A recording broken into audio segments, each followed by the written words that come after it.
Easton is Commissioner of Archery for the Olympic Organizing Committee. It's when the tournament starts and the whistle blows and he's got to shoot those arrows knowing they score. The ones that can do that well are the champions generally, and a lot of people do well in practice, but when the time comes to do it under pressure is when we see a difference. When we say inspire growth in archery, realize we either can't do it all and we also don't have all the ideas. And so part of our recent shift is how do we help other organizations and inspire other people to look for ways of growth, knowing that they could come to us for some support. And that's really made it from just a foundation maintaining some ranges to really trying to, as we say now, inspire growth in archery.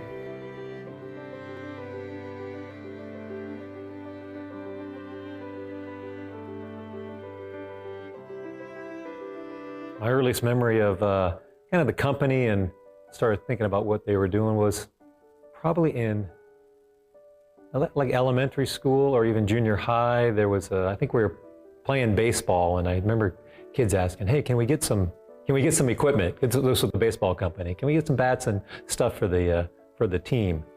In the junior high and in the high school, I remember going either when we went up to see my dad, we'd stay at my grandma's house, which was my grandfather's house and the whole workshop. So I do remember playing in his workshop, shooting archery around my grandmother's yard, because she actually had 90 meters in the front yard and then a shorter target in the backyard, and we'd go shoot. I think I'd even shoot at the squirrels sometimes, but they were always too fast for me.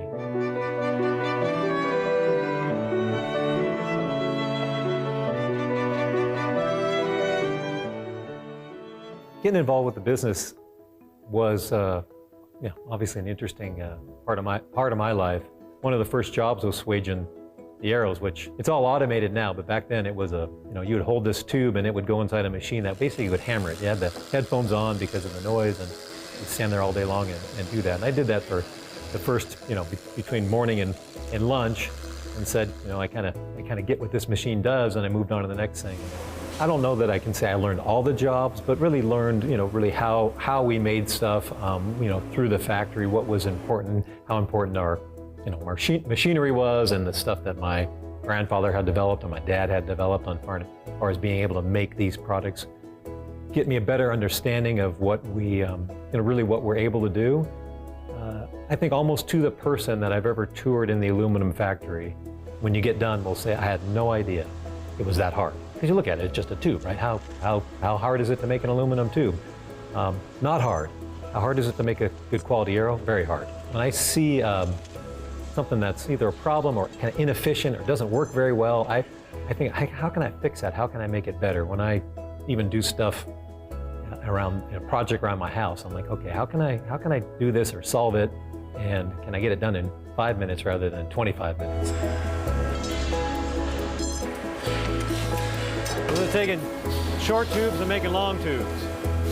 Really hard to make a match dozen set of wooden arrows, and if you start everything and get break two along the way, you kind of start over because you got to start with the same wood blanks that have a potential to be matched when they're done. So I think how hard it was to make them and then how inefficient it was in achieving the goal, which is hit the middle, really drove him to try steel and all kinds of different materials until found out that aluminum could work, but it really needed some extra processing that is not in the metallurgic books to make an arrow that will stay straight. You can see the taper grind that's been put on there, and then you can see how straight they are. I used to actually, when I was running the Easton factory itself, I always thought we had a bit of a challenge helping the employees connect with what they were making, because especially back in those days, everything left, it wasn't even fletched, so it's literally just a tube. Where I thought, well, the folks over at Hoyt, you know, they can see what their product is because it's finished when it leaves the shop. So I would spend time when I'm talking to the factory or having a all hands meeting or something and say, just kind of remind everybody, we help make dreams come true. We literally help someone who might shoot their first 10 at an archery range somewhere, someone who might need to or want to put food on the table for their families, literally feed their families, all the way up to someone who might take a trophy animal sometime in their life, something they've always wanted to do, and then sort of the ultimate, or at least the competitive, accurate ultimate would be the win a gold medal in the Olympics with an arrow we make right here in Salt Lake City. So I think when I watch those archers, yeah, it's a proud moment and one that we try not to take for granted. And there's always being the number one, there's always somebody chasing you. So we try to, hey, how can we keep making them better and helping the archers do their best.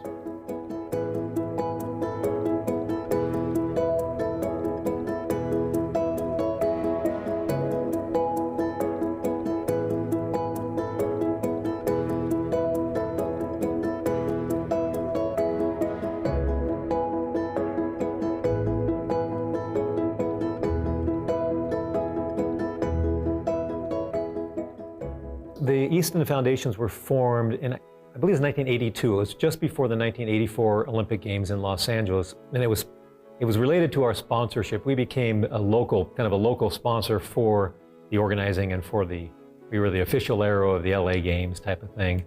My dad was doing a lot of work with I think he took 2 years off of the company and it was volunteer work at the Olympics, working for his good friend Peter Uberoff. So they were running the games. My dad was running the archery venue and then the UCLA Village, and he was also head of technology, so he ended up having 3 volunteer jobs.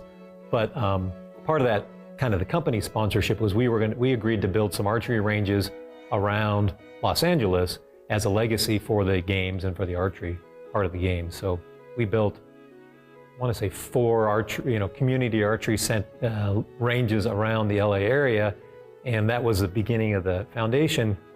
It was pretty, from '84 until really 2006, we did a couple more ranges, but we really the companies donated enough money to the foundation to take care of those ranges, so buy new targets, do that sort of thing. So not a lot of real activity in 2006 when my dad, he sold off the baseball, the hockey, and the bicycle businesses, really to get us back to our core.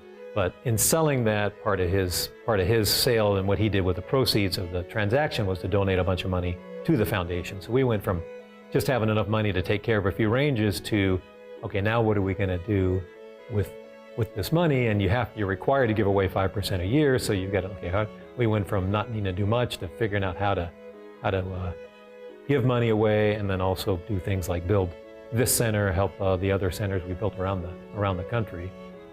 And that's really made it from just a foundation maintaining some ranges to really trying to, as we say now, inspire growth in archery. Years ago, I was in Yankton, South Dakota at the Youth World Championships, and a U.S. kid was there who 4 or 5 years earlier started shooting at the archery center in Newberry. I'm like, okay, well, that's sort of, not that they have to be competitive archers, but that was a real example of, hey, we created hopefully a lifelong archer. I take those one-off examples to say, I know it's not millions of people, but one or five at a time end up being $1 million eventually.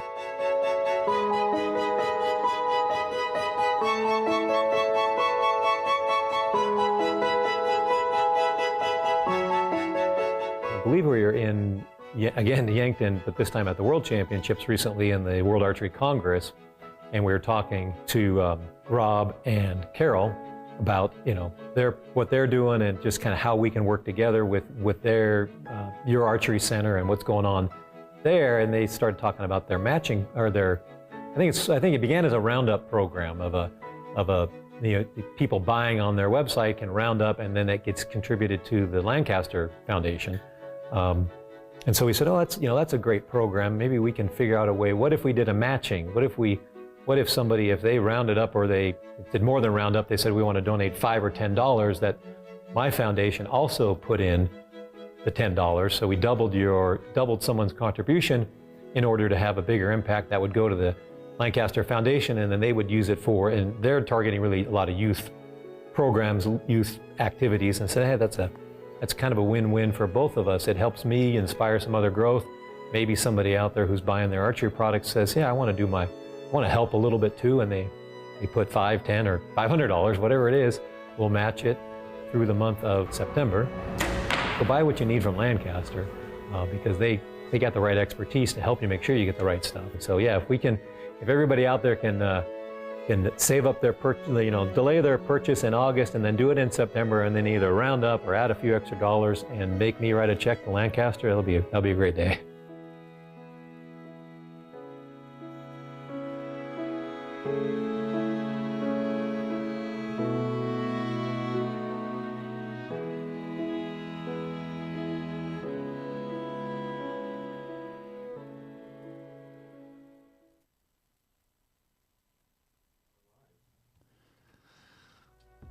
All right. Good morning, everybody. Welcome to the, I don't know if this is an annual thing or if this is just, no, I guess this is once in a lifetime. The Lancaster Archery Foundation Donate-a-thon, I believe we're calling it.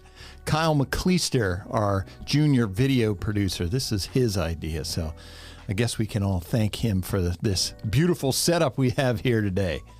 But what are we doing? 9 hours. Everybody's going to sit here all day with me, right? I look forward to it.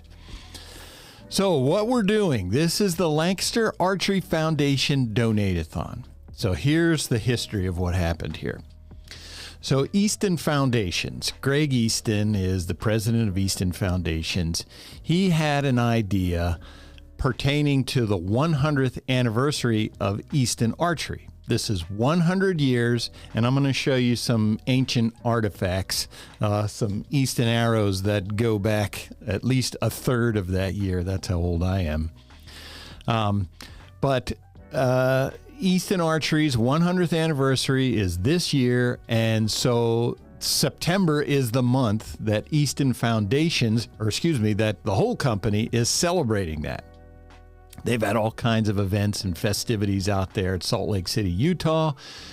So one of the things that the foundations, Easton Foundations, opted to do was to challenge our foundation, Lancaster Archery Foundation. Hey, if you guys can raise whatever you can raise in the month of September, up to a maximum of $100,000, 100 years, $100,000, Easton Foundations will match every donation that we get this month.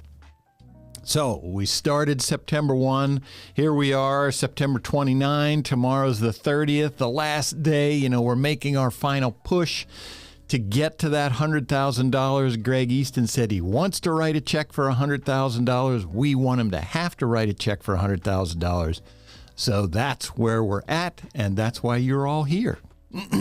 So you're watching on YouTube right now. If you look on the right side of your screen, you're going to see a blue bar that says Easton Foundations Challenge. If you click on that, you'll see another bar that comes up that says Donate.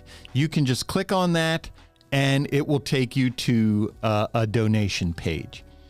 You can also scroll down a bit and you'll see a Easton Foundations, you'll see a logo, and there's a blue donate button. You can click that.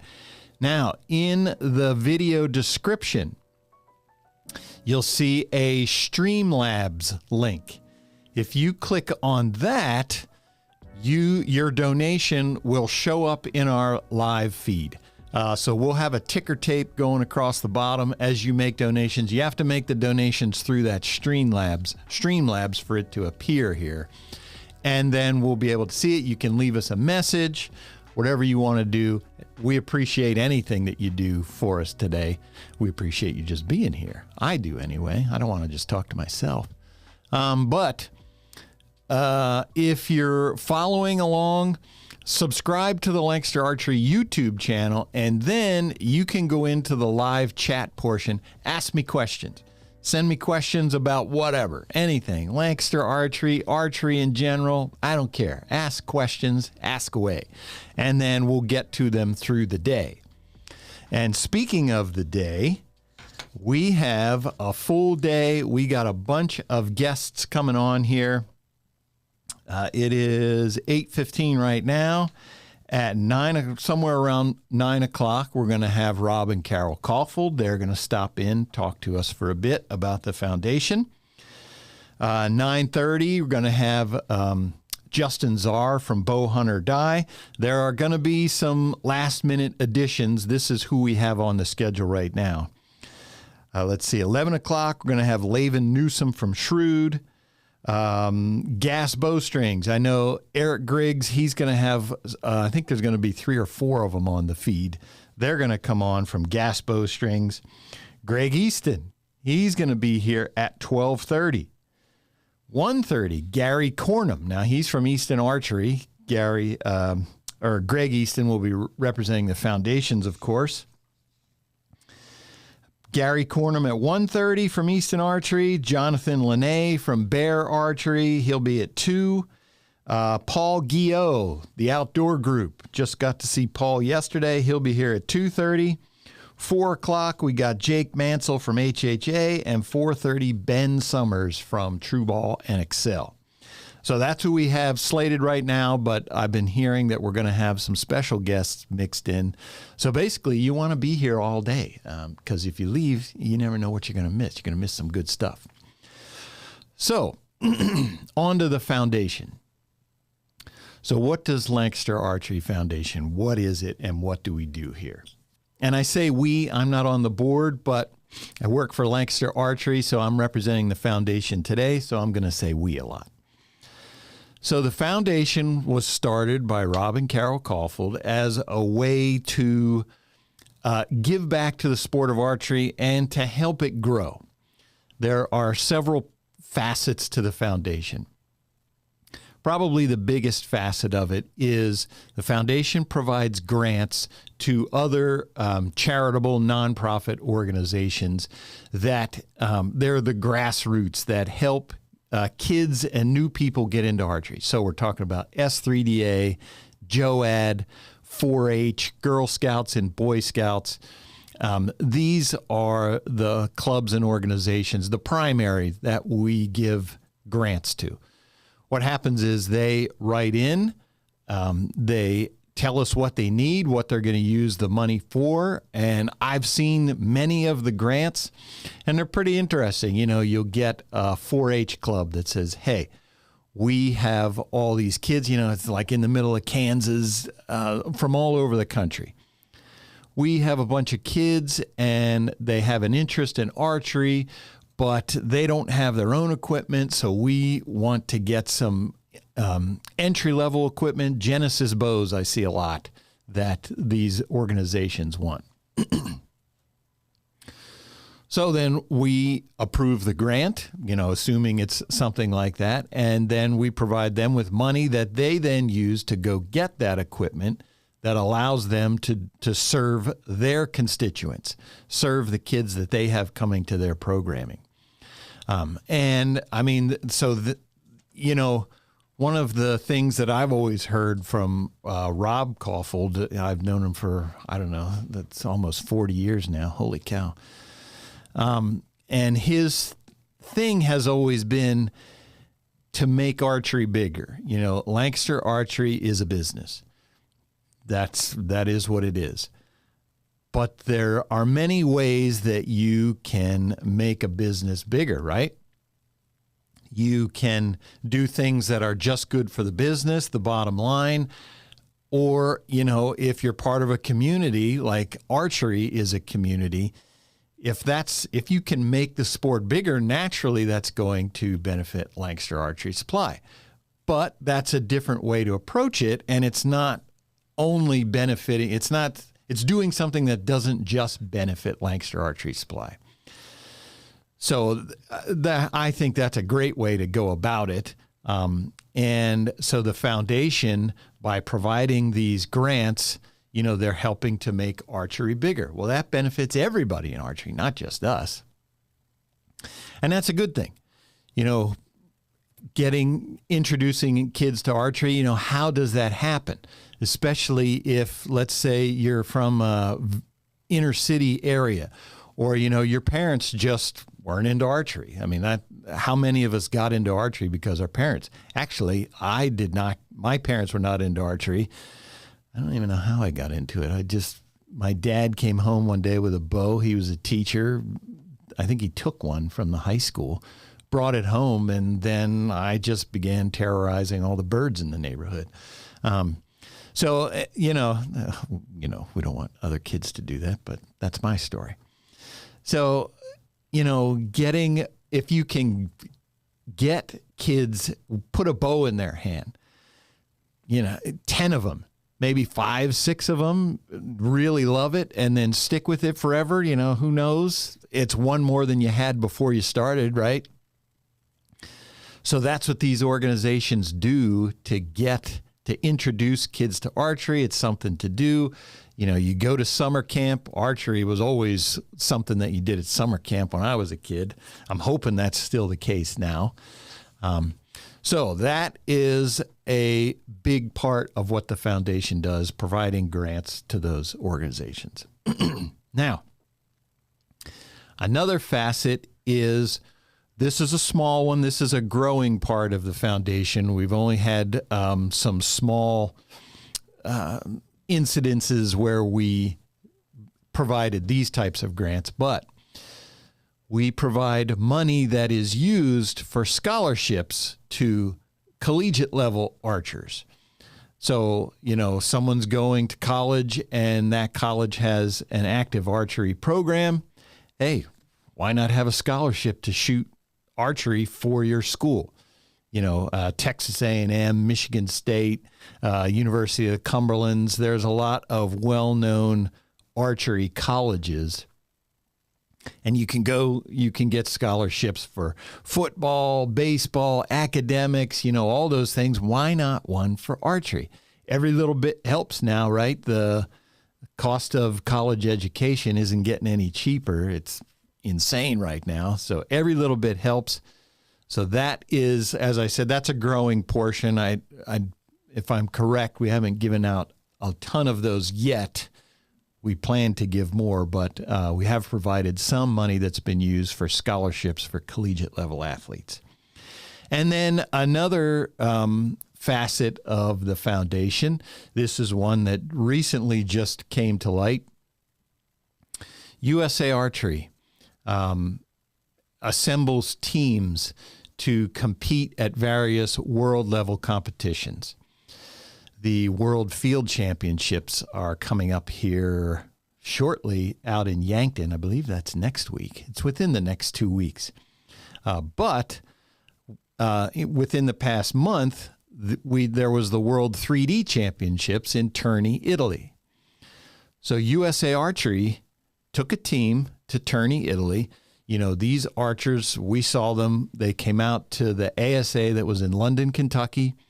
Before that competition started, there was 2 days when archers came in to compete for the USA Archery World 3D team.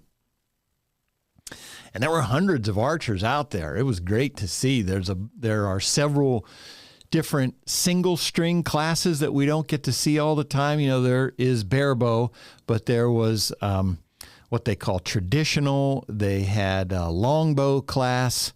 I forget all the classes that they have, but there were, I think, 4 different recurve or longbow divisions out there, and there were a ton of archers. There was compound bow as well, but there were a ton of those recurve and longbow archers. So those archers competed to earn a spot, the top 4 finishers, 3 or 4 finishers. I believe the team is 3, but they picked 4. There's 1 alternate. They all were selected to represent the USA in Tourney, Italy. Hey, that's a big accomplishment for those archers. They get to go out there, wear the red, white, and blue, compete on the world stage, but you have to get there. And if you've done any traveling lately, you know that it's not cheap to travel, especially to Europe. Airfare, I heard figures, I don't know this for a fact, but I heard figures that it was going to cost somewhere in the vicinity of $8,000 to $10,000 per archer to get there. So that tournament is self-funded, meaning those archers who won the right to represent the USA, they have to pay their way to get there. That's a pretty big burden. So the Lancaster Archery Foundation, as soon as we heard that, boom, Foundation stepped in, provided $1,000 per archer to go to Italy for the World 3D Championships. And there were 24 archers, I believe. So $24,000 off the bat, boom, right there, to help those archers get there.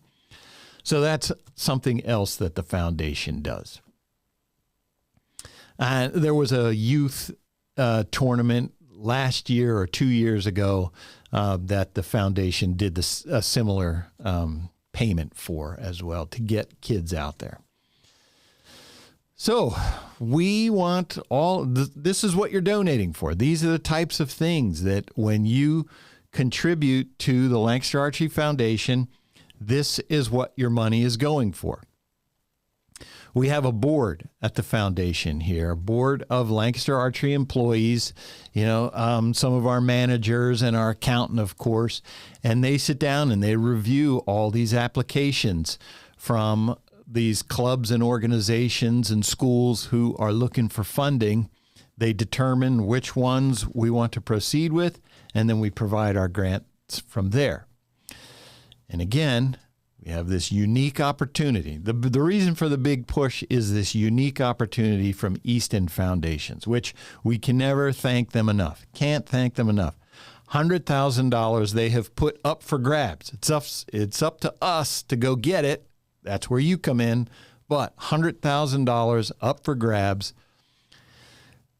If we can get $100,000, instantly it goes to $200,000. Think how much we can do with that. With $200,000, I mean, it's double. Whatever we could do with $100,000, we can do double with $200,000. So that's where all of you come in for the donate-a-thon. And I'm looking over here and I see we're already up to $160 raised today. That's just today. I don't know if we have a total. I don't have a total for where we are. I can give you one if you would like. In the overall, I'm talking to our producer back here, Kyle Kovalarch. He set up the studio. How about this studio? Incidentally, this is normally our Competition Archery Media podcast studio that we have transformed today into the Lancaster Archery Foundation Donate-a-thon studio. Yeah, so right now we're closing in on $40,000. $40,000 closing in. Yep. All right. PJ, and I can bring up a list too if you want to thank some of the people here that have donated already. Yes. So I'll bring it up. Let's see. I'm going to get names here of people who have donated already. Shout out. Before I start, there is one name I wanted to make a special note to thank. Randy Mallett. There he is. He's on the list. Randy Mallett. Yes, we have seen you. Randy has given, he's given multiple times during this month-long collection donation period that we've had. Randy has donated multiple times, and we have noticed. We appreciate you, Randy. Thanks a ton. But you can see here the list. They can see that, right? Yep. Okay. Yes, you all can see that as well. This is just a sampling. Because I should mention as well that we've had multiple ways of donating. You can just go to the I mean, I talked about the different buttons here on the live stream where you can donate.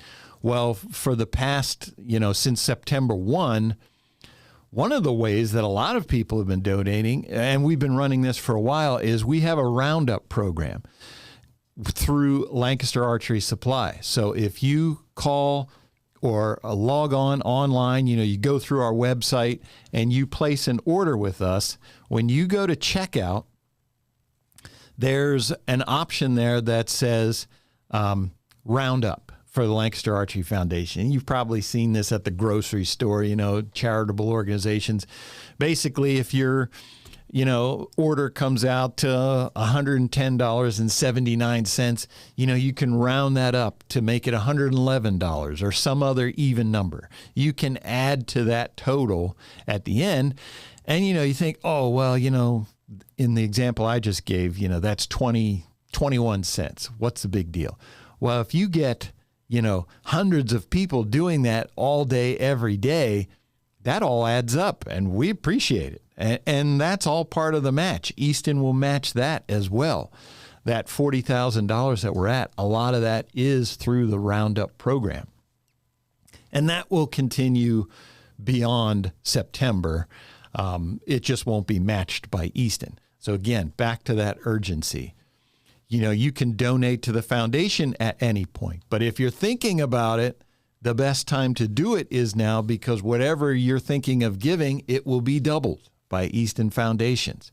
We're going to drive that home all day. You're probably going to be sick of hearing me say that over and over again for the next 9 hours.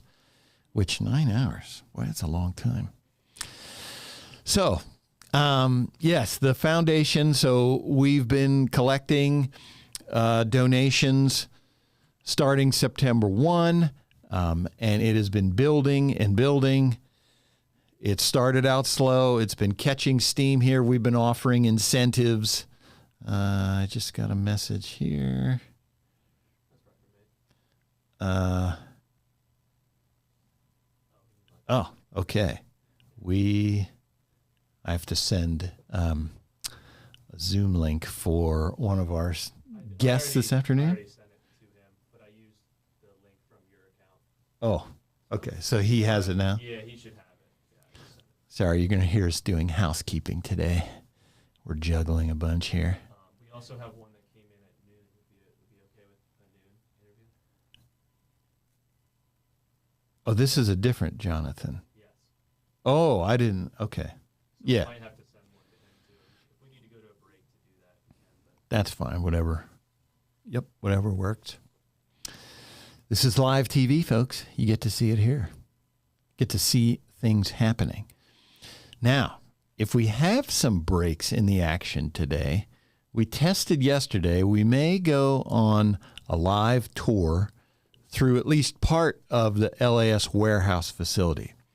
So I should describe where I am here in our podcast studio. Lancaster Archery, we have two physical locations. We have our pro shop that is in what we call Smoketown, PA, for those of you who are not from the area. And then a couple miles away, maybe 5 miles away, we have our warehouse facility. That's where I am. So I'm sitting in here in this little podcast studio, and behind me, there is about 10,000 square feet, I think it is. I may have that number wrong, but I know we have somewhere in the vicinity of 85,000 different archery products behind me. Anything and everything you can imagine. We ship stuff all over the world. So hopefully we'll be able to show you folks some of that later today. It is an all concrete building, which creates a ton of challenges, but that's for us to deal with. But as we mentioned, we have our guests coming in today. So what are we going to talk about? Well, Laven Newsom from Shrewd, when he comes in, we're going to talk about new Shrewd products. We're going to talk about Shrewd, the company. If you have a specific question about Shrewd, GAS, TRU Ball, and Axcel, I saw Johnathan Clark, so I'm assuming that's Johnathan Clark of Last Chance. Yes. Okay. Last Chance is going to be on. Bear Archery, TOG, TRU Ball and Axcel, Easton, any of those companies, send in your questions. Again, you have to subscribe to the Lancaster Archery YouTube page. And you're saying, you're just trying to get subscriptions. No, there's a purpose behind that. If you're a subscriber, that helps us block, let's just say there are some bots out there that somehow find us whenever we post videos, and they jump in and like to get you to subscribe to their giveaways or, different things. We don't want any of that. So if you're a subscriber, we block those people out, those bots. I'm sure there's a person back there somewhere, but. So anyway, send your questions. One thing I did want to show, I'll start now because we can show this multiple times through the day. So Easton Foundations, 100th celebration of Easton Archery. So I have here an Easton XX75 Camo Hunter 2216. If you were a bow hunter like me in the early 1990s, I'm willing to bet this arrow right here that you shot this arrow. There really weren't many other options. I don't remember any other options. Every hunting arrow that I have from that period is an aluminum Easton. Even my target arrows. I brought some target stuff in here. I don't remember. I know carbon wasn't a thing, or we didn't like carbon back then. There were some carbon arrows when the first ones came out. Nobody liked them. We stuck with our aluminums. Could just be that we were stubborn. But everybody shot these Easton XX75s. I was talking to Gary Cornum earlier this year, and I believe he said the Easton XX75 is the best-selling arrow of all time. Now, the Axis is catching up, and Gary expects that the Axis will eventually pass the XX75. But for now, the XX75, best-selling arrow of all time. These things were awesome. And you heard Greg Easton, if you saw the video at the beginning, he talked about his first job was swaging the arrows. This is the swage right here. So what he was doing was grinding down the aluminum into that point, and then, of course, your knock went on there. I don't know where my knock is. Knocks fell off. But what a job that is. We were at the Easton factory in July, I believe it was, and they still do that. They have a machine that does it now, but there's an attendant there to make sure it's all going correctly. But just cool arrows. I dug these out of my basement. They've been sitting down there. Like I said, Easton's 100 years old.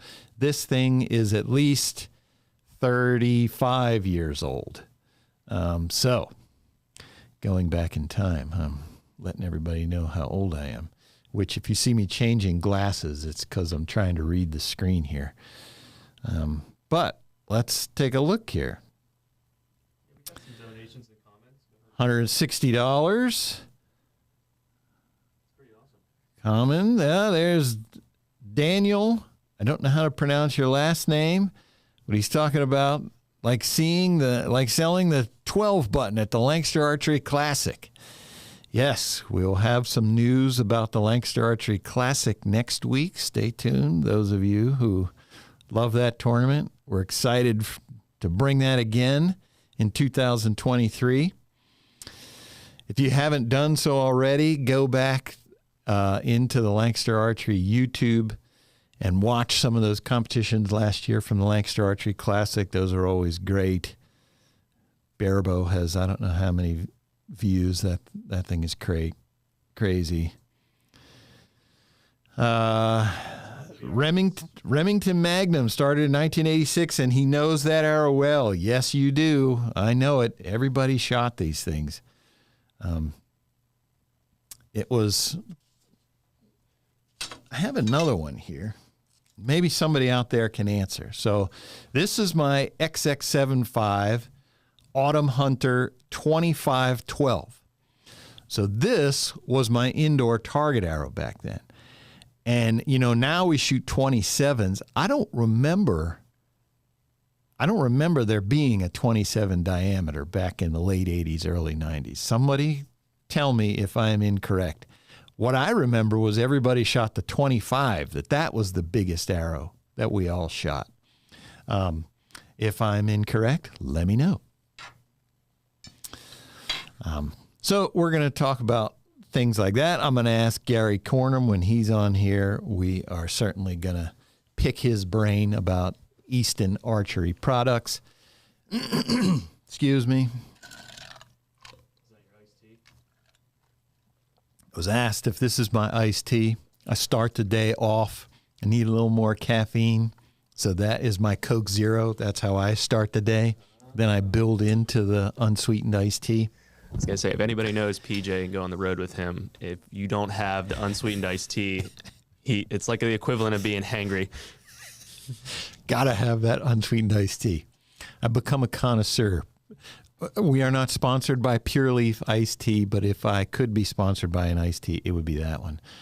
That is the best if you're out there. So we go on these tournaments for competition archery media, and I like to find these places. We sit down. Sometimes I'll ask for 2 glasses. Those of you who go to the Vegas shoot, wherever the breakfast place is in the, what's the name of the casino? Not Sands. South Point Casino. The main breakfast place in there. You can, man, they got awesome iced tea. And you get the lady there, the waitress would always, I'd say, bring me 2 iced teas. Man, that's how I would start my day. But some of these ASAs you go to, I don't have to. I just say, bring it to me in the biggest glass you have. And they'll bring out, like, one time, I think it was at a Lambert's. If you've ever been to Lambert's, where they throw rolls at you. Guy came out, it was like a bucket. That was one of the few times where I didn't finish the iced tea they brought me. So. Probably pull up a photo for everybody. I might be able to. I have a photo of you with that. So anyway, that's how I get through the day here. Unsweetened iced tea. Trey Bruggeman, he will bring some out. Trey is our customer service manager. He says he'll bring me iced tea. Awesome. Thanks, Trey. We have to come up with a code word. We have one code word for if the stream comes down today, which is spumoni, which if any of you are fans of Will Ferrell. Yeah, the Flint semi-pro. We know Boy, we're slow today. So anyway, that was his safe word for if Dewey the bear got out of control. So that's our word today for if things get out of hand here. But hey, would you be okay for an interview at 12? Yeah. I'll send one over. Half Acre Walker loved this arrow. Yes, everybody did. Awesome arrow. I'm just going to keep looking at that all day. I haven't looked at it in years. I'm guessing it would still shoot. 2216, that was what I would have been 29 inches, 70 pounds. So I could probably still shoot that today. That'd be awesome. Maybe I don't have. Well, that's another stream of consciousness thought here. The reason we're here today, Donate-a-thon. 15 minutes, we're going to have Rob and Carole Kaufhold, who can explain things pertaining to the foundation much more eloquently than I can. But we are soliciting those donations. Up to $100,000, Easton Foundations will match. Every penny, every dollar. Hey, if you want to give us $100,000, bang, they'll match that right off the bat. We'll take that in a heartbeat. But they'll match any of our donations. Excuse me. So, as I mentioned, if you're watching on YouTube, off to the right side, you'll see a blue bar that says Easton Foundations Challenge. Click on that. It brings up a button that says Donate. You can click on that. It will take you to a donation portal. Scrolling down, You will see an Easton Foundations Challenge logo with a blue donate button. You can donate through that. Or in this video subscription, you will see a link that says Streamlabs. If you click on that and donate, your donation will appear at the bottom of our screen here. We haven't had anybody do that yet. Not yet, but I had put the link on screen there so you can see it. Okay. So click on that, and then your donation will come across like a ticker tape, and you can put a message in there, say, hey, what's up? How's it going? PJ, how are you going to do this for 9 hours? Anything like that. Encouragement's always appreciated. I put our two tester ones on there so people can see what it looks like. All right. So just the ones you and I made it earlier in the week. Nice. But yeah, send in. I see the chats coming in. $180 we're up to. Yes. So in preparing, I've never done a donate-a-thon or telethon or whatever you want to call that. So I looked up pictures of Jerry Lewis. Kyle, do you know who Jerry Lewis is? You asked me this yesterday. No, the other Kyle. Okay. And you know about the telethon. I didn't know if telethon, I don't even know if that's a thing anymore. It used to be, you saw the Jerry Lewis telethon. So all that came up were pictures of the Nutty Professor, which I figured that was fitting for me anyway. But I'm going to channel my inner Jerry Lewis today and all his telethon abilities and capabilities. There's Reagan Evans, I can see. I can see that in the chat, Kyle. Yeah. Oh, okay. When it comes up, you can do it. Gotcha. Some people are. Thank you, Reagan. Some people will do anonymous. Some people will put their name. It's up to them. And anonymous, whoever you are, also donated. Thank you very much. It's so cool to see. We finally got the donate button. It's working. Yes, this was all. Kyle Kovalarch is our video producer here. So everything that you see is Kyle's creation. We had to scramble here the last 2 weeks to get all this stuff together. So Hopefully it works the whole day. yes, hopefully it works all day. If it doesn't, then we'll just blame Kyle for that. We're thanking him now, but we'll Become a hero or yeah. a hero But yep, back to hammering home the point. Easton Foundations, Greg Easton. We got to go to the Easton factory in Salt Lake City. I'd been there once before. They hosted a World Cup 2018, that might have been. I don't remember when that was. But they had a World Cup out there at the Easton Archery Center in Salt Lake, this great facility they have out there. And what's cool about it, I guess I didn't realize this during the World Cup because it was, the whole facility was being occupied by this World Cup tournament. But that's a public range. This range that Easton has in Salt Lake City, there's an outdoor field. There's an indoor where you could shoot. I know you could shoot 70 meters. It was the full, Olympic recurve. They could shoot the full distance in there. And I don't remember if it was 90 or not, but I know it was 70.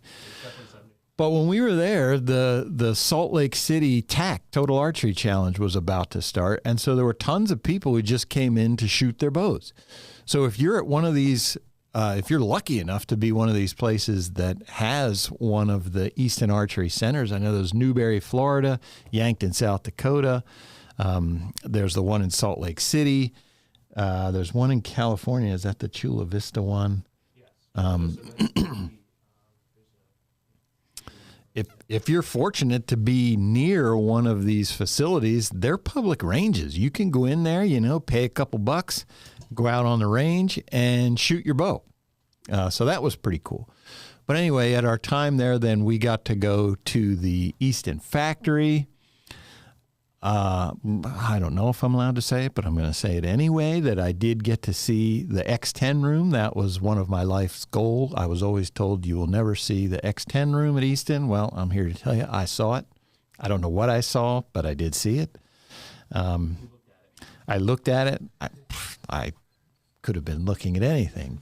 All I know is, yes, I saw some arrows. I saw some people making arrows. But that was one of the things I wanted to see, just mainly because I was told I would never be able to see it. But Greg Easton took us in. I got to see the X10 room. Walked around the factory there. It's pretty incredible how they make aluminum arrows. I had no idea, but this thing would have started out as an aluminum tube about this fat around. And they just keep stretching them out, making that inner wall thinner until you get to this arrow shaft. It's pretty incredible. I had no idea that that's how you made an arrow. And Greg's comment on that was the process to make an arrow is not difficult, but to do it and get a perfectly straight arrow, to actually do it is difficult. Just because the process is, we don't want these things to be bent, obviously. So it was pretty incredible to see what they do there and how they do it, all the workers in there. Made in America. I mean, it's happening right there, Salt Lake City.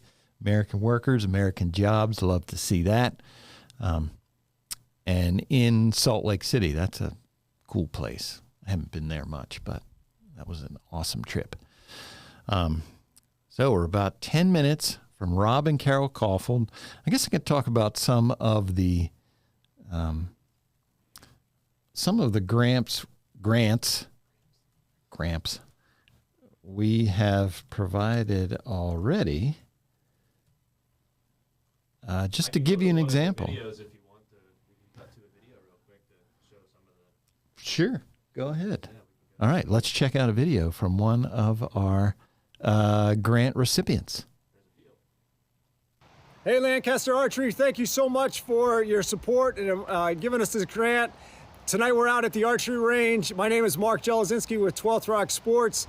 We got Bill and Mike and Grace and Holly. Those are our volunteers. And everybody behind us, we just want to give you a huge shout out and thank you for these beautiful targets and some arrows that we were able to get with the grant money that you gave us. So on the count of 3, 1, 2, 3. Thank you!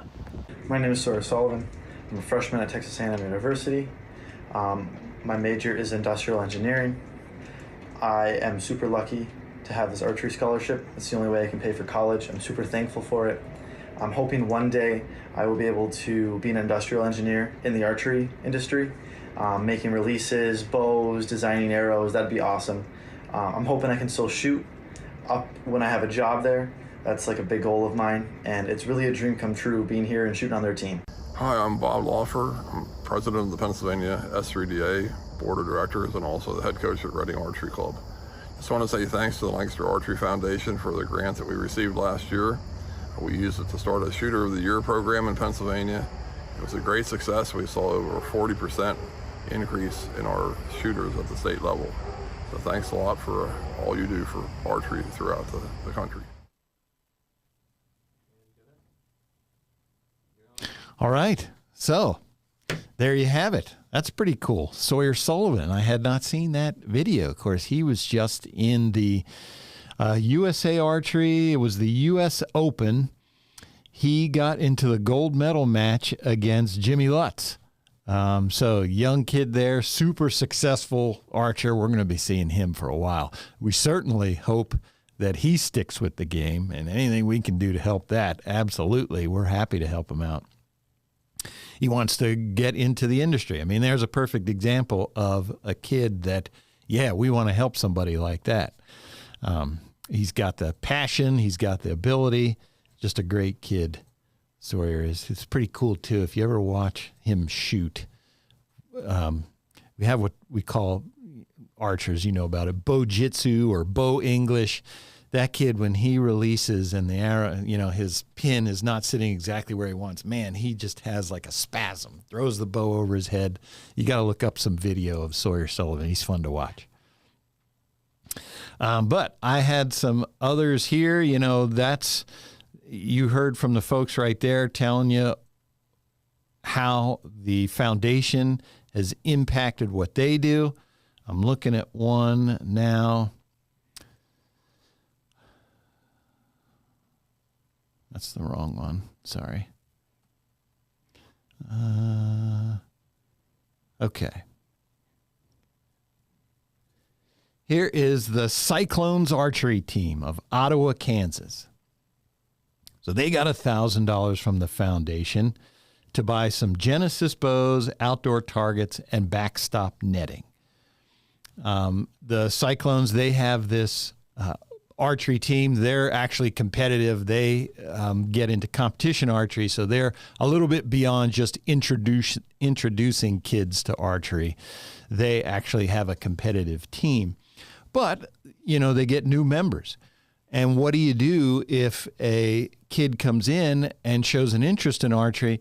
Hey, archery equipment, that's an investment. That's one of those sports where you need the equipment to be able to participate. How do you do that to get a kid in there? And you like to see if they have an interest before mom and dad go out and, buy a whole target rig. But you never know if you don't give them the opportunity. So, a club like the Cyclones, if they can get some kids in there, get them started. If they like it, then they can advance, get their own equipment, get some used equipment, whatever, just to build up. That's kind of how you progress in archery. I think that's what all of us did. You kind of step up the ladder, and as your interest and abilities advance, so too does your equipment. You can get some better equipment. I remember as I mentioned, my dad was not into hunting or fishing or archery or any of that. He just brought a bow home. So then I kind of had to learn myself. And I knew less than nothing. And never forget, I had my Kmart back then. Kmart was the Walmart back in my day. I went to Kmart, got myself a dozen arrows, went to my first 3D shoot. I will never forget, I came home with 0. I lost every single arrow. I took a dozen with me. There was one club in the area. They had this huge 3D shoot every year, Frontier Archery Club. If you're from this area, you're probably familiar with them. And they made their own 3D targets. There was no, if there were, we didn't know about them. There was no pre-manufactured 3D targets. They made all their own targets out of foam. The foam blocks are still there at the club. Scattered them around, and this thing would get like 2,000 shooters on a weekend because it was the only thing in town, and it was the only club doing that. So I went out there, I lost every one of my arrows, bent them, broke them, just had a horrible time, and then just kind of discovered this place. Hey, Lancaster Archery. Hey, how about that? Came in there, met Rob, and the rest is history. And now you're all sitting here looking at me, probably saying, man, I wish he never would have found those arrows, and that would have been the end of it. But I believe I see Rob out there. And Carol. You want to get him, Kyle? Bring him in. And we will bring in our first guests of the day. Come on in. Take a seat. And orientation, Kyle, I believe you guys are looking at this camera. I'll shut down my screen. Yeah. Good morning. So here we are, live. We only have 8 hours to go. Oh, you can do that easy. It's like a marathon, right? You can talk without anybody else in here. I could talk forever. So we started out with the Easton video. We played that, and I explained, what the foundation does. But those are my words. You two form the foundation. Whoever wants to go, give me your 30,000 view of what the foundation is meant for, what it's meant to do. Either or. Actually, the foundation had been Rob's dream for quite some time. I had heard about, the fact that he wanted a foundation for a very long time. And so it actually became a reality. I think the first time that we started the paperwork for the fund was in 2019. Okay.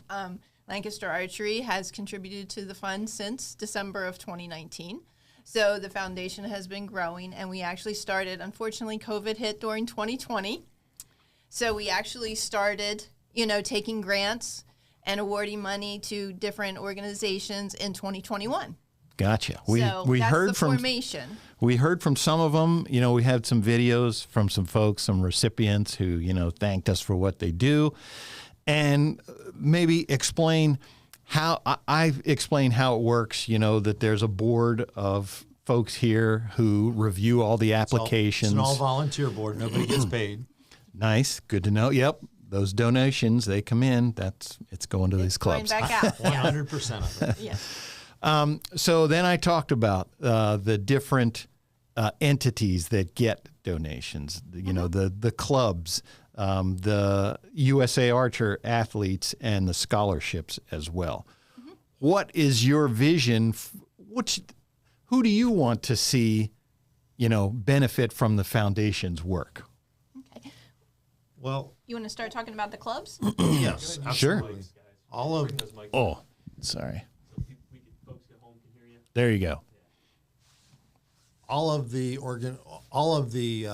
organizations within archery, and especially all of the individual clubs in every area of the country of the USA, we want to feel free to apply for grants, apply for help, in funding their programs and whatnot.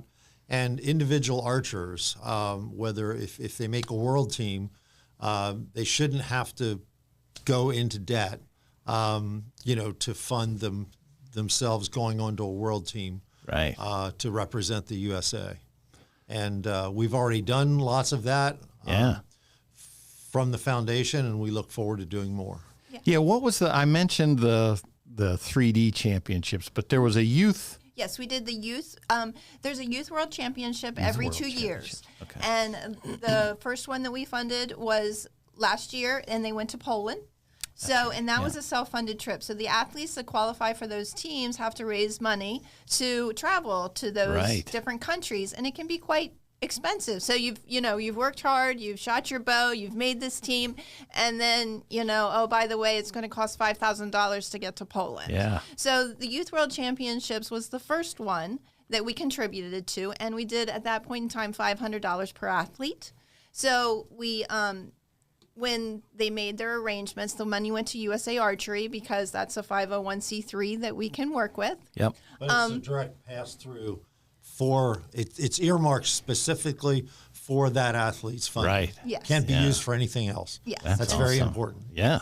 And so when they make their travel arrangements, then that money gets deducted from the amount that they would owe to have to travel to that team. Yeah, I saw the 3D team had a big picture. And, during the past couple months since the team was picked, I was seeing on social media some of the archers were doing fundraisers to help raise the money. And, I mean, there was $1,000 per archer that they didn't have to worry about. So right. So, yes, in the 3D team, that was $1,000 per archer. So hopefully in the future, I know right now we have a request that we're looking at our next board meeting because there is another Youth World Championships in 2023. Oh, okay. Okay, so that's on our agenda for the next board meeting. So we're always looking for opportunities in the future to help these teams out because some teams are funded that travel into different countries, but there are some different options that are unfunded, and those are the ones that we want to support, and we want to try to get those athletes some assistance. One of the archers we heard from in the videos was Sawyer Sullivan, who, of course, I mean, he'll probably be on one of those youth teams. We certainly would hope so. Yes. And then talk a little bit about the grassroots stuff, because obviously those are archers who are they're accomplished, they're going to be archers. Yes. But then the other end of it is these kids who, how do you know someone has an interest in archery until they start shooting archery. And then that's where 4-H, S3DA. Girl Scouts, S3DA, those clubs come in. Yes. I mean, talk about the importance of that in terms of just making archery bigger. Yes, definitely, and that's probably where we spend the most time, probably as in the grassroots sector of archery, because you have these a lot of time children, but sometimes adults who have never, tried archery before, but would like the opportunity to. So where can you go to do that? You can go to clubs. You can, you can sometimes see a booth at a fair where you can try to shoot archery. Yeah. You can sometimes go to a camp, maybe it's a 4-H camp, maybe it's a Girl Scout camp, maybe it's a Boy Scout camp where kids can have the opportunity to try archery. And so we get a lot of grant requests from those types of organizations. We get a lot from 4-H, like I said, Girl Scouts, Boy Scouts, S3DA, and also other clubs around the country who have needs and they want to continue to promote the sport of archery, but they may need, targets, or they may need, bows, or they may need, some other type of assistance. So we have a grant application that you can fill out on our website. You need to be a 501c3, and then we review those. And the deadline to get them in for each year is August 31st. So prepare for next year. If you're a club out there, looking for it, get your information together. We have a very simple application that you can fill out. Tell us what you want to do with the money. We review them. And this year we will, by the time we have our next board meeting, we will probably giving out close to 30 grants to different clubs. Yeah. And that, we just need to, it doesn't necessarily have to be, we want to kind of understand what you're doing and what you want the money to go to, but you don't have to have, exactly, it might say I want to buy 6 3D targets, or I might want to buy, 5 bows. The more comprehensive the inclusion, the better your chances of getting the grant. And we've been talking about some S3DA and Girl Scouts, 4-H, some clubs that folks have heard about, but I also saw some independent camps. There was one from Philadelphia, one from the Poconos, who they just have a summer camp, and archery is one of the things they do. So it's not, it can be as small as that. We're trying to grow archery from the grassroots to the Olympic and elite pro level. Right. And everywhere in between. And so wherever that, archery can be introduced, be it in a camp program, be it in a school program, be it in a, your local club organization, if you can have youth classes on a Saturday, however you want to do it. We just want to expose more people to be successful and to try archery and to, encourage them to continue and grow in the sport. Sure. So wherever that can be achieved, we want to help out. Before we go any further, I want to take a special moment and thank the Easton Foundation, Easton Sports Development Foundation, Greg Easton and Carl Green, and thank them so much for their matching program for this month. It's to celebrate Easton's 100th year in business, and where would the whole archery industry be without Easton? Right. We certainly feel a debt of gratitude to them and to the other industry partners that we have throughout the archery industry. TOG, Elite, all of the various organizations. So I wanted to talk about the funding. Obviously, Easton has this matching grant right now, but before we get to the big challenge, the funding comes from Lancaster Archery Supply contributes, but then we also created the Roundup program. Yes. And I was talking about that folks at checkout, 21 cents might not seem like a lot, but over time, if a bunch of people do it, it turns into a lot. Yes, it has been, that's where the vast majority of our funds have come from this current time. So, people checking out on the website have been given the opportunity to round up. They also have a final opportunity before they check out. There's a box that pops up and you can then, donate more. I think it usually asks for $1, $3, and $5 increments. Right now, we're running a special. Starting today, we have the coupon, so you can get 10% off of an order in the month of October if you donate and contribute to the Lancaster Archery Foundation. And so that pops up at right before you check out, so that you have that opportunity to make a donation. And that's in addition to the roundup. But yes, the majority of our money comes from our customers generously donating, each time they check out. So we really, really appreciate that. So then Greg Easton comes to you and says, $100,000. How'd you feel when you first heard that? Well, we actually started, I think the first meeting that we had with Greg was at World Championships in Yankton last September, actually, I think it was. And we were, just talking about what our foundation was doing. He was interested in knowing what the Lancaster Archery Foundation was doing. And we talked about, how we were getting proceeds and how we were getting donations, and that we were doing it via the roundup. And he was really excited by that. And he was like, what if we did a match, and that match encouraged people to even donate more? Yeah. And I was like, wow, that's awesome. And so then during the summer, they came to us with a plan, for the 100th anniversary. And I would have never imagined a challenge as big as $100,000. For that sure. was huge, that marker was like huge. But yeah, so, And that's, so then whatever comes in this month, we're appreciative of any amount, but then it's doubled. Yes. Whatever it is, automatically doubled, up to $100,000. That takes whatever you could have done and doubles it. Right. So, and so whatever team that we can help more, or whatever youth program we can help more.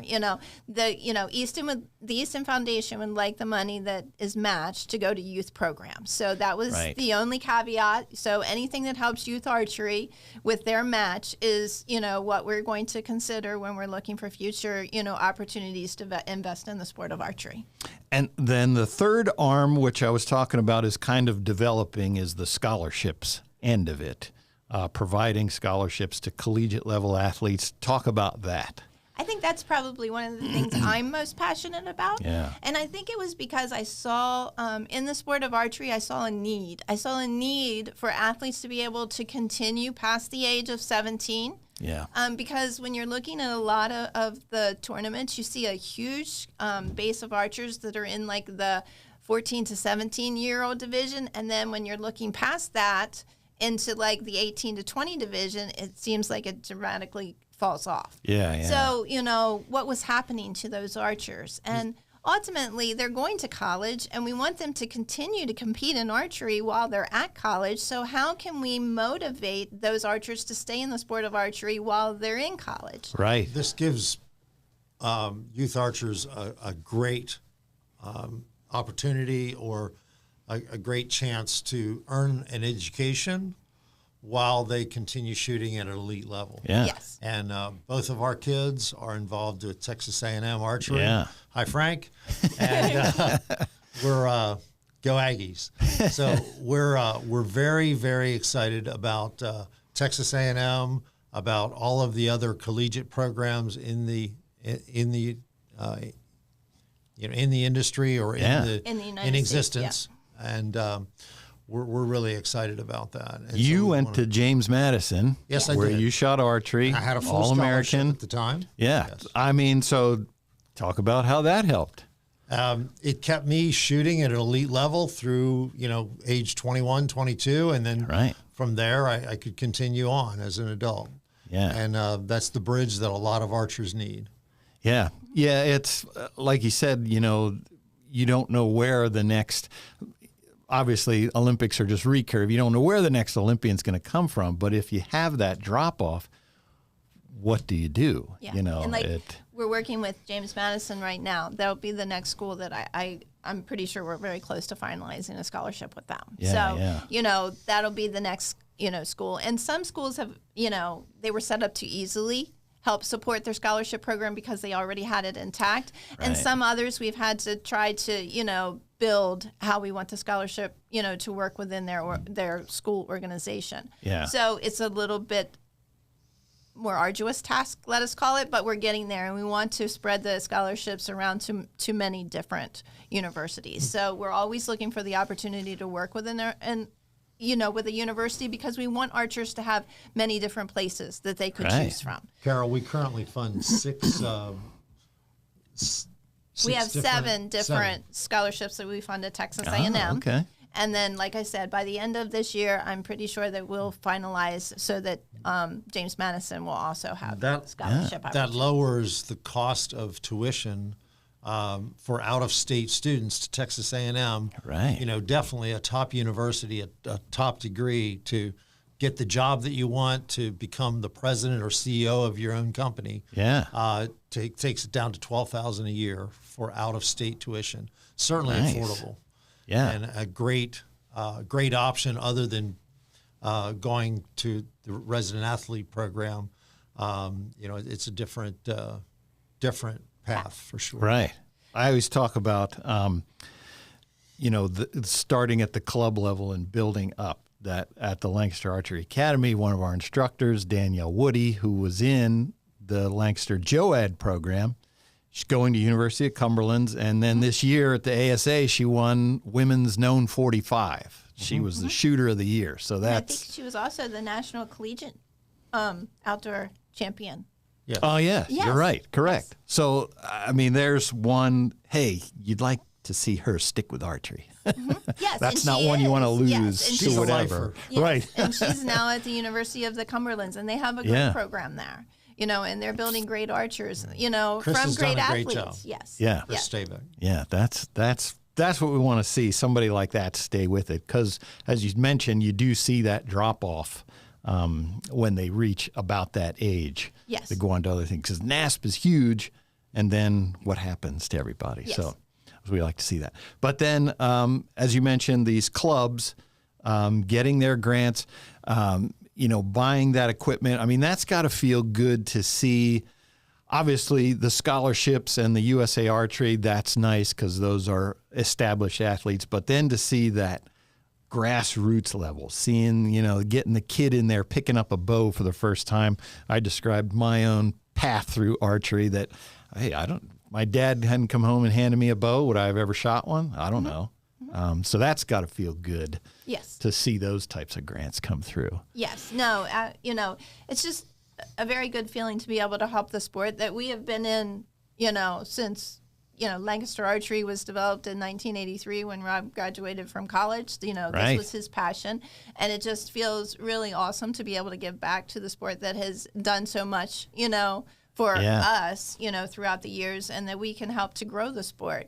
Because, you know, one archer at a time becoming invested in the sport, you know, continues, and, you know, the success of the sport is, you know, continuing to grow, and that's what's needed. Yeah. With the Easton grant, do you think, or matching, do you think that would be a instance where you would do more grants in a year or just extend out further? What's the plan for? We definitely would be able to fund more different grants. And even larger grants, And even larger grants on an individual basis, absolutely. Right. Yeah. Yes, the support of the entire industry, not just Easton, but, you know, everybody in the industry. You know, most companies have stepped up and have, you know, have donated this month of September, partially because of the Easton matching program, which is certainly generous of Greg and Carole. And you folks have invested more in the foundation as well. You brought in Dale Brubaker, who we'll hear from later. We heard from him earlier, but Dale has a history of doing grants for Lancaster County. Yes. He's the grant coordinator. Describe what your vision was for bringing on Dale as. Yeah, no, definitely. We needed someone. When we started out, the different board members were, well, actually, Emily Samuels, who is a member of the board, she was trying to handle all the grant applications. But, you know, that was getting a little overwhelming. And as we were getting more and more grants and, you know, we're trying to set up scholarships and how do we do all of this? So Dale has been a part-time employee with Lancaster Archery for quite some time. And he had a background with the county here in doing this type of thing. And so, you know, he made the move to Lancaster Archery, and that just allowed us to have the opportunity to do more.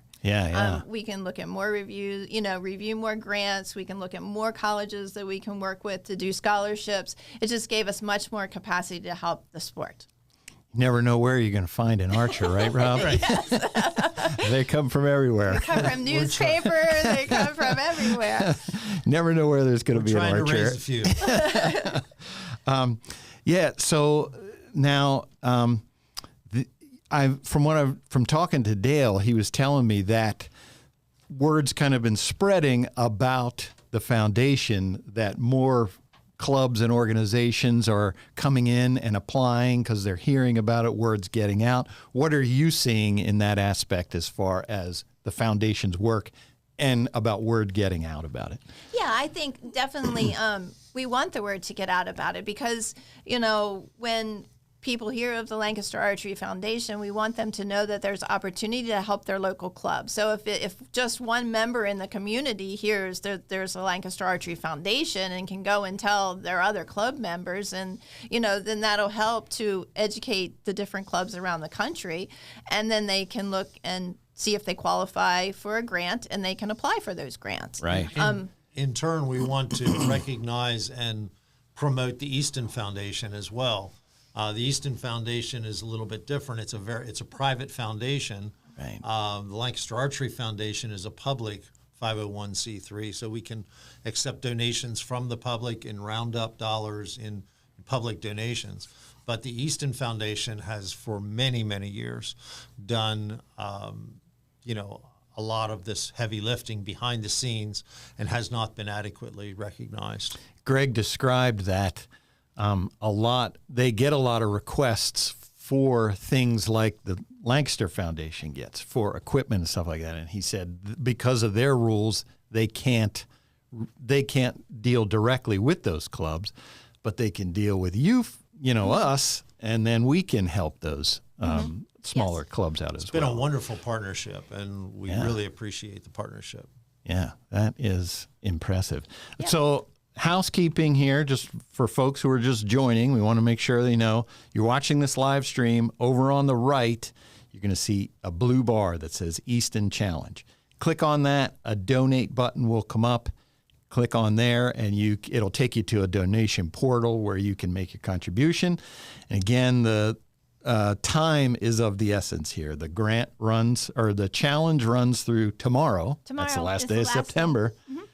So anybody who's thinking of giving, now would be the time, because whatever you give, it's going to be doubled. Yes. So your money is working twice as hard, and that's a great thing. And, we appreciate that, people think and want to contribute to the Lancaster Archery Foundation. But this month alone, if you give $5, that $5 will be matched. Exactly. So every little bit helps. And we are really, truly appreciative to, everybody doing whatever they can to help, help the local clubs out there, inform the local clubs that we exist, because that way we can help the local clubs, and that's, the first, and Dale will talk more about this. 2021, we gave out 16 grants. This year, we'll give out close to 30. So it's definitely increasing. And if next year we can give out, 60 or more, I would be ecstatic, So if each year we can continue to grow this, that would be awesome.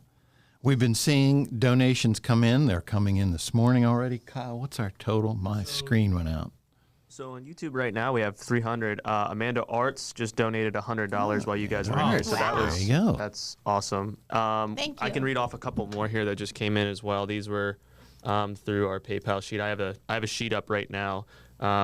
Sorry if I pronounce any of these wrong, but Daniel Osman, $20. Hannah Hugney, 10. Tony Millsap over there at the Pro Shop, 50. Jeff Camp, 20. Andrew Cawley, 5. Thank you so and much. Brian Munchell, 50.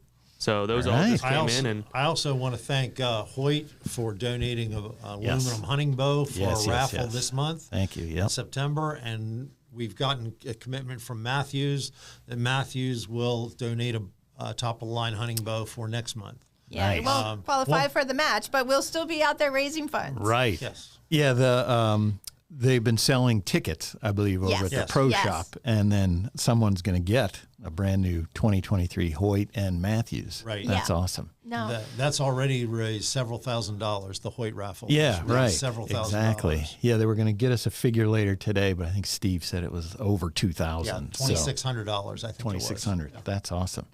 So that's, I mean, as you folks sitting back here, you can only put this out there and then it's on the public to come in. What's that feel like for you sitting back saying, well, okay, we launched the campaign. It's kind of like, well, we sent out the invitations. Is anybody going to show up? Well, and they have. Yes, it has. It's been an incredible month. I can honestly say that it's been a learning experience for me because, okay, I work with Lancaster Archery every day, but I don't necessarily try to raise money every day, and so this month we have learned a lot about how to raise money in the foundation. And so, if anything, I've learned a lot for future, moving forward. I think this challenge it will make Lancaster Archery Foundation better. In many different ways, not just what we can do with the money, but what we can do that we've learned personally as far as education of how to, raise money in the future and how to, try to achieve the goals for the sport in the future. Awesome. So it's been a challenge in many different ways, and we'll be able to rise to future challenges as well. I want to remind everybody as well that 100% of our board members are volunteer only. Nobody gets paid. There are no dollars are being spent for rented space, for equipment, nothing. Yeah. Every dollar goes right back to archery. That's awesome. Now, shifting gears a little bit because people are asking, what's happening now in Casey's near future? She's got a tournament in Chile. Yes, the Pan Am Championships is in Chile over Thanksgiving. Okay. So currently she's at Texas A&M. She's studying. She's shooting.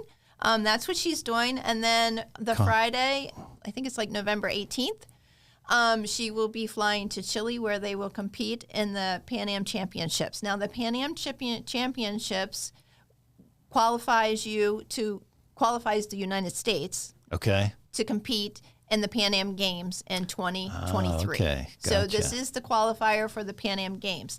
The Pan Am Games that will be held in 2023 will be an opportunity to qualify Olympic spots. Gotcha. So, yes. And so with the Olympics getting messed up the way they were, when are the next Olympics? 2024. 24. Okay, so it's coming around. It's a short cycle, yes.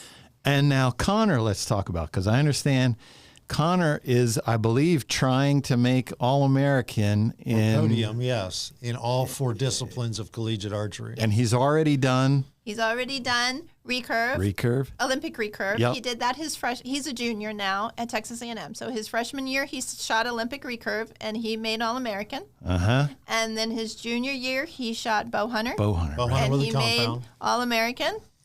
And now he's shooting bare bow, and he's shooting extremely well. Yeah. Yes. And he shot the last few USATs as a bare bow. That's right. Yes. Okay. And has paying his dues, learning a lot. But he's shooting well, and we're looking forward to how he's doing. And so he will end up with open compound? Yes. Has he ever? I've never seen him shoot that. Has he done that before? He has done that only, recreate. Well, he has shot a couple tournaments, but it's only for fun.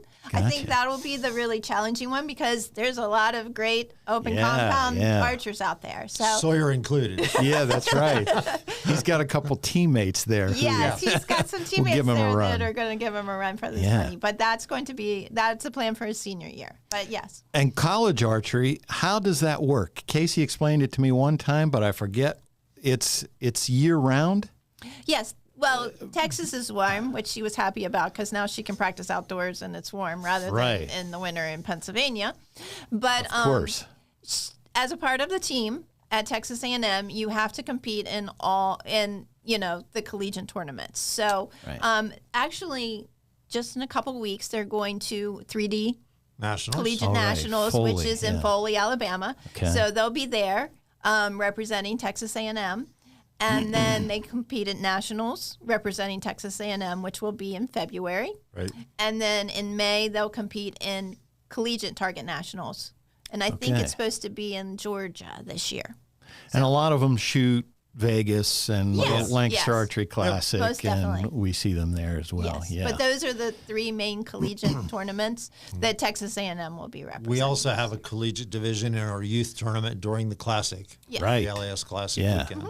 Yeah, that's been growing. Last year, how many were in that? It's the youth and collegiate, but Yes. that was like 500? Yeah, I can't give you the numbers right off the top of my head, It was- but it was the largest. Well, we might have had a little bit more in 2021, right before we shut down for COVID. Right.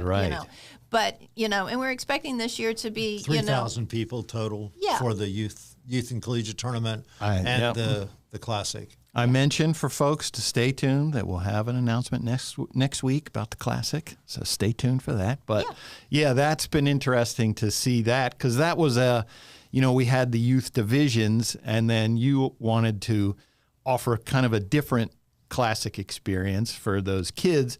Again, all of this about getting them in the sport. Yeah. The Classic potentially could be a 3 or 4 day commitment. There's a lot of interest for folks who would want to come out for 1 day, which is what the youth tournament is. They can come out, compete 1 day, and go home, and they're good Easton to go. has some. Easton Foundation has some coming announcements too, on an entire tour for youth archery. Oh, that will be an incredible opportunity for young archers, and that may include some adults as well. Being in the sport as long as you have, what's your overhead view of archery? What are you seeing, compared to the way things were historically? On the outside, you kind of hear, oh, archery's is down, archery's up. You folks have a better finger on the pulse than the rest of us do. COVID, of course, set everyone back, but archery especially, the ability to travel, the ability to get together and compete together. It's not something you can just phone in or do remotely. Right. You have to be there and do that. And so while it squashed competition for a little bit, I think it helped to grow the sport because people started shooting at outdoors. Yeah. If they could shoot Just in their on their own. backyards, they did. If they could shoot at a local club that they could get to safely, they did. So a lot of parents looking for something other than soccer and football and team sports. Yeah. Individual sports, and archery fits the bill perfectly for something that people can do as an individual sport and excel at.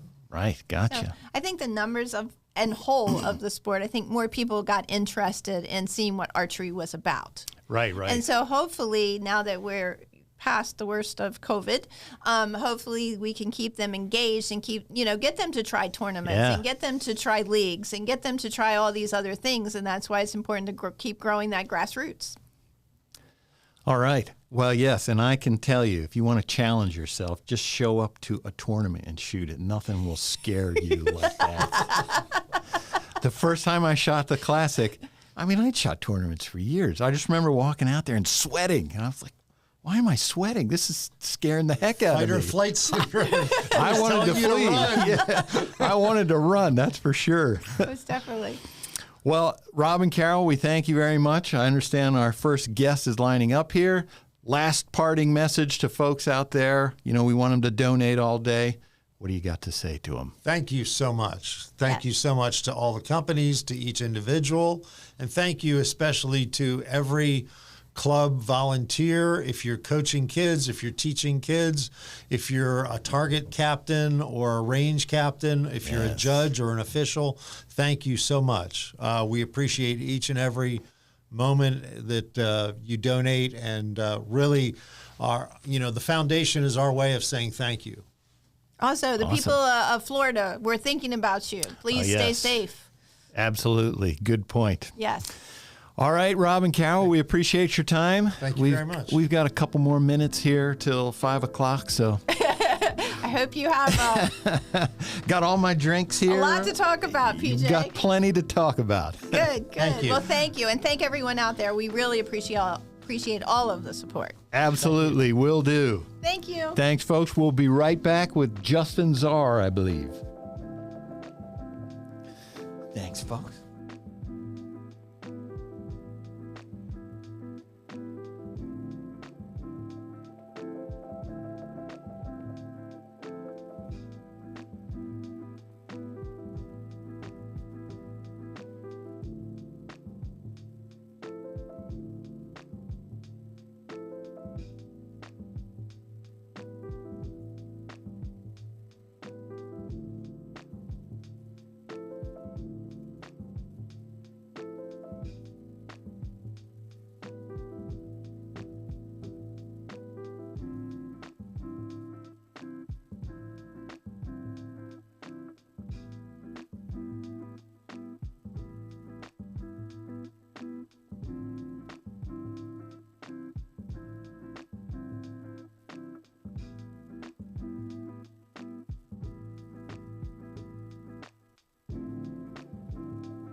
Can you hear me now? No audio. I can hear the music you're playing.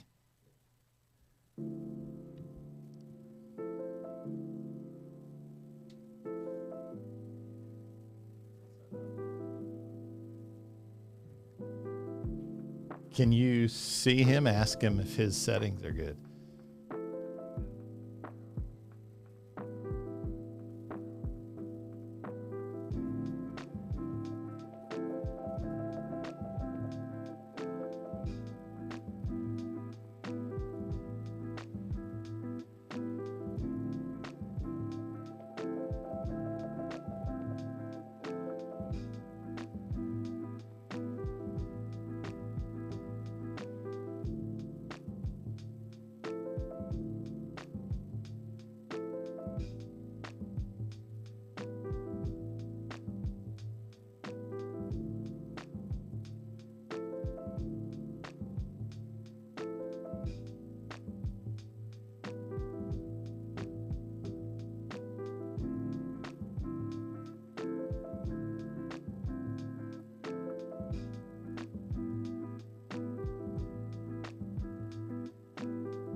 All right. Can you actually hear me now? There he is. Oh, man, I can't hear you. Hold on. He said he can't hear me, Kyle. What's going on? Oh, hold on. He's got me muted. There we are. Now you can hear me. Now I can hear you. Are we live, Kyle? You are. We are live. Justin Zarr. What's up? From Bowhunt or Die, bowhunting.com. Which do you guys go by? Both? Either one. Depends on who I'm talking to that day. Justin, you get the distinction of being the first guest after Rob and Carole. Big shoes to follow there, but I know you're up to the task. Thanks. Well, thank you, PJ, for that. So, Justin. Yes, sir. Let's start from the top there before we get into the nitty-gritty. You guys made a contribution to our foundation. In your words, how come? I think the best way to put it, man, would be the old adage, right? Put your money where your mouth is. I think there's so much talk, right, amongst people, whether you're in archery or bow hunting, because obviously there's so much crossover between them. There's so much talk about like getting the next generation involved in this sport, right? We talk all the time about like, oh man, our kids aren't, shooting bows. They're not hunting as much as they used to. Like they're being taken away by, video games or YouTube or sports or whatever the case may be. And there's a lot of talk about it. And I feel like there's never a lot of action. And people want to, complain about it a lot, but they want to do anything about it. So when the opportunity came up to say like, hey guys, not only can we make a donation to a foundation that helps young archers, right? Many of whom are bow hunters, but that donation is also going to be then matched by Easton. It's like you're making a double donation essentially, right? So I think for us, it was really a no-brainer. So yeah, there you go. Nice.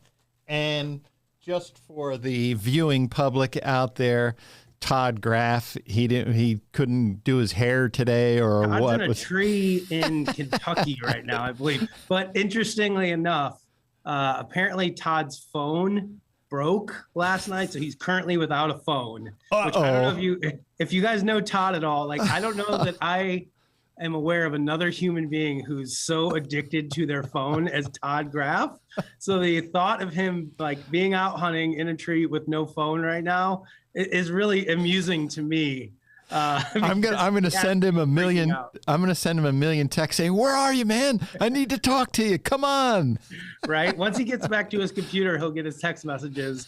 I'm sure he's just like, all right. He's with one of our pro staff guys, Josh Sturgill, at his farm in Kentucky. He's probably telling Josh like, all right, we're not seeing anything. We got to get out of this tree. We got to get back so I can get to my laptop and I can check my messages. And he's the type of guy where like, we'll be filming an episode of our show or doing something, and like somebody's texting him or calling him, and he's like, he has a hard time like not answering the phone. I gotta take this, and it's never anything important. So, Justin, for those out there who have not heard of Bow Hunt or Die, bowhunting.com, Sure. Tell folks about it, because you guys just started season. What season are we in now? TJ, I don't even Did you know stop anymore, counting? Man. I think it's 13. I'd have to ask my video guy. The crazy thing. So I'll guess maybe I'll rewind the clock, right, to the early days. So Todd and I have been working together for 18 years now, which is crazy. I was 24 at the time and started working with Todd. He used to own a website called hunting.net or huntingnet.com. Right. It's really kind of where we got our start from, and sold that in 2007. And then 2008, we started bowhunting.com. I think we officially started Bow Hunt or Die, which is the online show version of what we do. I think in 2010, we started that. So yeah, I mean, bowhunting.com, like at its core, we try to be the resource for people to learn about bow hunting and archery. Unfortunately, PJ Riley is always out there trying to steal our thunder, like doing all the same videos we're doing. I got to have a talk with that guy one of these days. But yes, we try to be, the resource for all things, primarily bow hunting related. Obviously on the Lancaster side, you guys are doing a lot more in the target world than we are. Fortunately, because Todd and I are not target archers, right? Well, but the Bow Hunt or Die, though, that's a series that you guys do. It's on YouTube and on your website there. Sure. But what I think is cool about it is you have this team, and these are regular guys. These are regular people. They have day jobs. They do other things. So hunting is just something that they're passionate about. Some of them own land. Some of them lease land. Some of them hunt public land. You never know where they're going to be. And I mean, just talk about what on the inside, what you guys want to show through Bow Hunt or Die. Yeah, I think the goal from day one has always just been, we've got a really kind of a cool group of people. And because we've been doing it so long, we've, I guess you could say, kind of weeded through some of the folks, and we're kind of left like today with what I feel like is probably the best, version of the team that we've ever had.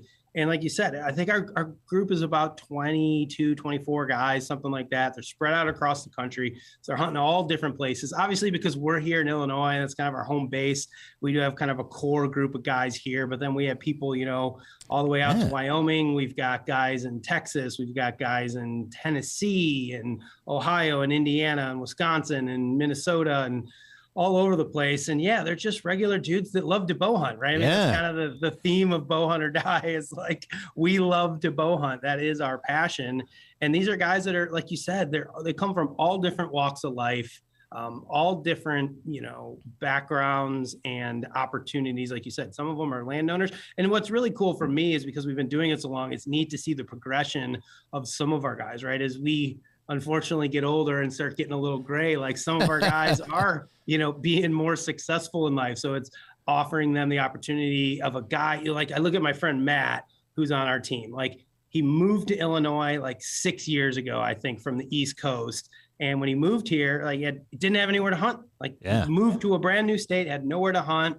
Worked his tail off to get a couple permission spots and some lease spots. Him and I have done some out-of-state public land. We've been to Kansas together. We've been to Kentucky together. We've been to Wisconsin together, like hunting public land. And finally, this last year, he was able to buy his own farm here in Illinois after working his tail off. Nice. And it's cool to see kind of that progression of our team, as we age, through kind of, I guess you would call it maybe our bow hunting journey, so to speak. So yeah, it's been really cool, and you get to follow along through the season because it's pretty much as live as we can make it. So I think we're getting ready. Today we have to finish up editing a video that will probably go up tomorrow. One of our guys, Josh Fletcher, and his wife Sarah went out to some public land in Wisconsin. She shot a buck opening weekend. So it was 2 weeks ago. Yeah. And that hunt will go up tomorrow, right? That's what's cool is it's fast. I mean, you guys turn stuff around that is like real time. Nothing against the TV shows, but the stuff they're filming now, you're not going to see for close to a year or half a year. Yeah, and there's advantages and disadvantages to both. you know, sometimes it is nice to be able to kind of understand how a person's season is going to play out. Right. So then you have the whole story of their season to put something together versus, you know, hey, I'm going out. Like, there's a lot of footage of me and Todd, like, hey, we're going out with this like intention. We're hunting a specific buck or whatever, and then it just never pans. It doesn't happen. Pans out. You know, but I guess that's the reality of bow hunting for the vast majority of us. It is for sure. I like the iconic bow hunter die spots that we see. Dan's got his play. I forget his last name. Probably Richardson. He takes his boat in. Everybody's seen the boat and the climb up the hill that he's fallen down back into some place. Dean in Minnesota, his pond. Everybody knows that pond.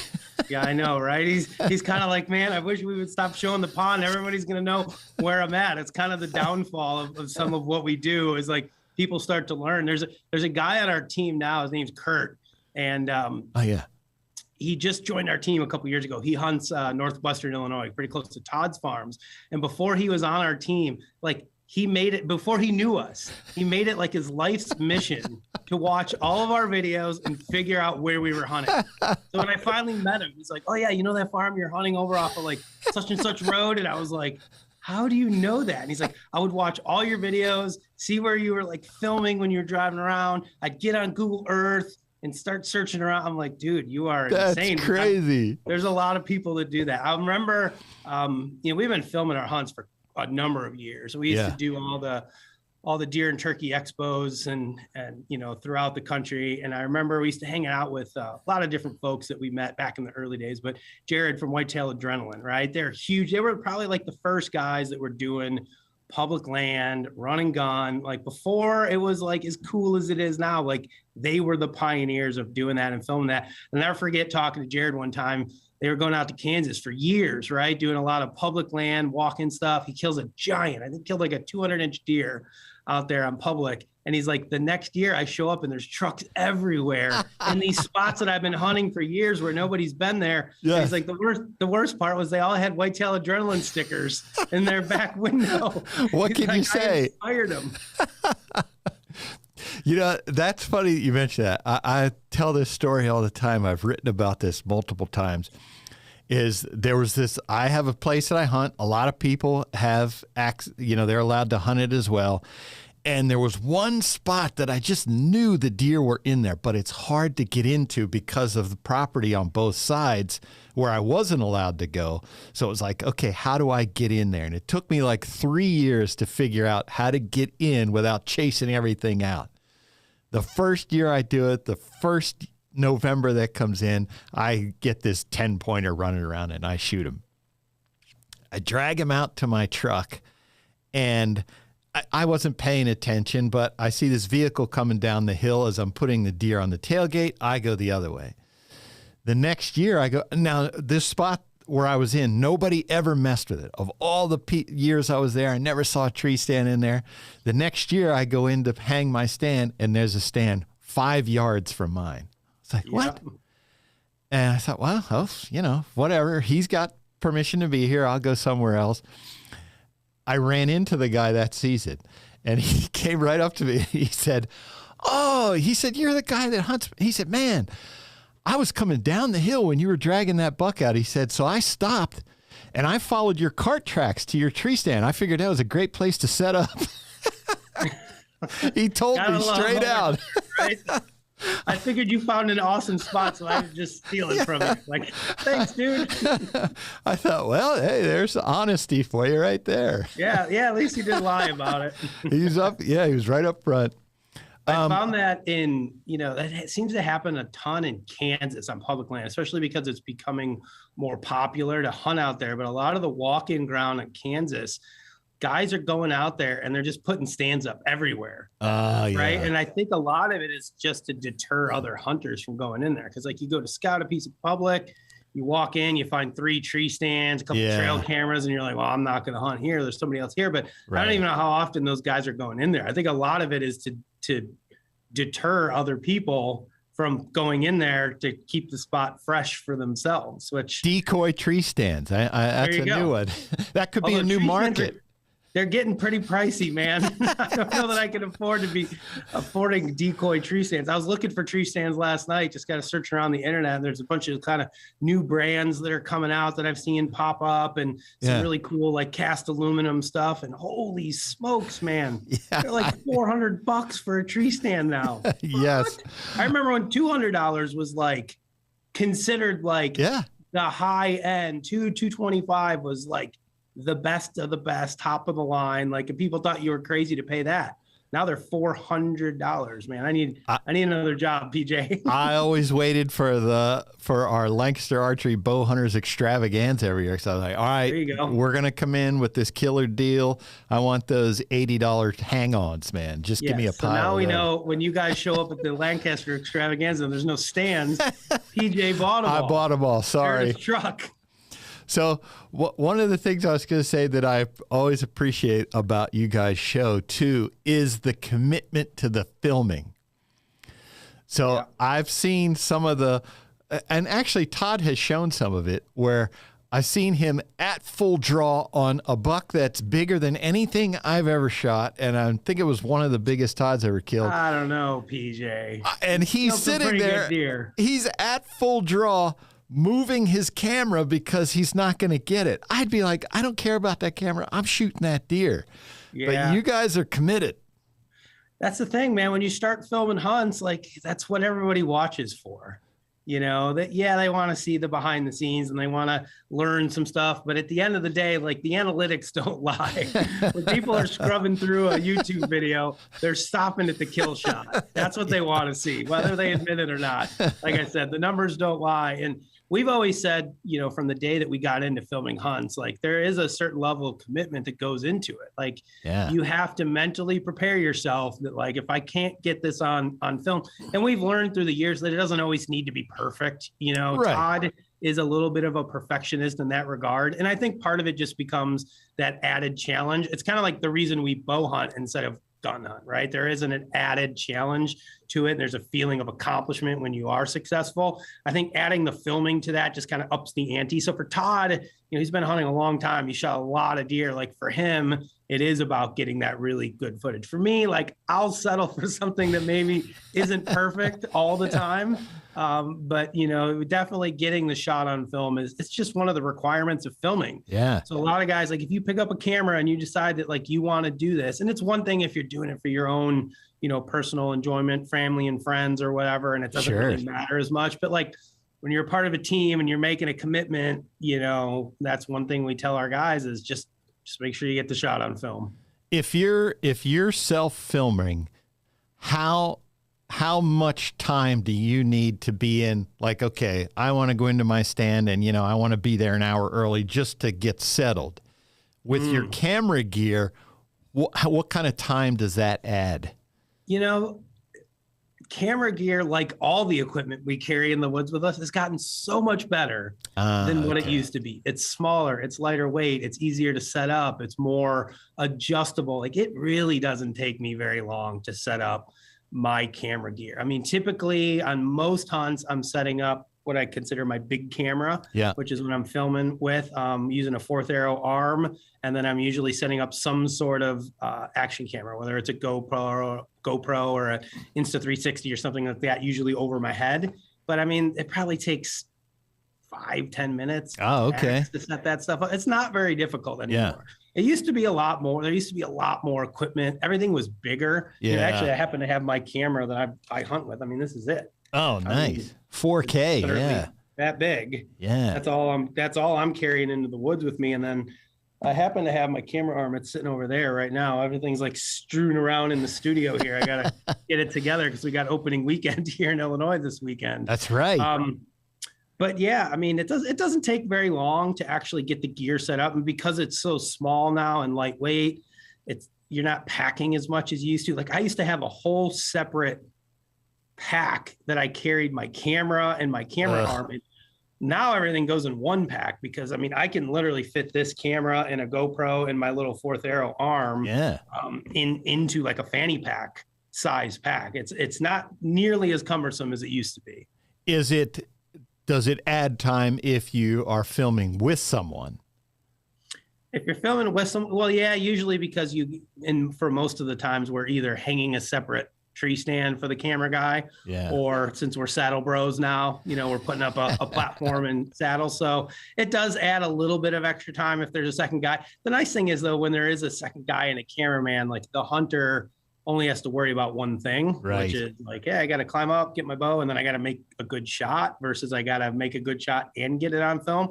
I know a lot of folks struggle with that when it comes to filming, when there's too much going on. And, you tend to maybe rush the shot a little bit because, you're worried that the deer is going to walk off the frame or whatever. Having a camera person with you is definitely a huge advantage in that regard. But trying to find somebody who's willing to sacrifice their hunting season to come film, isn't always the easiest thing. It takes a really good friend or somebody that's tagged out. Well, and that goes to that,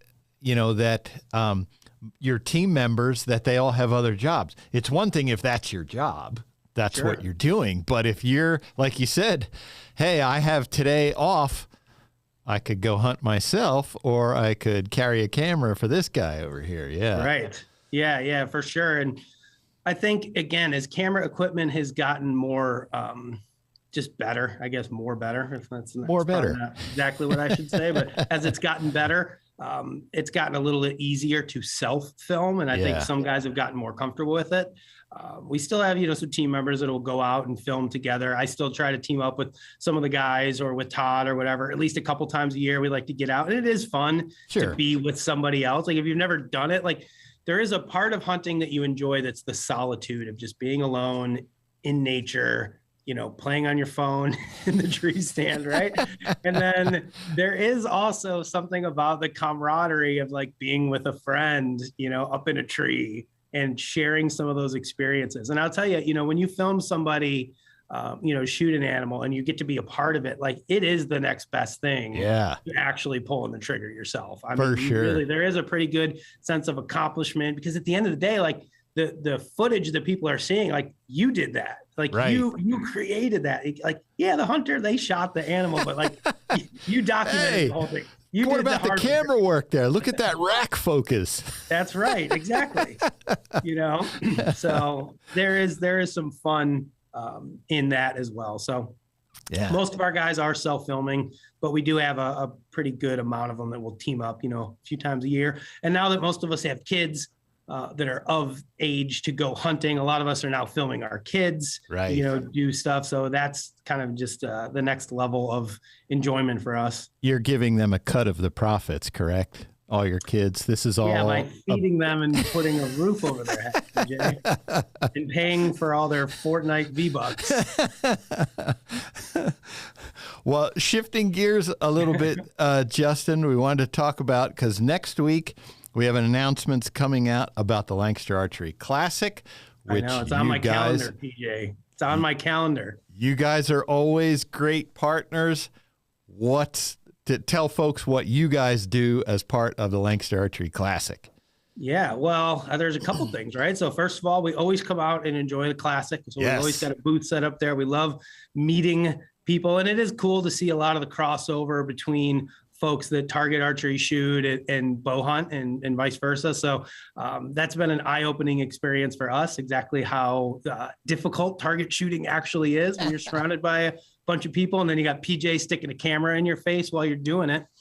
So yeah, we'll be out there. We always put up contingency money, I should say, for the bow hunter class, right? That's the big thing for us. And the bow hunter class is really cool because again, like after years of doing this, you just come to appreciate like how good some of these guys are with the equipment limitations that are put in place on the bow hunter class. So we put up some contingency money for that. And it's super easy for those guys. They just got to wear our swag. They got to wear our gear while they're shooting. If they get, I think we put up $750 for first place, $500 for second, $250 for third. Right. So if you podium and you're wearing our gear, hat or shirt, you get a contingency check for us. We appreciate everybody that reps our gear. I am planning on shooting this year. I think Brad might even shoot as well. We were just talking about that the other day. Brad's a better shot than me, so I might not let him shoot. I might just make him like document everything in video. But yeah, I am planning on shooting this year, PJ. So Gotta get ready. I mean, somebody can correct me if I'm wrong, but I'm not aware of a tournament where somebody who wins the bow hunter division can make more money, can have a bigger prize than at the Lancaster Archery Classic. I could be wrong I don't on think that, there is. but I'm not aware of one where the bow hunter division, I mean, you're taking home multiple thousands of dollars for winning that. Yeah, for sure. Just and it's cool to see some of the same guys every year. Now that we've been doing this for a while, we've gotten to know some of them, by name, like guys that we recognize. Right. And it's just cool to see those guys and see how good they really are. You don't realize until you get out there on that line and shoot for yourself, like how difficult it really is. And to do that year in and year out and see kind of some of that same core group of guys in the bow hunter division, it's been really cool for us. So Frank McDonough, our good buddy Frank, has sent in a question. He said, let's talk about Jay-Z versus Todd at the Classic. You got to talk to Todd about that. Jay-Z's all in. I don't ask Grafmeister. I don't know if he's talking about historically how the two of you have done head to head. I think I've beat him twice. And 1 year, PJ, I shouldn't even bring this up, but I think it was the last time we shot. I shot a 0 on my very first arrow. I missed the target, not the whole bale, but just the target. I missed it. Whoop. Frank, I might need some help, Frank. But I still beat Todd, even though I shot a 0. I spotted him one whole arrow, and I still beat him. Yeah. So that's awesome, Justin, but your claim to fame still will always be stopping the tournament dead in its tracks. It wasn't my fault. It's never my fault. So you got an arrow stuck, and then what? It broke off? Yeah. Well, you guys, I don't know why. You guys have these bales that's impossible to pull your arrows out of. So every time in between shooting ends, you're lubing up the arrows. I shot. I remember it. It was we were shooting the vertical target faces. Yes. Did you guys change that now? Do we yes. still shoot the verticals? It's triangle. It's triangles now. Yes. Well, the thing is with the vertical, it's kind of high up there, right? Yes. So you don't have the best leverage to, pull that arrow out, and that sucker was stuck in there. But the trick I was told by people that know more than me is you just got to kind of like twist it a little bit to break it loose, and then it pulls out. Yes. So I was like, I grabbed my arrow and I was starting to twist it, and there was a lady on the bale next to me, super nice. She was our scorekeeper. Can't remember her name, but she was like, "Hey, don't break that arrow." And I was like, I'm not strong enough to break an arrow, right? And I twisted that sucker, and sure enough, man, snap! It snapped off like flush in the target. And I was like, oh, well, we'll just keep going. But apparently you can't do that. They have to get the arrow out. Yep. Nobody could get it out, so they had to replace the whole bale. Everybody's waiting. And then PJ on the microphone like, Justin Zarr from bowhunting.com held up the entire shoot. There's I don't know how many hundreds of people lined up, and all of it is just watching, looking down where Justin is. Fortunately, you could hide in the crowd there. They're mainly looking at your target, as we had to go out and lift the bale off and roll it away and bring in a new one. Then all the people on my target phase are like, geez, dude, first time, bro? Todd's forcing me to do this. No, we definitely appreciate you guys coming to be there. I know folks love coming over to your booth and hanging out and seeing you guys shoot and all that. And then the support for the class, because that just adds an element to it. Like I said, for that bow hunter division, we definitely have seen it grow. That class has grown since you guys got involved, just because now it's like, hey, man, you can come in here and make some legit money doing this. Yeah. And so, no doubt. And you just better practice. Whew, I tell you what. But you know what else is cool about your guys' format? And I guess when I first started coming out there, I didn't realize that I guess every shoot or every event can kind of have different rules, right? You guys can a little bit different rules. And with your guys' event, it's first you just got to qualify. That's right? it. You just got to shoot well enough to make the cut to get to like the next day. Once you get to the next day, it's like kind of like anything goes, you know? Exactly. Like you just got to beat the guy that you're shooting against. It's you against one other dude. That's all that matters. Then if you win, you got to beat the next guy, you know? And then you get through into the finals. And what I think is really cool is this, like the idea of shooting up, right? And for those that don't understand it, like, let's say there's 8 people that make it through into the finals. The number 8 guy goes against the number 7 guy. Whoever wins moves on, goes against number 6, goes against number 5. So if you qualified in the brackets on the second day, like number 1, the worst you can finish is second place, right? Yeah. Which is pretty sweet. But if you're like the number 8 dude, you don't have to shoot against the number 1 guy right away. You got to shoot all the way up to the top. Yes. And it's really cool when you see guys that like go on those runs, you know, and everybody starts cheering for them. And it's a really cool, like live environment that you don't really see for archery a whole lot. If you're the number 1 guy and somebody has made it up from number 8, there is you earn the number 1 spot, but I'm sorry, there's nobody cheering for you. No, unfortunately, you could have had like the best rounds in Lancaster history leading up to it. They're cheering for the number 8 dude. Everybody loves to root for the underdog. It's funny you mentioned the format, and yeah, it's that. You know, a 660 is the perfect score. We've only ever had three, I think. And that's cool and all, but you don't have to shoot a 660. It's just shoot good enough to get in the door. Yeah, and I don't think anybody that shot a 660 then went on to win, right? No, Bodie Turner, he podiumed, but he did not win ultimately last year. But you mentioned Braden Galantine. Sorry, Braden, have to bring you. He shot a 660, and then the next day in eliminations, he got beat, I think in his second match. Yep. And, you know, all those pros will say that in head-to-head, hey, anybody can go on a run of 12 arrows. Even I have hit 12 good shots in a row. I don't know that I have. But sure then, maybe it's within me. But then, you know, then they'll come out an 8. You just got to hope that 8 stays, you know, hidden for a while there. Those are not good. You don't want to shoot 8s. You shoot an 8, oof, especially against that competition.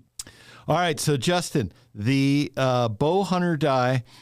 So we're in the season now. It's only going to start ramping up. You guys post, I think you try to do a video a week, but sometimes you do multiples. Man, we're doing more. Yeah. Just the people's thirst for content in this day and age, once a week is no longer good enough, man. So it's like usually 2 or 3 a week, depending on kind of what we've got coming in and what sort of action we got going on. So as soon as we're done with this, I got to film a video, just a fun little preseason video we're going to put up, I think, this afternoon. We got a hunt going up tomorrow, which will be Josh and Sarah in Wisconsin.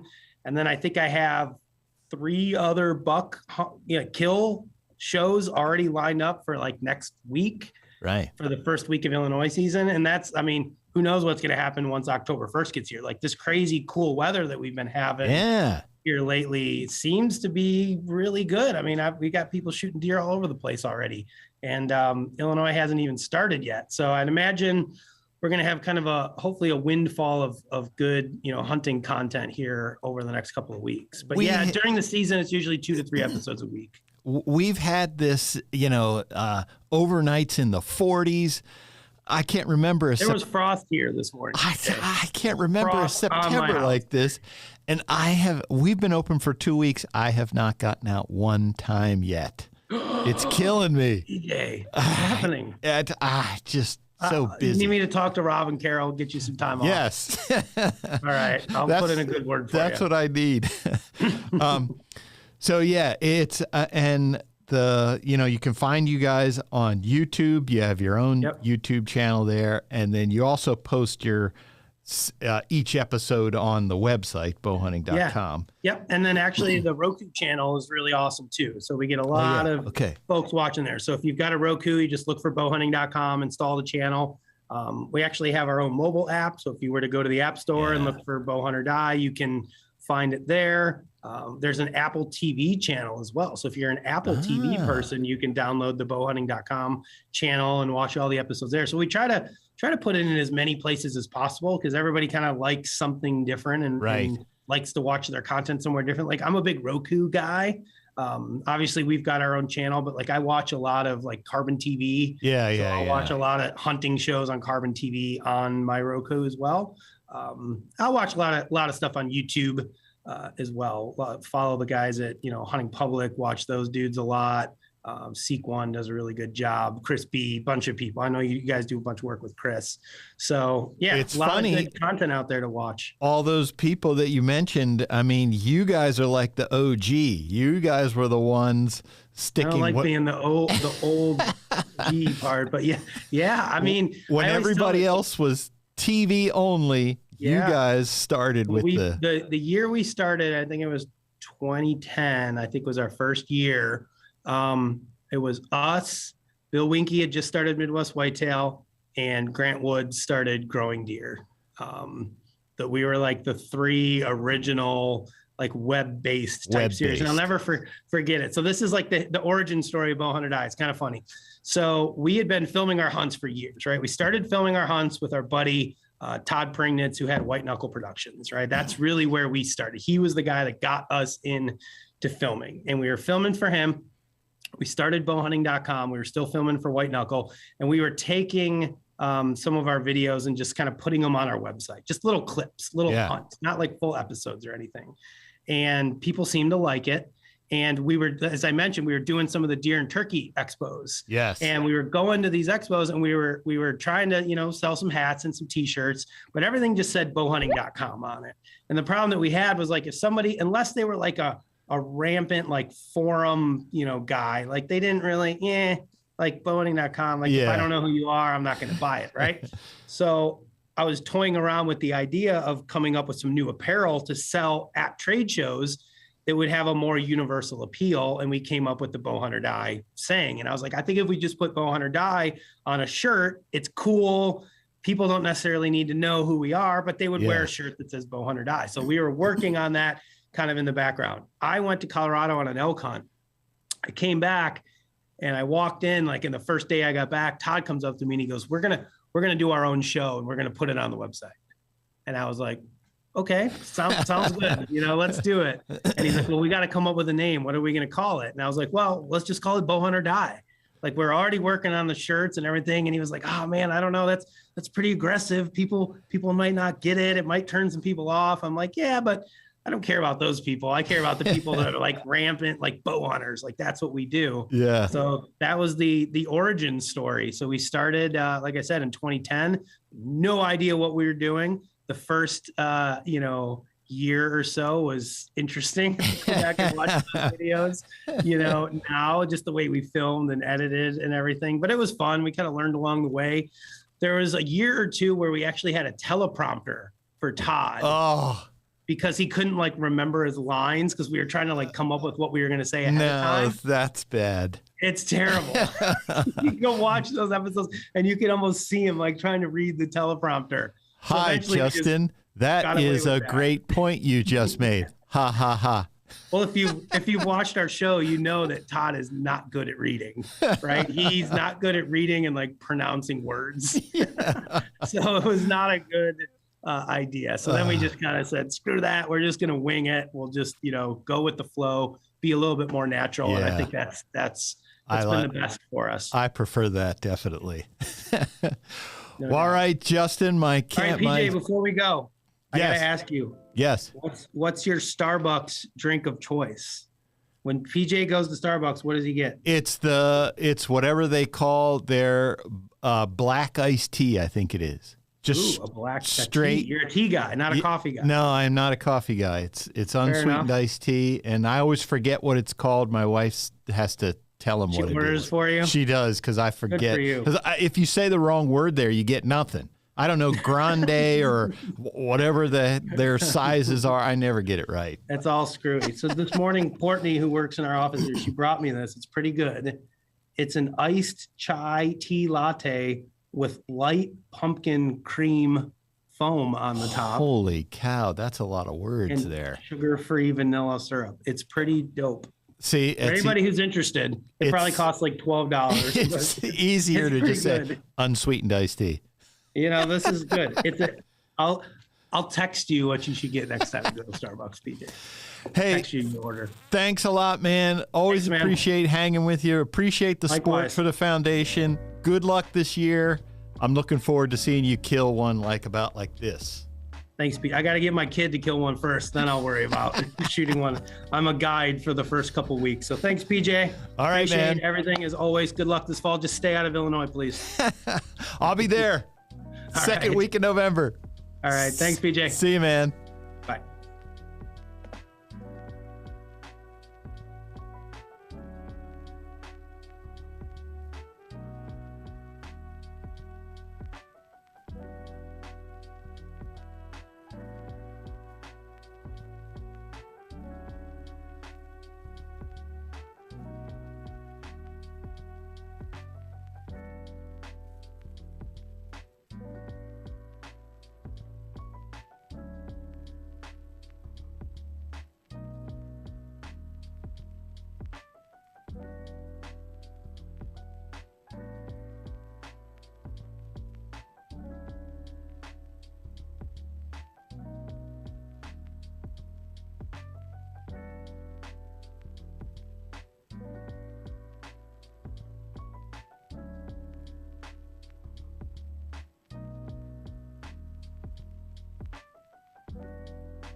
Oh, we're back.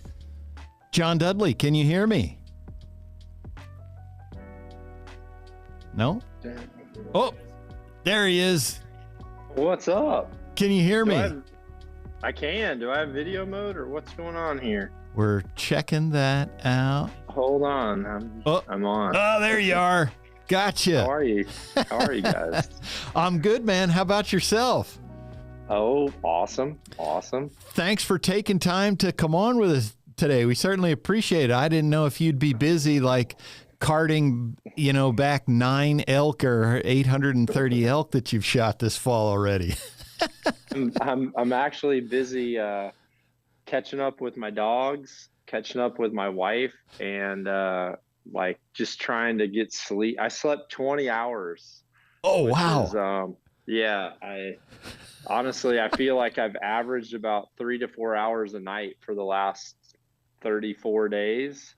So as soon as I got home and my body realized I was home the other day, I just totally just crashed out. And I'd wake up and Sharon would just give me some food and stuff. She'd be like, "You're still tired?" And I'd say, I'm still kind of wiped. So yeah. I saw you post a shot the other day, or it might have been today or yesterday, of your weight, 200 pounds. You're a big dude. Yeah, I think I'm under 200 if I would have dropped my undies. Holy cow. What did you start at? That's a 253 is where 53. I was. Yeah.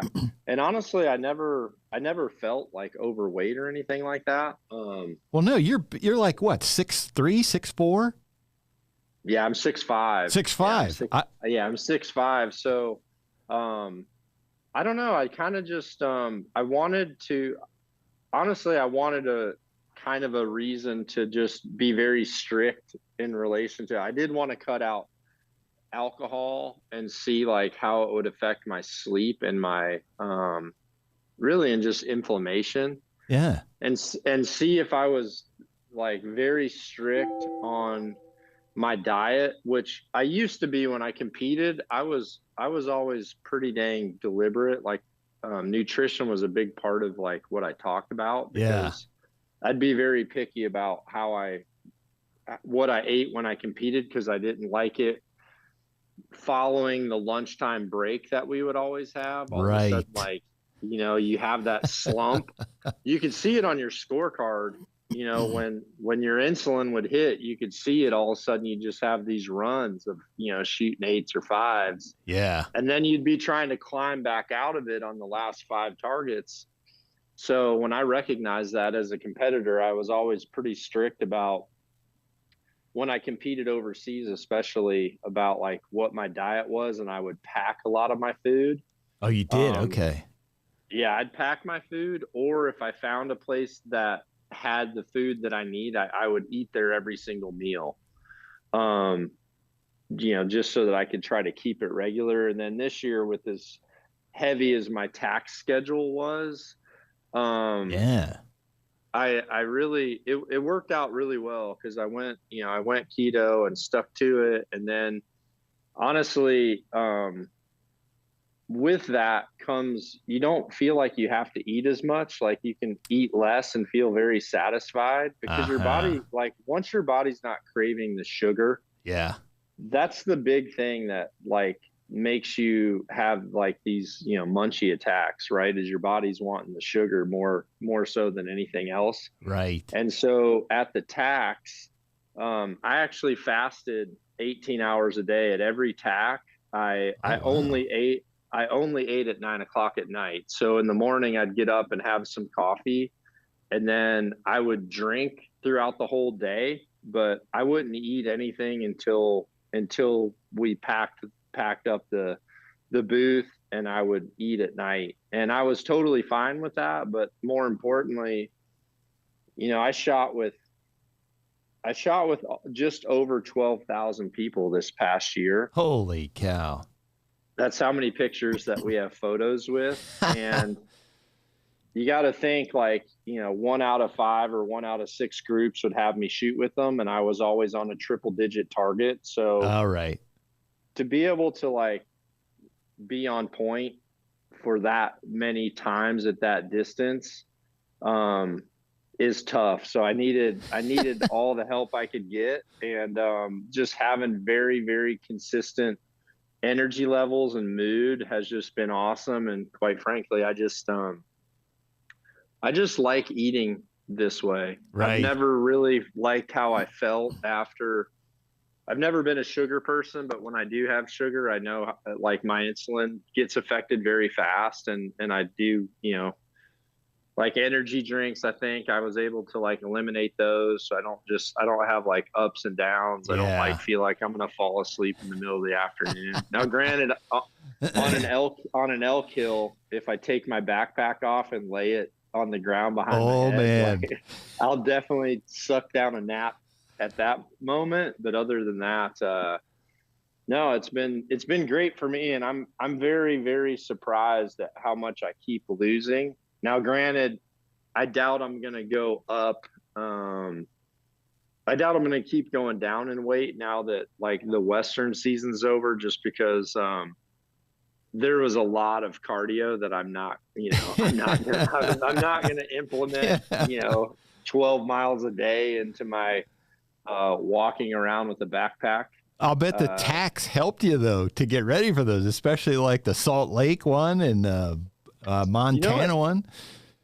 What helped me the most, PJ, is so this past year, for whatever reason, I turned 46. I actually didn't know I was going to be 46. I thought I was still 45, but then once I did the math, I'm like, oh dang, you're like on the downhill slide of 40 now. And so years ago, I got some really good advice, actually from Arnold. I was at the Arnold Classic. And at the time I was in my 30s, I think I was turning 35. And he told me that one of the best things that he's done, but that he wish he had done earlier in life to like save his joints and everything, was he said that he really wished he would have made it a goal to be in better shape at 40 than he was at 30, and like have this long-term goal that you're working towards, right, so that you're literally building a goal for a decade, so that you're not trying to just all of a sudden be in the best shape this year. Yeah. So I did that when I was in my 30s. I had this gradual progression of, be a little bit better this year than last year, but ultimately I want to be in better shape at 40 than I was at 30. And I ended up having my shoulder surgery at 39. So I thought I thought it was going to really mess me up, but I ended up still completing it. And I was very diligent, like once through my PT and stuff, to actually fulfill that. And so I kind of made that decision this year when I realized I was going to be 46, and I was technically 45 and a half in January. Yeah. So I kind of talked to a buddy of mine that's very similar in my like stature. And he told me, he's like, out of everything, keto worked the best for me. And he said, I loved how it made me feel. And he kind of moved on to a carnivore diet, which I really like vegetables. So I don't know if a carnivore, and I travel a lot more than most people. So I don't know how like sustainable that one is. So I did keto as part of like, this is what I'm going to do. But then more importantly, I just decided to get my eyes done, my nose done, and my ears done. Like I just decided 46 was going to be a John Dudley body overhaul. So my nose is the biggest thing. Like when it comes to like how I could perform at TAC and how I performed out west, if you've ever struggled with breathing, which I had only ever had like 30% breathing capacity out of like one nostril and like 40 something out of the other. Yeah. It is a life changer. And Rogan was very adamant about me getting that fixed. He's like, dude, it changes fighters' lives. And so I had a deviated septum from breaking my nose when I was younger. And I've always struggled with like sinus congestion. Yeah. But to be honest with you, I feel like the sinus part was related to my diet as well. Cause I think there's certain carbs or certain grains or something that I eat that causes inflammation, because now that I can breathe, I feel like I'm breathing through like, high school PVC tubes. Yeah, high school truck stop or high school truck machine shop mufflers that everybody's welded on. I just got straight pipes.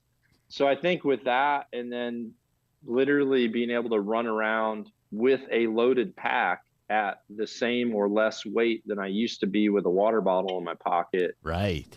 It's just changed. It's been a life changer. Well, we're here today, obviously, to talk about we're here because of the Lancaster Archery Foundation. And one of the things that I appreciate about what you do is, so our foundation, we mainly focus on kids getting started, just coming out, where, we see you at the TACs. I mean, you've made it, in my words, I'll say you've made archery cool. It's cool to go to a TAC. John Dudley's going to be there. You got the guys with the bino harnesses. I mean, that's a whole thing now. And I wanted to hear from you, because certainly you've seen it, I'm sure, from the first TACs you went to now. What are you hearing from people about the interest in archery from adults who are just getting into it? You talk to a lot of them. Yeah, and honestly, one of the biggest focuses I have at those, if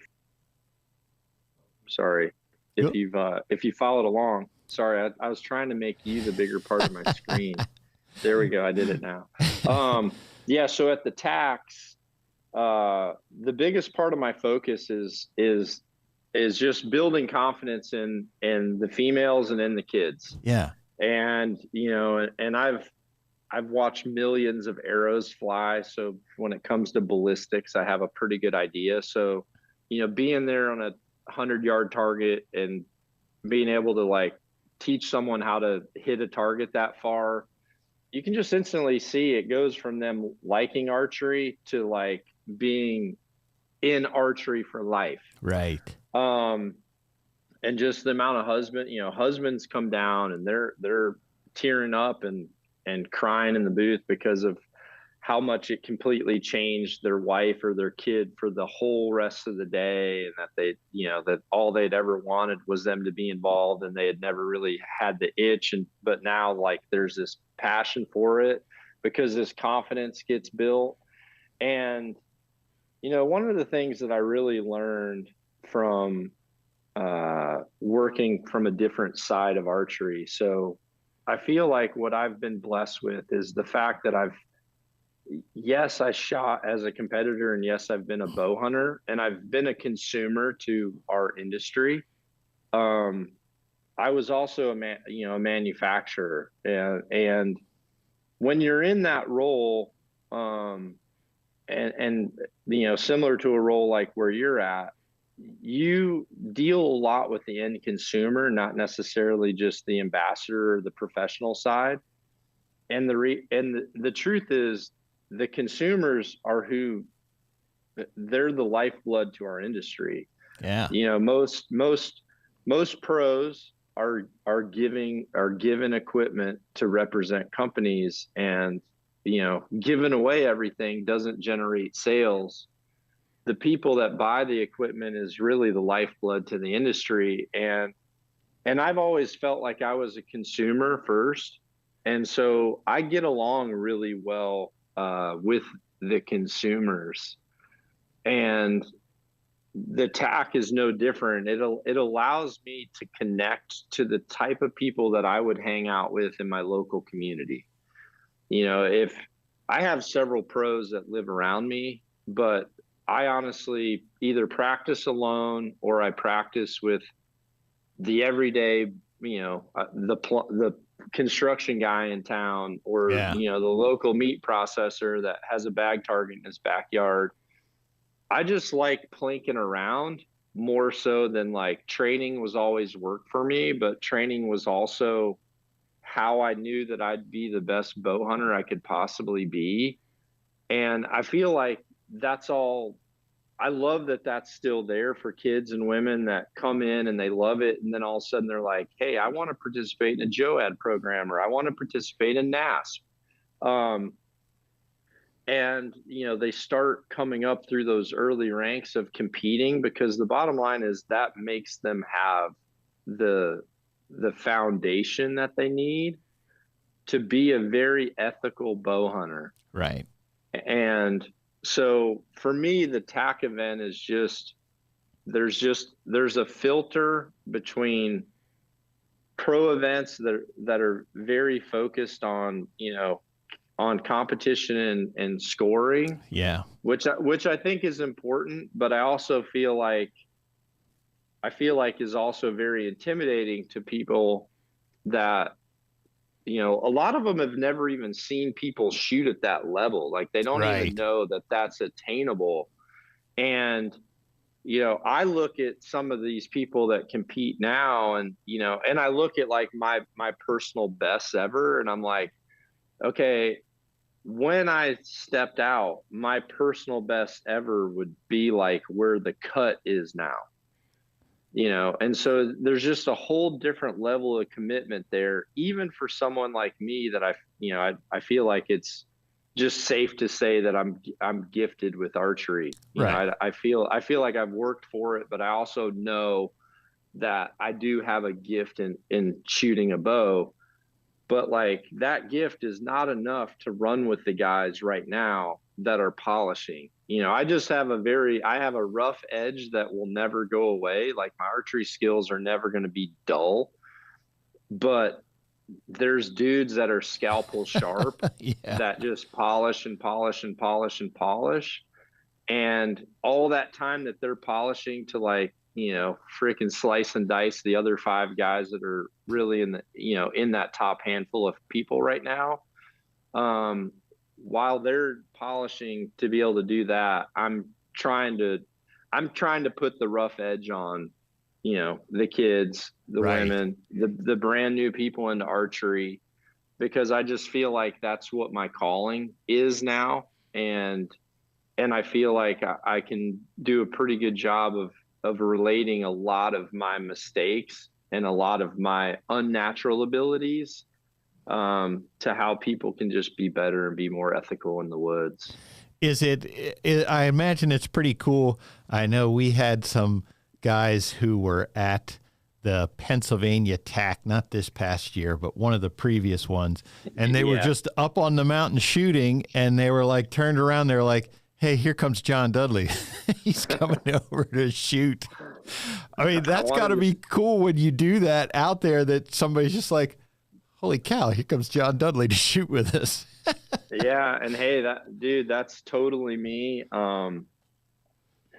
That's totally me all the time. Funny enough, I was sitting outside of a grocery store somewhere in New Mexico or Colorado or something, and I was like loading my cooler with ice, and filling my truck up with diesel, and like 3 dudes pulled up and they're just like, "Hey man." And I go, "What's up?" I'm like, "What's up, guys?" I'm like, get out and talk to me. I haven't been able to like talk to a human in like a couple of days. And so it was just, they were just like, "Oh, really?" And they got out, and, and I was genuinely interested in talking to them about stuff. And then funny enough, I was trying to drive all the way through the night to where I could make it to Utah, to be able to hunt the next morning. And so I ended up stopping at a Burger King at like 12 at night or something in this little town. And I just wanted to like stand on my feet, because I knew if I like walked around too much that I was going to get tired.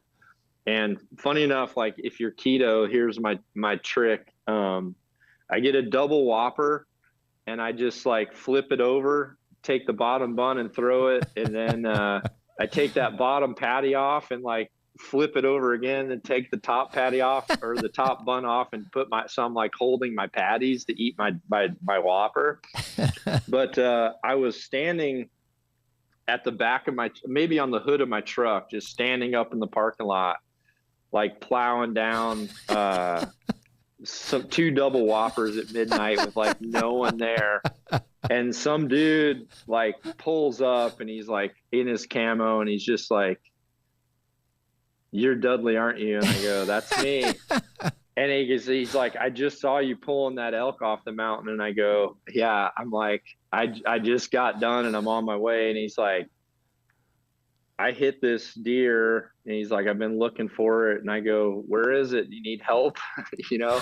And he just like gave me this look like, what, but that's really who I am. I mean, I love hunting in the camps with smaller people. And honestly, I feel like this year I actually made a decision. All the people that I've been mentoring and everything over the past several years, I just told them like, "Hey, I'm going to take your training wheels off.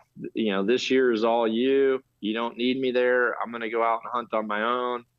I'm going to try to get back to smaller camps." And that's really what I did.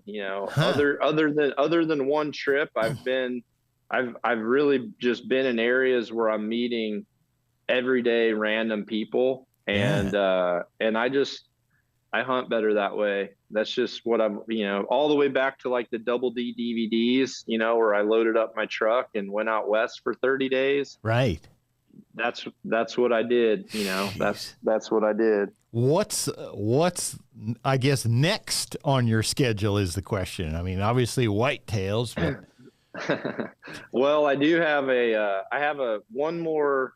I actually canceled. I was supposed to be in Montana this week because I drew a cow tag and I also drew a mule deer tag, but I've decided to, just based on the season I've had, honestly, like I'm tapped out on like what I can actually consume for elk. So I just canceled that and flew home to see my family. And I do have a Shiras moose tag that I got, and I have one more Western mule deer tag that I have that I'm not gonna like eat just because they were pretty tough to get.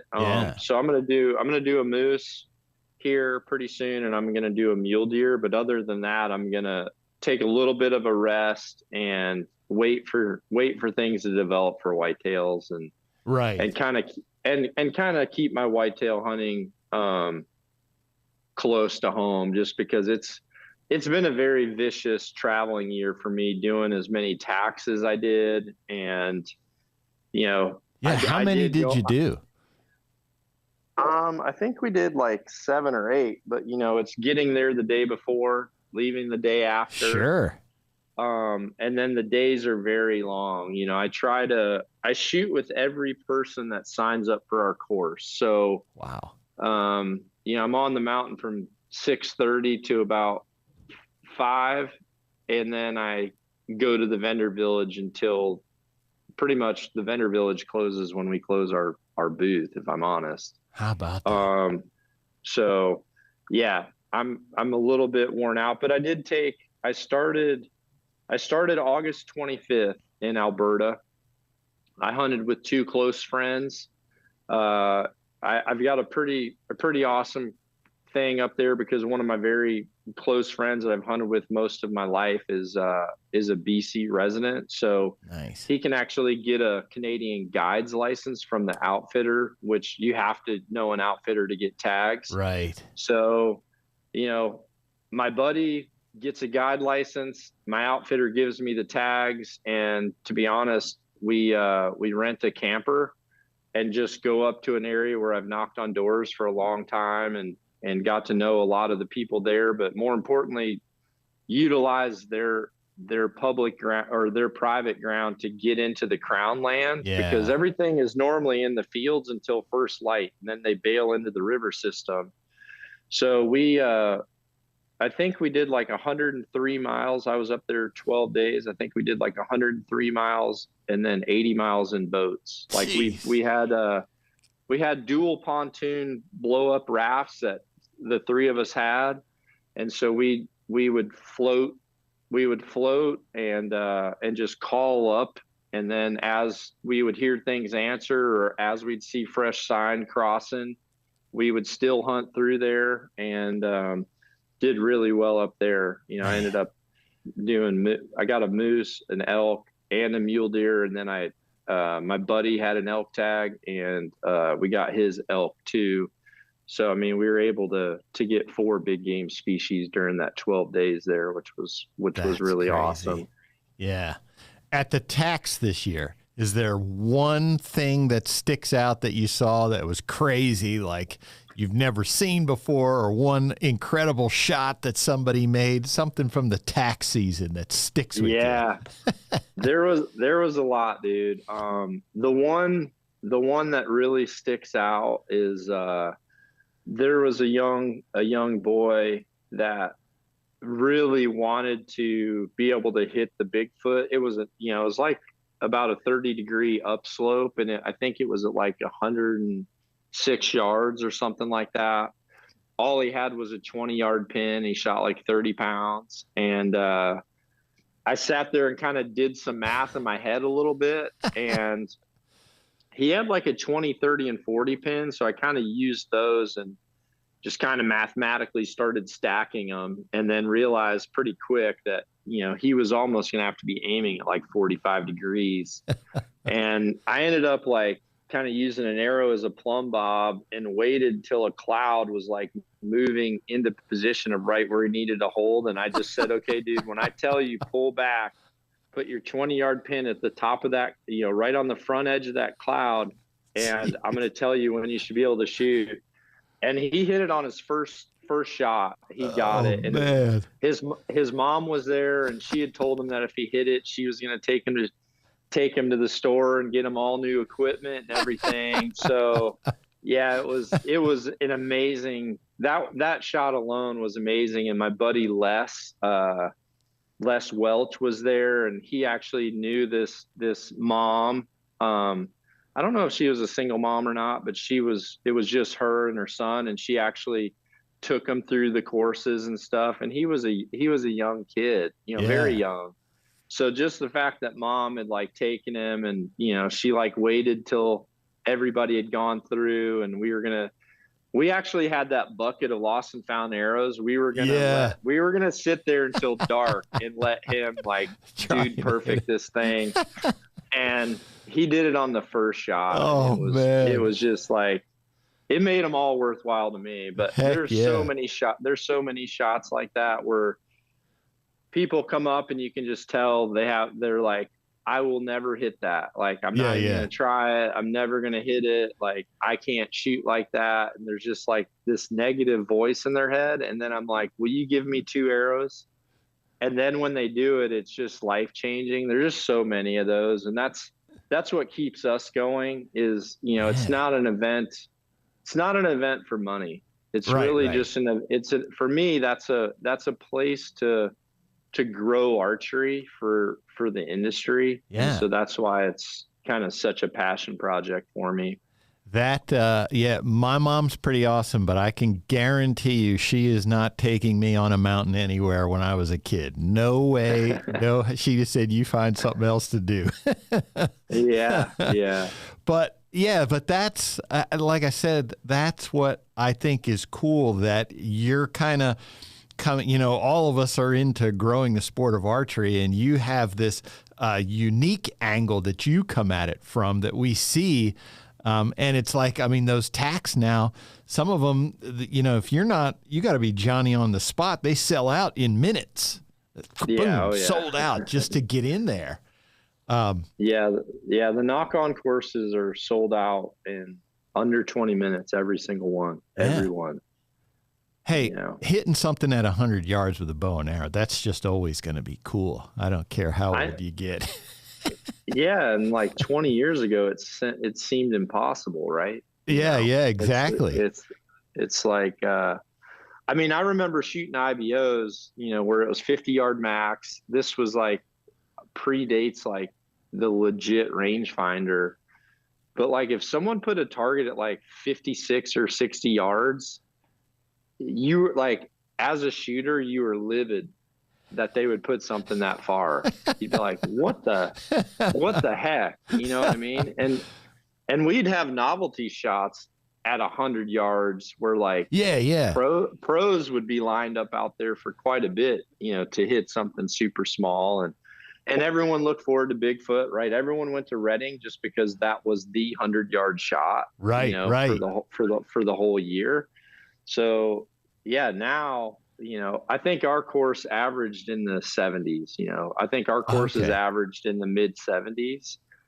So they were the tough. Notoriously the knock-on course is the most technical, because I do build the course and the shots to where every shot has a key factor that can make you miss built into the shot. It's just a matter of, you really have to pay attention to all the little technicalities that I tell people will make you miss, your bubble, how you shoot on inclines or declines, your ability to, trust the arc of your arrow, the ability to like shoot through a wedge and like look past the obstruction, just lots of things like that I know will make people miss but they don't if they follow their protocol. So right. Yeah, it's and honestly, it is, there's a fine line though. It's unbelievable preparation for a real hunt. However, I wish people really understood the fact that, like, a long time ago, I read something from Chuck Adams that I think is probably the most accurate thing he's ever written, which was, your effective range in a hunting situation is half of the distance of your effective range in practice. That is such an important factor for people to understand, because there's a lot of new people coming into archery. And I actually did a podcast with John Barklow where I addressed this. And I kind of took and I take responsibility for some of these new people that are coming in as shooters. There's a lot of like new high profile military guys I've brought in and things like that. Or, some kind of like A-list type people. And when they go to attacks and they learn that they can shoot that far, and then all of a sudden they get into a hunting situation and they take these very long shots and then openly talk about it, and the rest of like the veteran archery community, not veteran in regards to serving, but veteran in regards to we've been here, we're just like, oh yeah, you don't like 80-yard shots, for a first shot on an elk is like, just because you can doesn't mean you should. That's always been the case. It's kind of like, there's like legally I can shoot whitetails right in the face if I want to, right? But that doesn't mean that's the ethical thing to do. And certainly showing it, is the other thing. Like, just because it's like, well, this is a legal kill. Well, it is legal, but is it ethical to our industry? So the thing that I feel like that I haven't done a good enough job in is like not only bringing people into archery and teaching them how to shoot better and teaching them how to be more accurate in a hunting situation. I haven't done a good enough job, and I should have recognized this to begin with. But before my grandfather ever taught, and my uncle, before they ever taught me how to shoot, they taught me a code. And we are so focused on bringing new people in. We're not doing a great job teaching the code of, like, you know, picking up a can that picking up a water bottle you set down, or, you know, not taking crazy shots, being super diligent to find your arrow. Because at the tack, you know, people are waiting on you, and it's kind of just easy for someone to say, screw it, I'll get another arrow. You know, it's $10, you know. But like in a hunting situation, not looking for that arrow and having a farmer put that in a tractor tire is a difference between no one ever being able to hunt there again in their life, in our life, because the farmer's now, you know, has a bad impression, versus having someone open-minded to hunters. So, you know, and then just like the small things of, you know, asking the landowner, is it okay if I field dress it where the animal lays, or would you like me to discard the field dressing out of the field or out of your pasture? Or, you know, maybe they're like, I don't want wolves around here with my cows. Honestly, I would much rather you, you know, let me drive in and pick this whole thing up so we can, you know, it's just like little stuff like that I think I need to do a better job of like writing down and just saying like, hey, these are part of the code that our mentors taught us before they really taught us how to kill. Right. You were accompanying them, and you were shadowing them, and you were looking at how they tenant the land more so than how they consume the land. And that's the one thing that I really feel like with all these new people coming in, no different than etiquette in a range, right? If you're a brand new target archer, you know, you don't go down and pull arrows whenever you want, right? Yeah. It's just like, imagine if like everyone knew how to shoot and you took them to an indoor range for the first time, but they didn't know the range rules. Yeah. We don't have etiquette rules written at the trailhead, and maybe we need it. You know, maybe we need that. Well, cool. Well, John, my producer's holding up his hand here. Got our next guest coming on. But hey, man, I sure appreciate you taking time to come talk with us today. Our stream views went up as soon as folks saw John Dudley was on the line. We appreciate everything you do for archery, you know, all your support of us. You know, we know you're always telling people go to Lancaster Archery, and we sure appreciate all that, man. I got something coming your way too, PJ, by the way. All right. Something I've been working on. So, all right, man. Yeah, I'm excited. So hopefully you like it. I've really been focused since the Levitate. I've been focused on making the best quiver out there. So nice. One's on the way to you. So I'm curious to see what you think. Awesome. I'm excited for that. John Dudley, always appreciate your time, man. See you, everybody. All right, folks, we will be right back.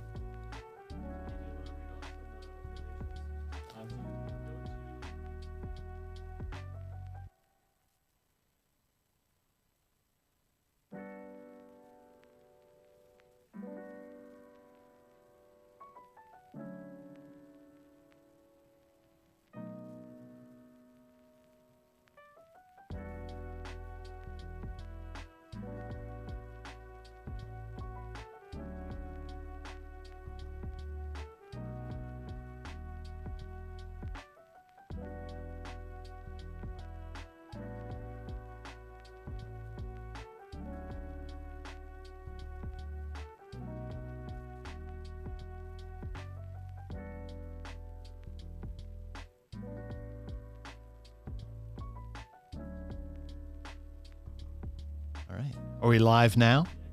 Oh, all right. We're always live. Sorry, I thought we were off there, folks. All right. So we have some donations to read out here. Daniel Osman, Hannah Hugney, hope I pronounced that right, Tony Millsap, Jeff Camp, Andrew Cawley, Brian Munchell, Stephen Kaufman, Sarah McDonough, Sean Snyder, Chad Whitmoyer, Steph Hughes, Dustin Samato. Thank you very much for your contributions. We appreciate all of those. Here's a couple more. Bearbow Project. Thank you. Appreciate you. Cowboy Troy, Peter, and Daniel. So, yes, folks, we appreciate it. Let's recap why we are here.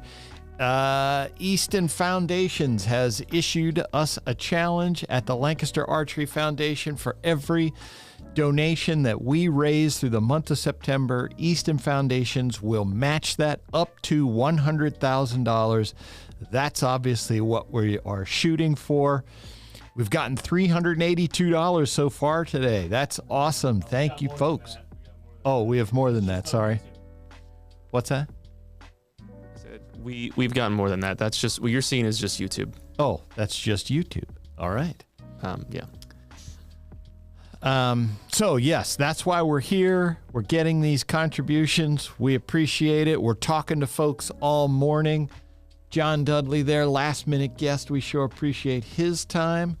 Kyle, are we ready for the next one? I saw. Yeah, I'll get it queued up. Next up, we have Laven Newsom from Shrewd. Big fans of our folks at Shrewd there. If you have questions, send us any questions you want me to answer.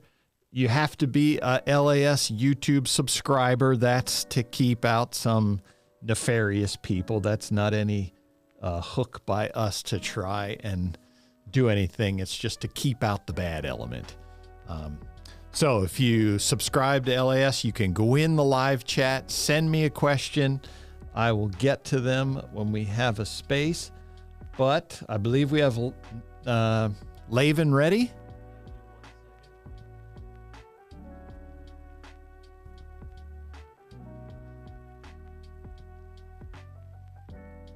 Can they all hear that cool music that you're playing, Kyle? Colton Dunkel says Cliff Bars and iced tea are being donated to the podcast crew right now. Thank you. Kyle and I often live on Cliff Bars and iced tea at various events. But there's the man, Laven Newsom. There's his keyboard. I had the whole second monitor thing. You got to figure out where you want it all, where the camera's pointing. Laven, what's up, man? Good to see you. What's up, PJ? Great to see you. How are y'all? We are well. I haven't seen you in a while. You had a busy summer. I know you were busy. First off, let me thank you for your donation to the Lancaster Archery Foundation. Shrewd, you guys are always big supporters of us, and we appreciate that. But I'll ask you, Laven, the Lancaster Archery Foundation, what does it mean to you? Why would you donate to that cause? I think you could go on for a while. I think there's a lot of great reasons. I think anything that the Kaufholds and Lancasters involved in is going to lead to good things. So for us, just at like a general broad level, I think we believe in supporting that. And anything that helps the sport of archery, anything that helps archers get into archery or stay in archery. So for us across the board, it's kind of a no-brainer. Well, we sure appreciate that. And Laven, for folks who may not be familiar with Shrewd, introduce yourself. Shrewd is a family-owned business. It is the Damon Company is like our parent company, which is the same thing, family-owned. There's 4 of us. And Shrewd has kind of grown out of the machine shop, and it's the majority of what we machine in our machine shop now. And we make all our products in-house, like 20 feet away from my office. We CNC machine kind of everything that we have. We've been in business as a machine shop for, over 50 years, and we've been doing the archery thing for a long time. So I think we're known for, within the archery and especially within the target archery, we make things a little bit different than a lot of people. And I think we look at our products a little bit differently. So for us, the uniqueness, the versatility is ultra important. And sometimes that supersedes, we have a ton of SKUs. So you look at any of our products. Yes, you do. We have a ton of different accessories, a ton of different options, lengths. So, for us is making sure that we can get the archer the best possible equipment that helps them succeed. And our warehouse guys would argue that sometimes we go overboard on that, but that's kind of our thing, and that's what we like doing. We're lucky. There's no corporate umbrella or boardroom coming down and telling us what we can and can't do. So, we can have passion projects and do things kind of our own way here, which is a lot of fun. I was reaching back behind me to grab my scope off of my target bow. There it is, the Shrewd Optum. And as you mentioned, SKUs, there's a lens, there's the fiber ring, there's the front sunshade. Yes, one of my favorite scopes. I have those on all my bows, the Shrewd Optum. That thing is awesome. So for Shrewd, so I don't even know. Are you coming on to talk about a product in particular? What are you here to tell us about? We are being so target oriented for us. We normally launch products in about February. So we're gotcha. a little bit of ways away in that. I think, so on the new product side, we don't have a whole lot to talk about, but I do think it's important. And something that we've been kind of communicating on the new product side for us, we haven't rolled out a whole lot of new things the last 2 or 3 years. And our focus has been to keep the products that we do have in stock. So we run 7 days a week, 24 hours a day. And we were really lucky, like pre-COVID, we took some calculated risk on the equipment side, and we added a lot of production capacity, which at the time we thought, we had more production capacity than we'd have demand. And very quickly, we proved that to not be the case. And so for us, the last 2 years has really been, we need to make sure that we can stock the products that we're advertising, that we're marketing, that we're giving to our top shooters. And so that's really been our focus. And we've done a relatively good job. I mean, I think you look around the industry and you're seeing month-long lead times. Yes. And again, you go back to like our SKU count, and with how many products we have, inevitably, a few things aren't going to be in stock, but typically it's a 3-step sunshade or a certain color of something. So in general, our stock this time of the year is normally depleted from 3D season, it's summer and all that. And, this is the best stock level we've ever had. Our lead times are faster and shorter than they've ever been. So that's really been our focus. And we just bought another piece of equipment this year. We've added some space in the machine shop so we can do it even more. And we brought in some engineers to help speed up our production. So we're at a point now where we can look at bringing out some new products, and again, doing it our way. When we come out with a new scope, it's going to be a scope. You're looking at colors, a lot of pin sizes, accessories. So, it's not like we can just kind of make one thing and put it out there. There's Right. a lot of different elements involved in that. And we want to make sure that when we come out with it, we can ship it. So we appreciate that at Lancaster Archery very much about Shrewd. What Laven's talking about is, folks, when you come on our site and you click buy it now, and it says the little red line pops up, temporarily out of stock, and then you get all frustrated. The ability to have that product in our warehouse here, that's key. We like it when the manufacturer is able to have something. And like Laven mentioned, when they launch something, having product immediately available, taking advantage of that excitement. So we definitely always appreciate having, the Shrewd. We don't have to worry about having inventory there. They're always able to produce it. And I mean, sometimes there were problems. Everybody knows, it's no secret, there were problems with the infrastructure and getting the raw materials. Some companies were struggling with that. It was a real struggle. The fact that we were always able to have Shrewd stuff available, that was definitely important to us. So looking ahead to the target season, you guys are excited. You got some top level shooters out there? Which tournaments are you going to? Where are people going to find Shrewd for the upcoming target season? Yeah, we call it our Axcel to Axcel tour. Yes. Which, in terms of like archery puns and coming into like nomenclature, is probably my favorite we've ever done. And we're, I think, again, unique in how we approach it in general. We don't do a whole lot of print advertising in general. We really don't have like an advertising budget. We are at tournaments. We're physically visible, and that's kind of our thing, and that's how we get our products across. So for us, we're normally, I think we've averaged pre-COVID, 25, 26 tournaments a year. We have a team that's full-time on the road, and they're out there. And we track the miles, and it's pretty cool. At the end of the year, you see that they drove 15 or 18 or 20,000 miles, and that's a lot of fun. So in terms of what tournaments we're going to go to, it's pretty much every NFAA, ASA, IBO, and then we sprinkle in a lot of small tournaments. So, the benefit for us for having a team on the road full time is, if they're out in Reading and then the next tournament is in Texas and it's 2 weeks away, we don't fly anybody home. They stay out. So we can go to a tournament with 40 shooters. We can go to a tournament with 100 shooters. And so that's really fun to be able to support local archery around the country. So we'll be doing that just like we always do. We bought all that equipment right before COVID. We also bought a pretty sweet like transit van, the big ones, and we kitted that out so we could do the same thing. Did you have that at ASAs this year? Is that the one I saw? Probably. We use it as our like secondary thing. So it takes restocks at some tournaments, but in general, we built it out to be like a second trailer. So it's got stock room for everything. It actually has like 2 little bunk beds in it. So if you're on the road, you can just pull over and take a snooze.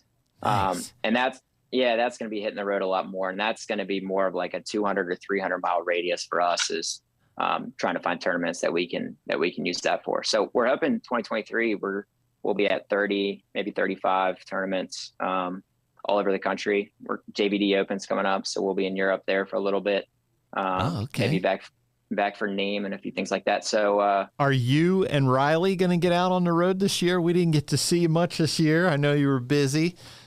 Yeah, it's in a smaller company, you wear a lot of hats, and just with the growth that we've been having, we see really good growth every year, and especially kind of ramped up the last couple of years, and so it's kind of been all hands on deck. We went through kind of a mini restructuring in terms of kind of like how we do business here to try to make us better. And like I mentioned, we brought in a few new engineers and just a few ways to kind of improve our processes. So with all that going on this year, it's really tough to get away. But the fall, we'll get it all kind of settled out and smooth sailing. And so, yeah, we hope to be actually at a few tournaments next year. I thought you were going to say you restructured. I thought you were going to say like you and Riley overthrew Sam and, told Dad, hey, we're running the show now. Being my technical title is vice president. I say it's self-appointed VP because when I started, I've never really had a title, but in order to sign, like, Sam and Dame were on the road a lot, and so somebody needed to sign something. And so the only way I could sign bank statements or bills or anything like that was if my title was vice president. So self-appointed VP. But I always say it's the best job in the world. It's the best title in the world because I can always blame it on Sam. So I'm trying to negotiate something down, or I have to give out bad news, and I'm always like, I'm sorry, it's not up to me. It's coming down from the top. So 30 years from now, when Sam's floating on a boat somewhere, I'll still be saying, I don't know. I got to check in with the boss and see what's going on. So, Sam, no, I know he's been fishing for a month. He doesn't even know what you're talking about right now. I'm not sure he'll ever retire. I mean, he loves being on the road. He's so good at it. I mean, we could never find somebody that does it at the level that he does it and is willing to work those hours. I mean, when he's on the road, I always say it's the hardest job here. So I selfishly, I hope he continues to do it, and I think he will. So Sam will be full-time next year. He'll be everywhere he can get his 35-foot RV and 25-foot trailer. So So for Yeah, folks who haven't seen it, Shrewd takes this trailer to these tournaments, and it's basically like for you guys, it's basically a mobile machine shop and retail shop. They have all the products and stuff, but Sam is there. I've seen him fixing stuff. I had a pin in one of my scopes that was 19 or 10 thousandths. I said, I can't see this anymore. Sam changed it out to a 19 thousandth. So he's there keeping archers in the game. That's what we like to see. If you got an issue with a Shrewd something, there's Sam right there to help you fix it. Yeah, it's we're lucky for a lot of reasons. We don't have a tremendous amount of warranty. I mean, our warranty rate is negligible essentially. So, I mean, we don't even have a warranty department. We'll say like, hey, it's going to the warranty department. Riley and I just do it. It's so few boxes that every 3 weeks one rolls into my office. So when Sam's there, again, our products they're different in that we have a 10 thousandths pin, 15, 19, 29, 39, and they keep going up. So to be able to see that in person, to be able to like hold it in your hands, to be able to try it, that's huge. So for us, it's a great way to say like, hey, this is everything that we offer. And if you buy it here, great. But in general, our goal is to just spread brand awareness. And like you said, to help archers. I mean, I think the majority of the time, if Sam's helping somebody with some piece of equipment, it's not a Shrewd piece of equipment. We haven't made a site for years, and Sam probably repairs 15 sites a weekend. So none of them are Shrewd. So he's always willing to do whatever needs to be done to help the archer. The warranty thing that you mentioned, I can say I never hear our warranty guy. He gets all the returns back. I don't think I've ever heard him mention Shrewd. There are definitely some he mentions quite a bit, but I don't think I've ever heard him say Shrewd. We get a few quote unquote, the majority of our warranty claims is something that technically falls out of our warranty. I mean, we had a guy the other day that drove over a stabilizer with his truck, and he filled out our warranty form and was trying to send it back to get it repaired under warranty. And we did fix it. Actually, we just gave him a new one. He's been a long time customer. So it's the ones we do get back are pretty entertaining. Yeah, we've seen some of those. I remember someone who had a release once, and the way that it was described to have broken, we were like, that's an odd way for that release to break. When we got it in hand, we could see the impact, and our guys knew immediately that he let the release go. It hit the riser and bounced back, and that's what caused it to break, and we could see the impact. Of course, no one ever wants to admit that they let a release go while they were full draw. So what did you guys have new from this year? I know that you had the Vantage stabilizers, which are fairly new, which is kind of that's primarily hunting.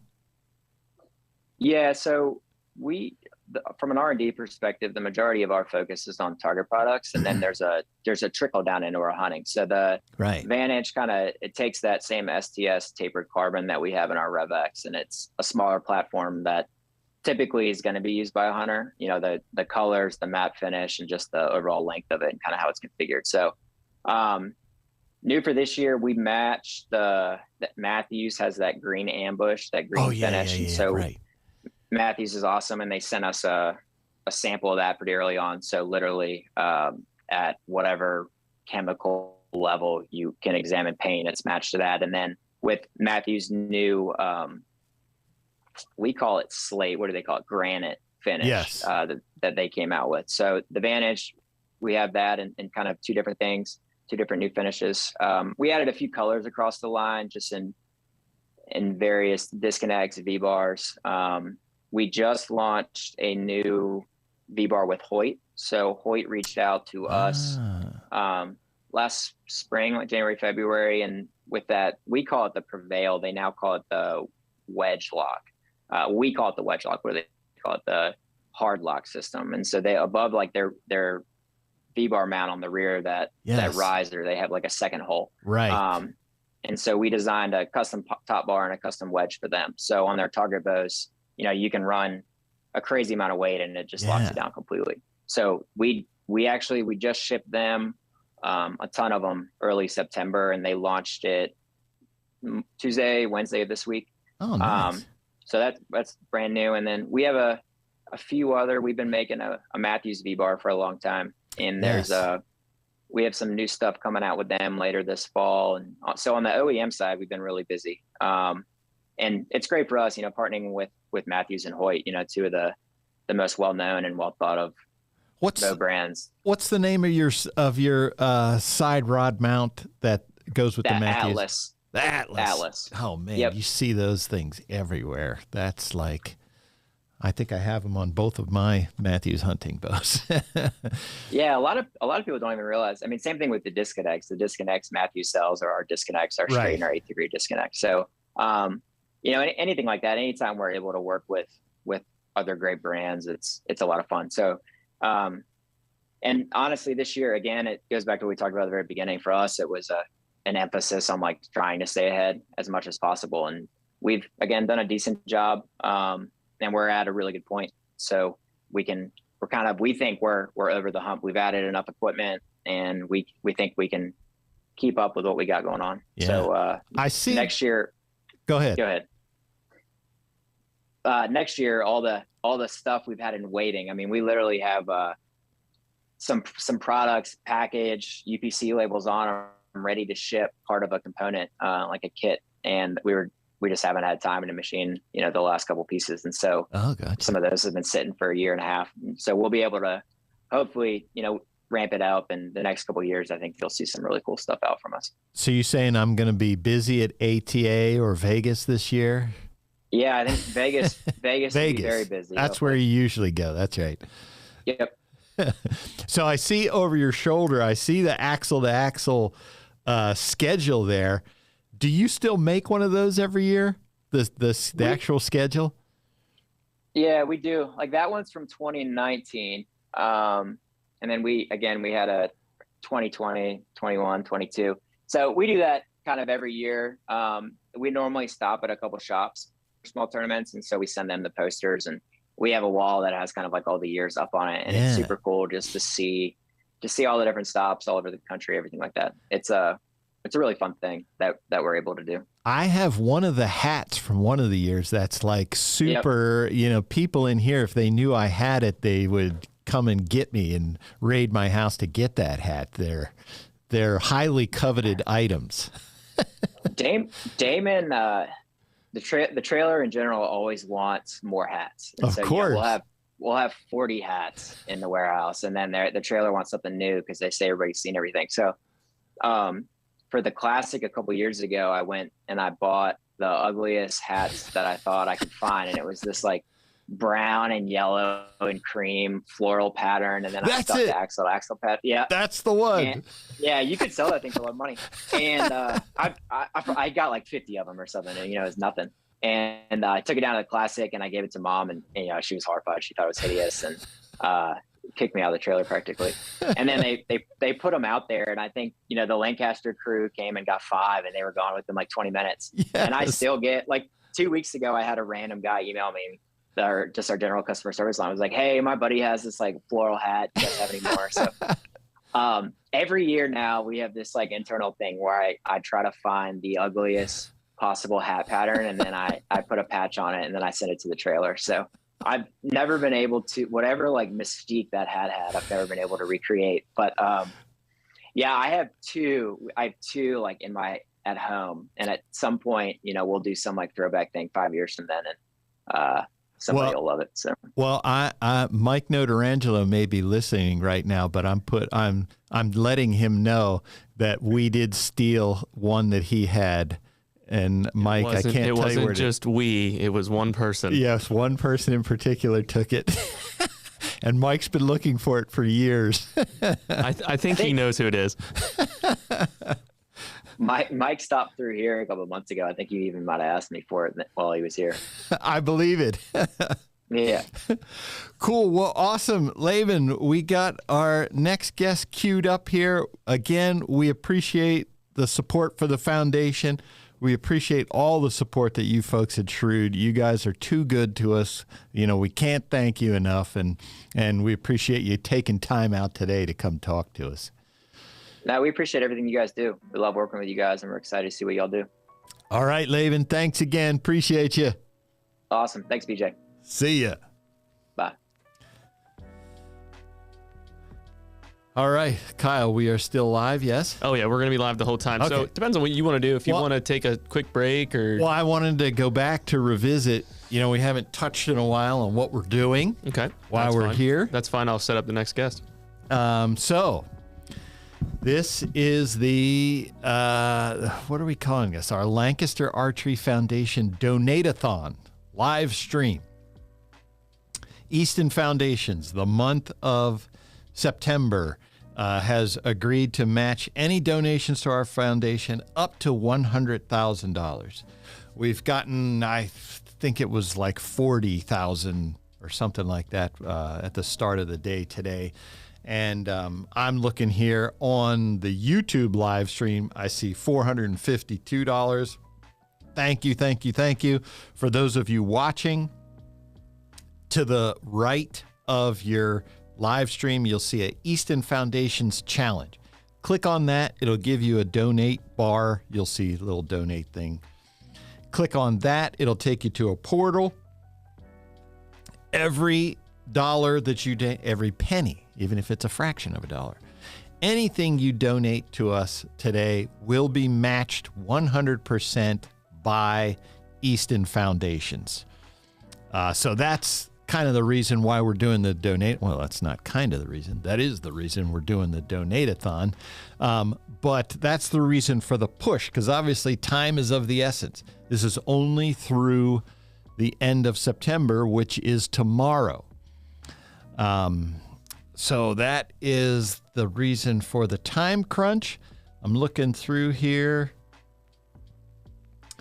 7mm Remington Magnum. He's got tons of comments. You can go into Jalen Franzone, donated $20. Thank you. Digital Man Ken, I'm seeing on here, donation. Yeah, you can see at the bottom there of the screen, you'll see a scrolling ticker. Folks are donating. So how you get onto that ticker is in the video description. There is, you'll see a link that says Streamlabs. If you click on that, it takes you to another donation portal that will get you in that ticker. That's how you get on there.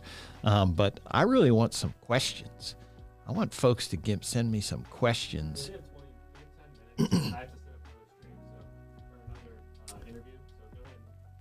Well, are there any in here? I'm looking through here.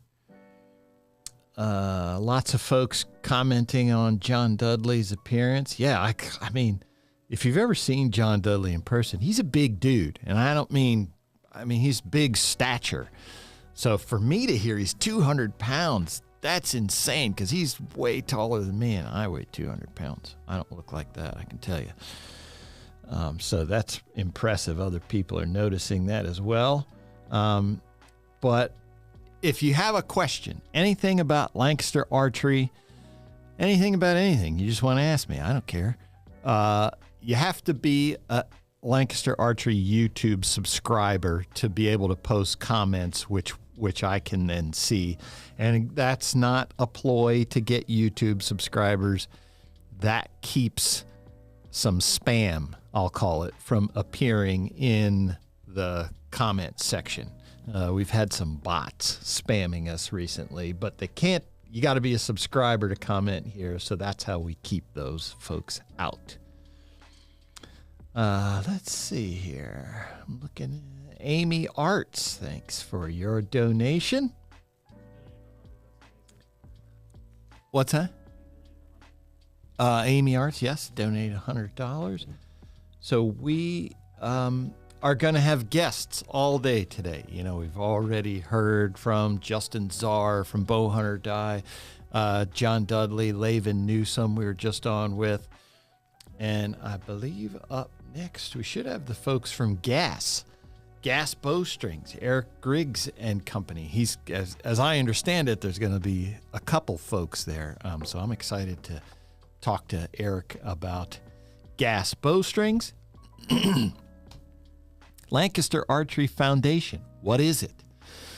So it is a 501c3 nonprofit charitable organization. As you know, if you heard Rob and Carole talking this morning, the board of directors, they work here, but they are all volunteer.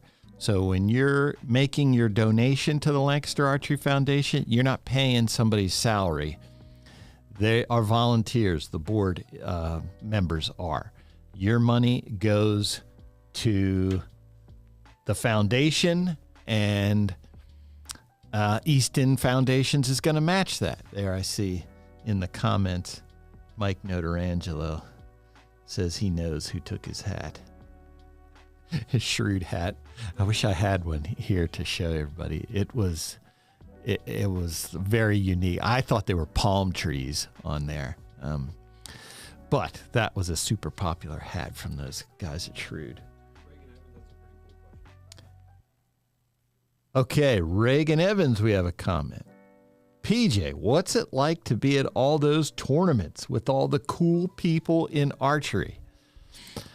You just summed it up right there. It's cool. So there are a lot of days where I have to pinch myself. I mean, if you can imagine being, standing 10 feet behind Levi Morgan when he has to make this last shot, to secure his place for the shoot down, or to win a tournament, something like that.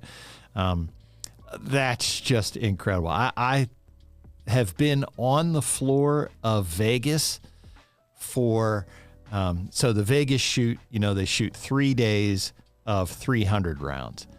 And I've been on the floor of Vegas for that third day a couple times now, on where the pros are. And the tension there is just insane. I mean, I'm looking down the row, and there's everybody who's anybody in archery. Jesse Broadwater, Chance Beaubuff, Levi Morgan, Dan McCarthy, on and on, Paige Pierce, Linda Anderson, you name it. They're all right there. And so these pros who are trying to shoot a 900, I'm not doing anything. I'm standing there watching them. I'm nervous. I'm sweating. My hands are shaking. And I'm just watching. And I'll never forget watching Levi Morgan on his last arrow. He came back to full draw. He had the highest X count of anybody at this Vegas shoot.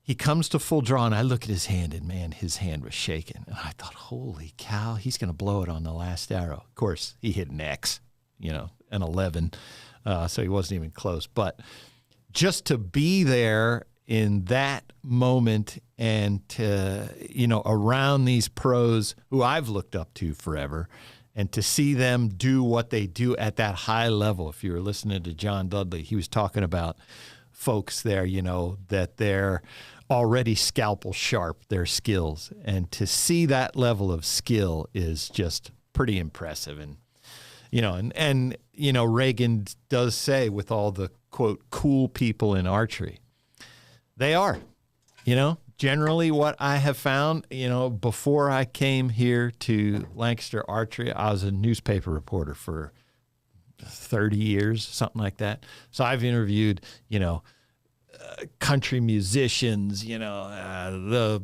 piano player for Leonard Skinner, the, Super Bowl champions, World Series champions, all that stuff. And just people in archery, I've never encountered people like that. They're just down to earth, good people like me, probably because we share a common interest. It's great to be able to go to those tournaments. I love doing that. So I feel very fortunate. That's what I would say. Fortunate to be able to do that. Oh, yes. So of all I'm kind of throwing an extra one in there for coolest thing that I've seen in archery. I'll just throw that out there. Hands down, has to be Brady Ellison shooting a 900 in Vegas with the Olympic recurve. What year was that, Kyle? 2019? Might have been the 2019 Vegas Classic. So if you search the internet, there is only one video of Brady Ellison shooting that 900, and that was us, Kyle Kovalarch, our video guy. He is the only one to have captured Brady Ellison on video finishing out his 900. And we're with, I remember our one producer wanted to, Brady had shot 2 days of perfect 300s, and our one producer was talking about us spending some time that morning over in one of the other halls at Vegas. And I was like, no way I am leaving Brady Ellison all day. We're sticking to him like glue. If he shoots, if you don't know, no one has ever shot a 900 in Vegas with a recurve except Brady Ellison in 2019. It had never been done before. It hasn't been done since. Probably the only guy who can do it is Brady. 2020? It's Vegas 2020, sorry, when he shot that. There again, I'm standing right there behind Brady Ellison shooting his recurve as he's going to shoot the first 900 ever in history with a recurve. And I'm as nervous as can be. I can't imagine how he even felt. But I do remember,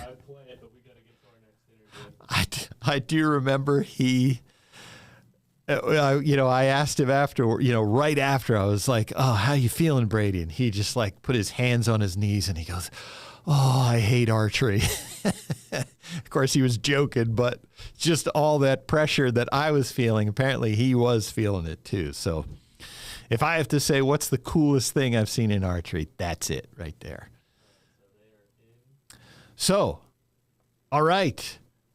Next up, we are live with GAS Bowstrings. I see Sarah Sherman. Wait. And now we're admitting other people.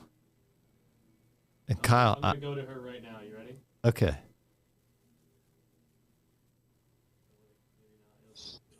I think I can hear Sarah. Can you hear me? Yes, I can hear you, PJ. There she is. All right. I guess we're starting with you, Sarah. How you doing? Good. How are you? I am just fine. For those who don't know, Sarah was worked here with us at Lancaster Archery for a couple years, and you were on our JOAD team, correct? Yes, I shot JOAD. Yep. Okay.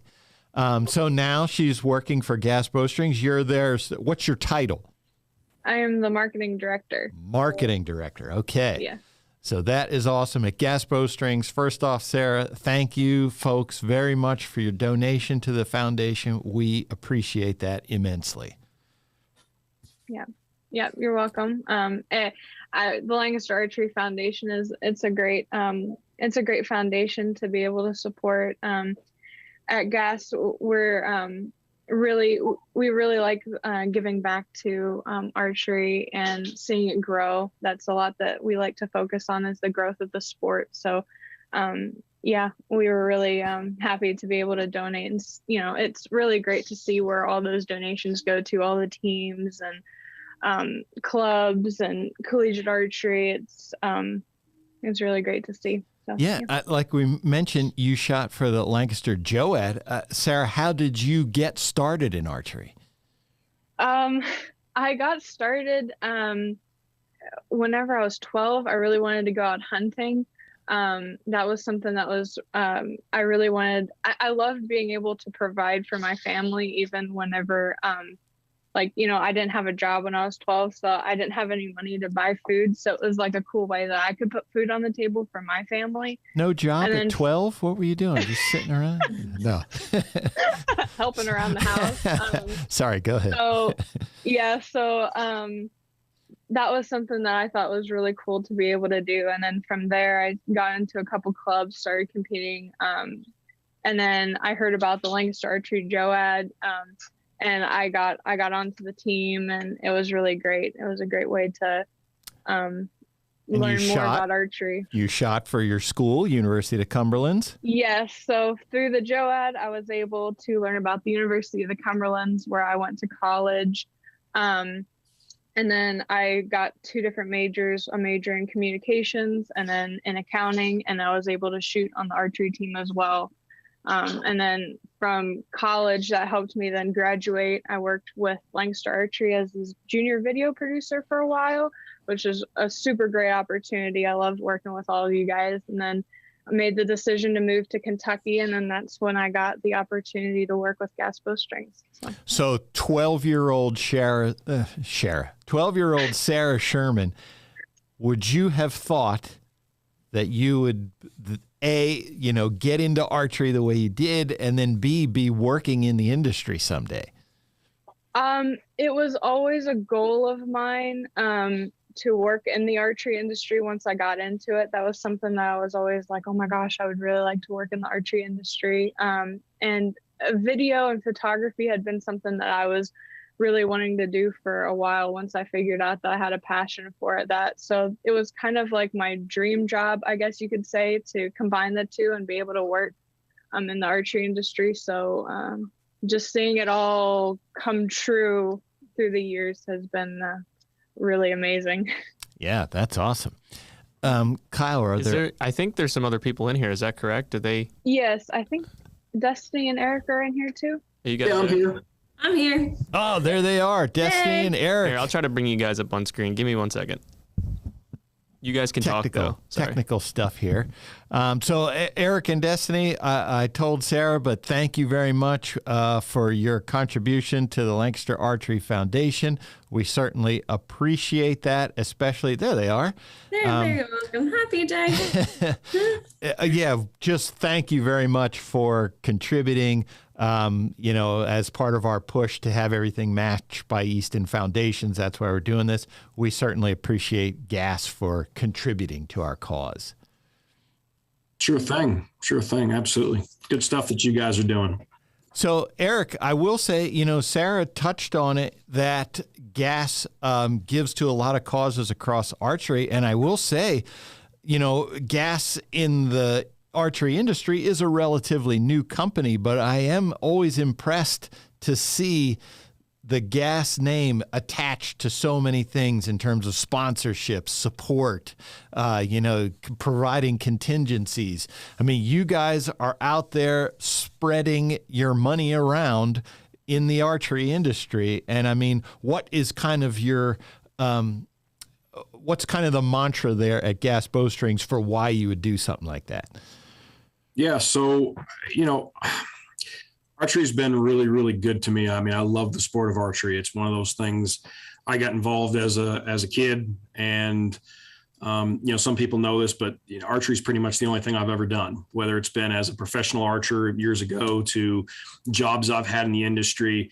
Everything I've ever done has been in archery. So, I look at the sport, I'm a bow hunter as well, but I look at the sport, I love the sport, and we want to see it grow. I believe as we give back, it does it comes back to us as well. But, pretty much everything that's out there that, is about promoting the sport of archery, about growing the sport, we want to give back where we can. So, organizations, like, the ASA, for example, doing great things, for archery, NFAA, World Archery, USA Archery, what you guys are doing, with CAM, S3DA, you name it, right across the board. If there's a way for us to be involved in that and help, that goal of basically promoting and growing the sport of archery, then, we want to do it. We want to be there. I think it's a big thing, and it's very important to me personally. I talked about it at the start of our day today, that Rob Kaufhold kind of has that same mentality. Like, certainly for GAS Bowstrings, there's things that you could do that benefit GAS Bowstrings. Your business, hey, if you're not making money, you're out of business. So no, that's never good for anybody. But there's ways that you can approach it, and you seem to have that same attitude of, hey, if we support archery, archery gets bigger, and then you're naturally going to do well. And that's really been that's been the moral of the story, I guess, in the end here is that's kind of how it's been. I think that as a whole, we have our archery community is a pretty tight knit group, and everybody seems to appreciate that. So whether that's us actually, sponsoring events or, organizations, or just our presence at events, some of the ASAs, NFAA stuff, the classic every year, just being there and, being present is I think is important, to give them a chance to talk to everybody. And, it's one extra way of providing, customer service from our end, but also just being involved in the sport. Yeah. And now, Destiny, what is your title? I am our sales manager here. Sales manager. Okay. Yeah. The GAS Bowstrings, I mean, we've been seeing this brand build up. Tell me your experience in seeing how GAS Bowstrings has been growing, even just in your time there. Unbelievable. It has been absolutely unbelievable.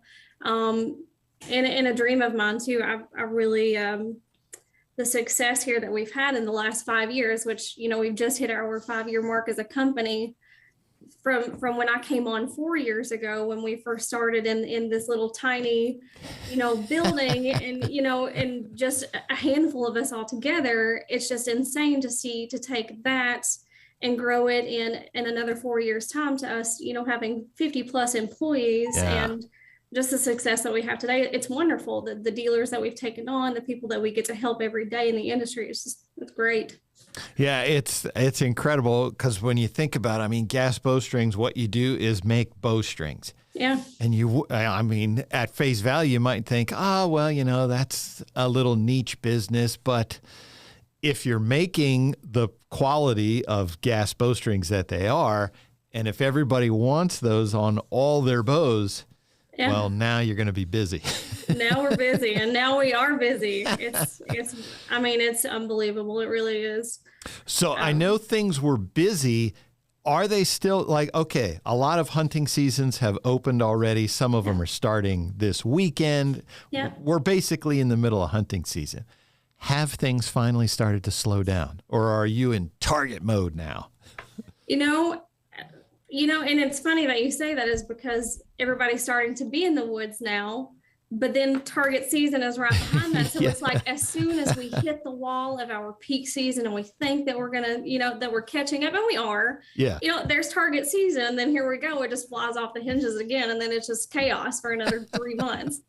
So yeah, it's good chaos though. If there's anyone who's worse at waiting until the last minute to get bowstrings than bow hunters, it's target archers. Oh yeah. So. I don't know. I love them all, but sometimes it's 50-50. Absolutely. So is there something new that you guys wanted to talk about this year? I know I want to talk about the Jesse Broadwater bowstrings, but I wanted to defer to you folks first to see if there was something that you wanted to talk to me product-wise. Well, I'll probably let Eric take the lead on that one. Sure. Yeah, no, it's an interesting time of year. We're working on some stuff. We do have a new string series that we'll actually have at the ATA show. Okay. We'll be able to talk a little bit more about that in the sure. In the months to come.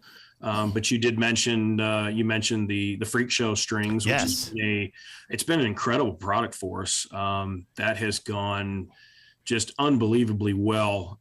The one thing that really shocked me and the surprise that I saw in this was the number of bow hunters that chose Freak Show strings for their offering. Really? We knew it was going to be popular with the target crowd, and that was a given. Yeah. But I was absolutely shocked to see the number of hunting bows that we have those orders coming in for. So okay. It's been like that all year. It's been just a great partnership with Jesse, and it's been a super good product for us. Yeah. So I talked to Jesse about that, and he had said, initially that you had approached him and wanted to do a partnership, and he was like, I think I'm going to do something on my own. and then saw what you were producing and what you had pitched, and that he was able to help out in, and he was like, okay, yeah, this is probably a better route than. Well, yeah, I told Jesse, I said, you know what, I can appreciate that, because when he first made his announcement of switching bow companies, you know, I probably, like every other string company out there, probably messaged him and said, hey, you know, want to shoot our strings? Yeah. And, certainly I've known Jesse for many, many years. And he was very polite. He'd come back. He was like, you know, just like you said, I think I want to do my own thing. I was like, okay, that's cool. Yeah, we just started talking about it, and you know, the conversation grew. And I asked him, I said, would you be opposed to, you know, just trying what we're doing? You know, just a straight up offering, not anything that you're doing with strings, but just taking a look at what we've got. And I think that started that conversation. And he's like, oh, wait a minute. Okay. Maybe combined with what I want to do here, maybe we can really do something. And I think we were able to spark a partnership and a long-term relationship that I'm super excited about, because when you take a guy like Jesse, you're not just using his name and his likeness. You know, I mean, I think everybody assumes, well, you know, Jesse just puts his name on it, but you know, the hours that Jesse spent with us, you know, going back and forth, and I mean, he's a stickler too. He's like, okay, like this, and I need to make sure that only one guy's doing this, and he's going all, and it was really good, and you know, just what a wealth of knowledge. And you know, when we partner with people like Jesse, it strengthens our team. It strengthens our brand because of the association. But what it does is now all of a sudden, it's not just my 30 years and the other combined 100 years of the folks that we've got here, but now we're taking somebody from a completely different approach. We're taking Jesse in. He's like, all right, and he's got different ideas. And I think that it's, we're able to, you know, build and learn off that. And it's just a positive thing. And I love those types of partnerships. Yeah. We've been saying Jesse, I don't know if I mentioned, it's Jesse Broadwaters who we're talking about here, is won just about everything you can win in archery. So he's accomplished across all spectrums. And as you mentioned, you know, he's a very quiet guy, most of the time, soft-spoken, but man, the dude knows his stuff. If you ever start talking, you know, nuts and bolts of archery with Jesse Broadwater, you're like, holy cow, this guy has forgotten more than I'll ever know. Better pack a sandwich. Yeah, that's for sure.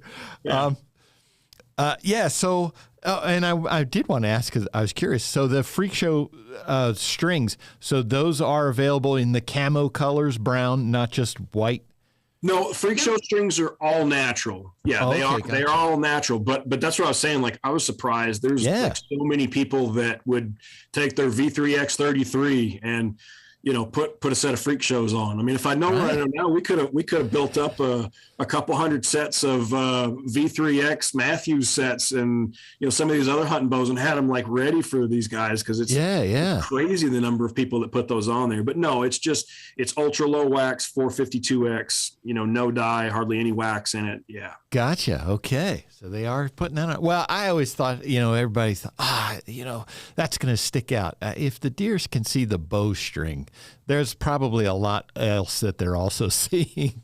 Yeah. I think it's getting that specific. No doubt. If they can get away with flow green and flow orange and all these other colors, I think they can get away with natural. Oh, definitely. So talk about, Eric, the growth of GAS, though, because from my perspective on the outside, it has seemed pretty meteoric. I mean, you guys have just been expanding from what it was when you started to where you are now in that facility. You know, it was a small thing, and now it's a not so small thing. Yeah, it's been quite the ride. You know, so we started in 2017. It was actually in September. So we I think one of the girls mentioned, we just celebrated our 5-year anniversary, which has been, you know, it's been super exciting. But yeah, the growth was certainly more than I think anybody would have expected. It certainly exceeded my expectations. of where we are today from where we started. We started with just 3 people, and like we said, we're 50 employees today. Wow. It's been quite the ride. I think though, when I set out to do this, and got a good team of folks around me, I think that the big thing that we were trying to do is just to be able to scale our growth and make sure that we could handle some things. I don't think anybody could have planned for our COVID years and all the craziness that happened there. And we've had a lot of challenges, but I think that, through a process that we worked really, really hard to maintain, it takes a lot of the, I don't want to say it takes the human element out of there, because we've got great folks that build our strings, but it's one of those things. It's like, it's not the magic of one person. It's not one person that creates the magic. We have we have a brand, and we have a process in how we build our strings, so we can train people, to build within that process and the specialized equipment. And then on the dealer side, we focused on archery dealers. So many people in this industry, I think they chase the retail sales, and that's fine. And we do sell consumer direct, and that's, that's totally fine. But we knew if we would partner with dealers, and we would be a good partner, knowing that every archery dealer has to provide their customers with replacement strings. That's right. And the better partner we can be for those dealers, the better our business is. And that's really been kind of the secret of our growth. If there is a secret, I don't think it's really a secret, but just it's been working with those folks, providing them a good quality product, giving them great customer service, and just, trying to check all the boxes. Well, one of the things, I'm glad you brought it up, one of the things that I always appreciate, the string making, a lot of what makes a good string is the build process. And what I always appreciate is I see you on social media, there's everybody's out there. Who makes the best bowstrings? And whenever I see your name come up, I know what you're going to say, because you don't go on there and say, GAS makes the best bowstrings, everybody else is junk and you should buy ours. But you always say, hey, I think ours are the best, and here's why I think they are the best. There are a lot of good bowstring companies out there. This is why I think, GAS are good bowstrings. And so I always appreciate that's your approach is, hey, there's a lot of good ones out there. I think we're a good one too. That's right. Nothing wrong with that. No, and I really think that is the case. I mean, everybody's going to tell you they've got this proprietary method, or we do this or we do that different. I mean, at the end of the day, if it doesn't move, if it doesn't stretch, the peep stays put on you, the servants don't separate, I guess you won, right? Right. So, and that's really what you're trying to provide. And there are a lot of great string makers out there. I just know that, for the number of strings that we put out and the number of happy customers that we have and the following that we have with our brand, I know that you could probably search high and low, and you can go through a lot of different brands, maybe be happy, maybe not. But I know that, chances are you're going to be happy with GAS. Yeah. And we're going to provide you a good product, a really good, customer experience. And if something does happen, we're going to take care of it. And we're going to back it up. So, and folks, if you've never had to wrestle with unwanted peep rotation, when you come back to full draw, then consider yourself lucky, because if you have a bad set of strings, you know what that thing looks like.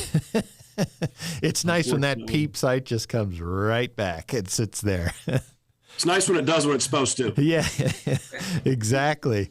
But now talk about the work that you do with the pro archers. You have a big team of GAS shooters out there.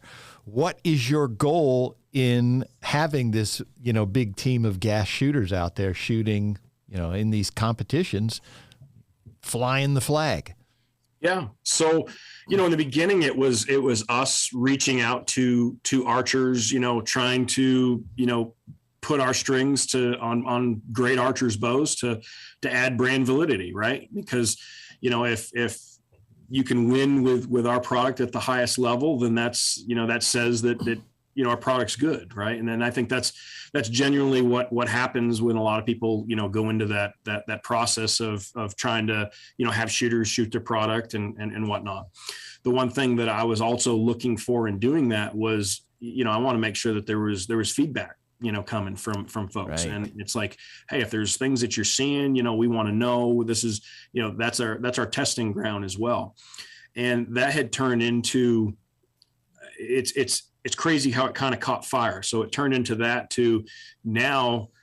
I'm not going to say that, if the right person was to potentially switch brands and was able to, shoot an aftermarket string, that I wouldn't reach out to them. But for the most part, the majority of them come to us now and say, hey, listen, I'm thinking about doing this, or and that's been very satisfying, because I look at the success that's had at the world level. The podium finishes, every weekend, amateurs and pros alike, and the number of GAS strings that are there. And it's very, that's probably the most satisfying thing for me out of the whole deal, is that, we're building a product that literally the best archers in the world are using, and they're using it on the highest stage. And strings are tricky. Like you said, I mean, here's the thing, like a string's not going to, add a couple X's to your X count. It's not going to wash your car for you. I mean, it's, the only thing that the string can do is either does its job, or if it doesn't, that's a problem. That's the key.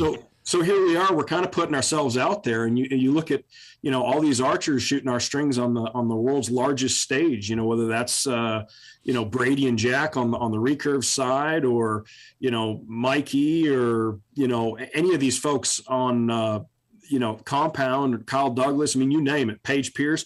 I mean, the list is huge, but yes, you're almost, it's kind of one of those things, you're putting yourself out there too, because, you don't want to see anybody have, an issue or any challenges with that right there. But I think that's why everybody has come to us, because, all the other archers, they know, it's a tight knit group.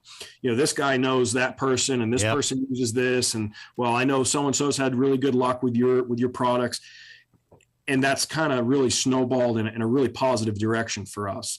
So now it's every weekend, pretty much in the grand scheme of things, there's probably not an archery event at the world level or national level that goes on that doesn't see, our strings in multiple shoot downs or podiums or gold medal matches or anything. And it's awesome. I mean, I got to be honest with it. It's really, really cool to watch everybody have that much success. And, our little tagline, fuel your success, it had so many different potential meanings and stuff. And I'm just happy that we're able to be a small part of the success of many of the, the archers that use our products. Awesome. Well, all right, Eric, Sarah, Destiny, once again, we certainly appreciate you supporting the foundation, and we appreciate you taking time to come with us today. We wish you the best of luck going forward, and I know we'll be seeing all of you at a tournament very soon. Absolutely. All right, folks, hang with us. We will be back with our next guest here momentarily. Thanks, guys.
Is that my go sign?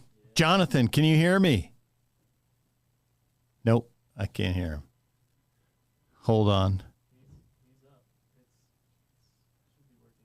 I have no audio. Got it now? Can you hear me? Hey, there he is. Hey. Johnathan Clark from Last Chance Archery. How's it going today? It is going well. Hey, man, first off, we appreciate you supporting the Lancaster Archery Foundation. Can't thank you enough for that. Your donation is going to be matched by Easton Foundations. I've been asking everybody, why would you give to the Lancaster Archery Foundation?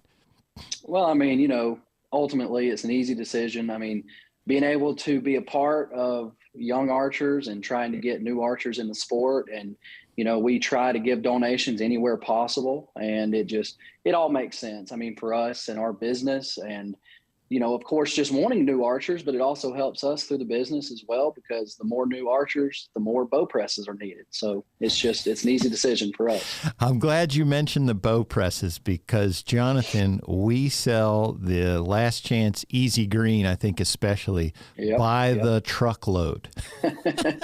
Well, it's funny you say that. We have a semi-truck here right now picking up about 10 pallets full for you guys. No joke. Right now. Yep. I mean, that has to be incredible because this, I would say, home bow mechanics was always a thing, but it's like, especially since COVID, man, boom, it just seems to me it's gone nuts. It is. Yeah. And I mean, ultimately we have sold, so people don't know this. We're going to make more of a big deal out of it. There's going to be some giveaways and whatnot, but we reached 40,000 bow presses sold. I think it was last week.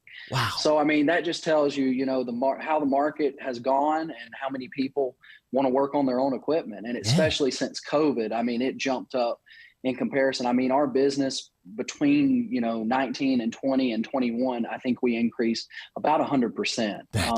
It was crazy. Yeah. I know that's impressive to see. And, that's good to see folks working on a lot of their own stuff. Pro shops out there, they're certainly valued as well, and they'll always have a place. There's always going to be people who are more comfortable with that. And quite frankly, there's some stuff, even if you have a warranty issue, you have to go back to your pro shop for that. Sure. Oh, yeah. And pro shops use Last Chance presses as well. Yeah. Well, and you've got people, I mean, especially here locally, I mean, we have 10 shops within driving distance, and they're so busy, they can't keep up. And then on top of that, you'll have people, they want a bow press at home, but they still trust their dealer to work on their equipment. So, I mean, it's good both ways, but when you have your bow and you're out practicing and you need to make just one twist of your peak, because everybody, I mean, you know how it is. I mean, you'll get out there and then to keep from having to drive back to the dealer, you can keep your press at home while you're still giving the dealer all your business. It's just for those cases, I mean, it comes in handy for sure. It's one thing to, as you mentioned, put a twist in the string to fix peep rotation. It's something else if you want to change limbs or replace limbs. 100%. Oh, yeah. I mean, I would say, this is guessing, but probably 30% of our customers are still they will not do anything other than something simple like twisting a cable or, putting a twist in their string. I mean, it's but ultimately, videos and schools and everything that, is out there now, it's making people more comfortable doing it. It's just, it hasn't got there completely yet. It's kind of cool because I always think of Last Chance as kind of the pet boys of archery. Like you guys make the tools. That's your specialty is the tools of archery, fletching jig, the Veinmaster Pro, the hand scales, all the lights, the aerosols, all that stuff. Yep. Was that purposeful or how did you get into that niche? Well, I mean, when my grandfather started the business, it was all just, it started with the bow press itself. And then I guess it just kind of, took off from there and the bow press, being a tool that you worked on equipment with. I mean, it just became one of those things that we just started trying to get more and more tools and we just kept going with it. And ultimately we have a huge line of products now. And from start to finish, we have all the tools you'd need to build a bow and, tune a bow and keep tuning a bow for as long as you need it. Yeah. And all that being said, we have a whole gambit of products that we are working on. Some are going to come out hopefully in November. We're going to have some at the ATA show, and then we'll have several that come out throughout next year, all in different rounds, but a lot of it are, a lot of the products are new tools, but we have a lot of new things we're working on for sure. Yeah, it's always, whenever we stop by your booth at the ATA show, we're always there for a while because it's like, oh, we got this and we got that and we got that over there. Oh, and we got this new too. Yep. Well, and it's one of those things we try to have at least, 3, 4, 5 products every year, just to where, you know how it is, the archery industry. If you don't have anything new, you're going backwards. So that's what we try to do every year. And, the last few years have been really good between the arrow saw, fletching stations. The Revolution Arrow Tuner has been really popular. Yeah. Us joining up with T-Bone, with Travis Turner on that really has benefited. And I think, guys are really learning why it's needed and, how to tune arrows even. So, we've kind of taken care of tuning bows, but now we're digging in more to the arrows side of things and just trying to get things to where, they can be as precise as possible through their whole setup. Right. Is there anything you can give us a sneak peek at? Not physically, but, descriptive wise or something like that? Well, there's going to be some upgrades to some products in the fletching realm that are going to come out next year. Some bow press upgrades will come out towards the end of the year. That's going to make a lot of people happy. Gotcha. I can put it that way. And then there's more in the scale realm that's in the works. And then a few other new tools that are just totally different, brand new. Some of them are, for lack of a better term, knick-knack tools, but it's those tools that everybody will want and everybody will need for working on their equipment. For sure. I was just in my head trying to think of how many bow presses we have in our company here, that we use, not ones we sell, but ones we use. And man, it's got to be, they're all Last Chance, and it's got to be like about a dozen or so. Yeah, there's a couple of them here. There's one we use for demonstrations, and just hey, you just know it's going to work. Oh yeah. And we try to cover everything as well as we can. And anytime people have issues, we try to make customer service a high priority. We try to watch Facebook, email, phone, everything we can just to be sure everybody's covered at any point in time. I mean, we answer messages when possible. It's not 24/7, but through weekends, we try to answer messages throughout the weekend, especially more important messages where issues have taken place. And, ultimately we've had some bow presses and fletching jigs and whatnot. Fletching jigs more like 08 when we came out with them. We've had some that haven't had one issue, but bow presses, we've had bow presses on the market since 04. We had a call just 2 weeks ago, I guess it was. A guy finally wanted to send one in just to have it tuned up, and it was one of the first ones we sold at the ATA show in Atlanta. Come on. It was 04. Yeah, it was surprising. I mean, it really was, but he had used it, and nothing had ever happened with it, but he just wanted to send it in to have it tuned up. And ultimately, he really wanted to send it in just to say, hey, this was one of the first ones. He bought it from the booth, actually, at that show. No way. Really surprising. Oh, yeah. So the fletching jig that we keep talking about is the Veinmaster Pro. And among fletching jigs, there are lots of fletching jigs. It's definitely one of the unique ones, just because the way that jig functions is different from the way any other jig functions. And that's why so many, pros use that thing because of what you can do with it. It's pretty impressive. But now shifting gears a little bit. So Johnathan, what some folks may not realize is that you go to these tournaments and shoot as well. We see you at the ASAs. You going to keep that up in 23? Oh, yeah. Yeah, we should be at all the ASA tournaments. Your guys, the Lancaster shoot. We always go to Reading every year, and we have a booth. And then maybe one or two others, but that's kind of our niche as far as tournaments go, and what benefits us. And we shoot while we're there. So, yeah, we definitely enjoy them for sure. Do you like that opportunity to shoot and compete? Where does competitive archery fit for you personally? I mean, of course, you know how it is. Being in the industry, it's harder because you not only do you not have as much time to practice, but when you work archery, 8-10 hours a day, you don't want to go home and spend another hour practicing. But at the same time, I mean, over the years, I feel like I've done pretty well in certain tournaments. So I feel it's definitely, it has its perks, and it helps in the business as well, because when you're just immersed in tournaments and hunting and everything else, that's where new product ideas come from, testing and the whole deal. So we don't, we do a lot of that internally, whereas some companies would have to send stuff out and wait, a couple of months to find out if it works. And so it definitely has had its perks and benefits, and you get face-to-face interaction with a lot of people that you may not see at like the ATA show. So it works for us really well. Face-to-face. I'm glad you brought that up. Have you been standing on the line and someone said, "Hey, Johnathan, I got this Veinmaster Pro at home and it's doing X." On the line at Vegas, at Lancaster, on the target at the ASA tournament, it doesn't matter. When they see the shirt, they're like, "Oh, that reminds me, I need to ask that." 100%. It happens. I mean, I couldn't say every tournament, but at least every other tournament, I get somebody will stop and, we'll answer some questions and do whatever needs to be done. But yeah. I can imagine. So, and you mentioned the product development. I'm guessing, because you're doing all this work on the bows as well, is that where a lot of your ideas come from, that like you're doing something, you're like, "Hey, I wish I could do this," or "I wish I had a tool that did that"? Yeah, 100%. I mean, that's where the majority of the ideas come from.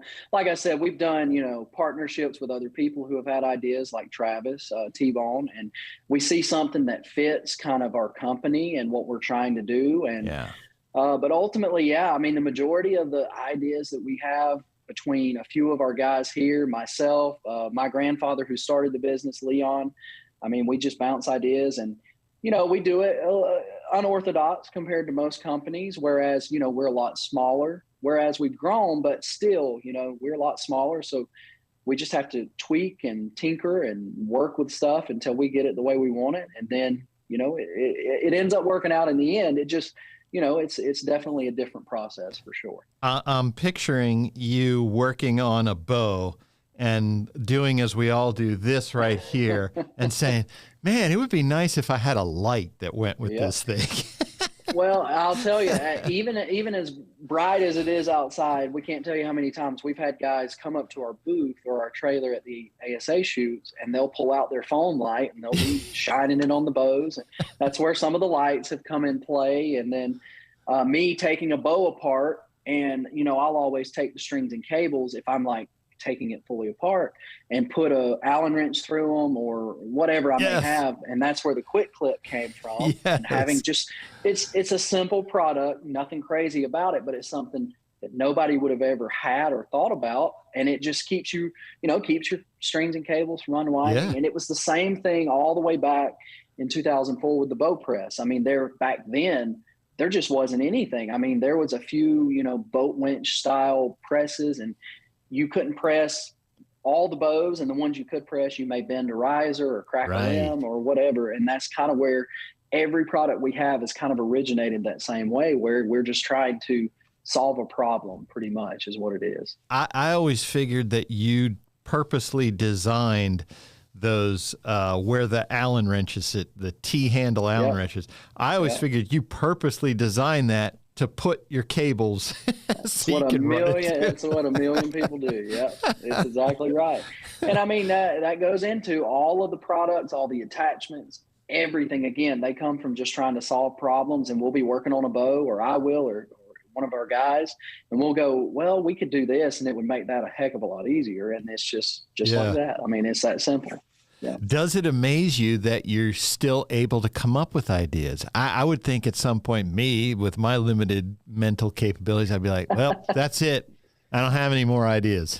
We get to that place. We had a lot of new products the last 2 years, and it was, there was a period where there wasn't anything that we were working on. And then within the last 6 months, there's our whole board is full. I mean, there's probably 15 to 20 ideas, and about 8 of those, are definite ideas, and some of them, 5 or 6 are almost ready. So, there's different stages for everything, but I mean, we have a good amount right now that we are working on. So it's just one of those things. There are those periods. It's just luckily there's enough people here and enough issues to solve in the, tuning on bows and products and whatnot, that it gives us more stuff that we can try to figure out. Yeah, having the multiple people, if somebody were dependent on me alone for ideas, we'd be finished in about 2 months. Well, if it was that way here, but luckily we have a good team. We have a good, everything has been good. Through COVID, everything was difficult between materials and trying to just keep employees not only healthy, but keep employees internally. But, now everything has seemed to smooth out all year. I mean, materials have got back to normal.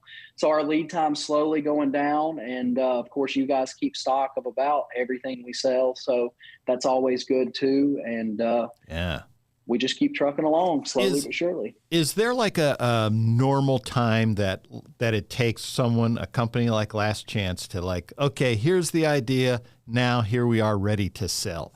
Is there an average time, or does it depend on a million things? It varies. Yeah. I mean, it just depends on if it's something we're going to build in house, or if we're going to get it built somewhere and bring it in, or if there's a lot of engineering that has to be done where drawings and testing actually physically has to be made. Right. Certain products will go from drawings to 3D prints to, test as much as 3D prints will allow, and then we'll change it 15 times. And it all depends on how the product meshes too. I mean, there's one project we've worked on since last year, and it's just every idea. And what a lot of people don't realize, and this is something that is big, but with our product, we're not only trying to fit or just say for fletching, one vein or one arrow. We're trying to fit them all. Or with bow presses, we're not just trying to fit Matthews, Hoyt, or Elite.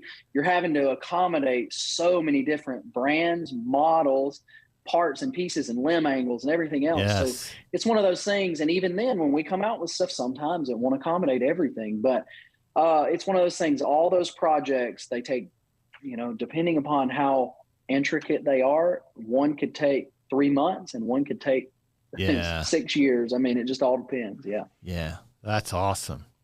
Well, Johnathan, I'm getting the high sign from my producer here. We certainly appreciate you taking time to come chat with us today. Most importantly, we appreciate your support of the foundation. That's why we're here today, and we just can't thank you enough for that. Well, we appreciate it. Thank you guys for all you do, and thanks for having me. All right, Johnathan Clark from Last Chance Archery. Let's see what we have here.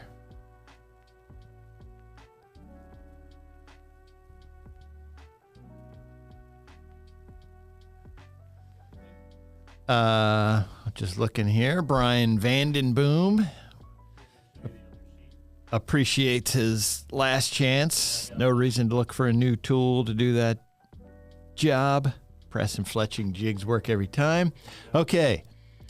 So I ended at Dustin Samato. So we got John Ide, Eric Bowman, Jesse Renwick, Craig Scott, Troy Walters, Anonymous. Anonymous gave twice. Thank you, Anonymous.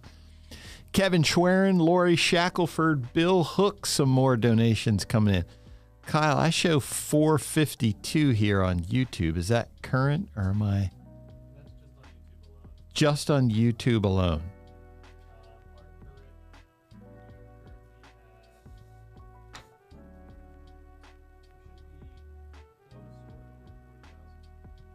Ah, okay. We are. Did they hear you say that, or? No. Okay. Talking to producer Kyle Kovalarch. And so apparently we are over $40,000. That's not just today. I wish. But what are we doing here? This is the Lancaster Archery Foundation Donate-a-thon. one day. We're taking all day today to solicit donations to the Lancaster Archery Foundation because of the generous, super generous challenge grant that Easton Foundations has posed to us, where for every donation we get during the month of September up to $100,000, Easton Foundations will match that. That is just incredible. Of course, this is in recognition of the 100th anniversary of Easton Archery. That's where the 100 came from. And September is the month that they are doing their celebrations at Easton Archery. So that's why September ends tomorrow. So we are looking for donations today. That's why you are on your computer or phone looking at me all day. I apologize for that, but you're just going to have to deal with it. But we appreciate all the donations that are coming in. $452 on YouTube alone. There are many ways to give. Let's go over that. So you're looking at your live stream. To the right, you're going to see an Easton Foundations challenge. It's a blue bar. Click on that and a donate. The word donate will pop up. You can click on that. It'll take you to a donation portal. Now, at the bottom of your screen, you will see donations coming across on like a ticker. So in the description for this video, you're going to see a link right at the top it's a Streamlabs. That's the key word to look for. Click on that link and your donation goes in to that stream there, and you can leave us a message, put your name in there so we can see who you are, what you donated. Even if you want to be anonymous, we don't care. We appreciate that. Appreciate everything that you're doing. I'm looking through the comments here. So the other thing is,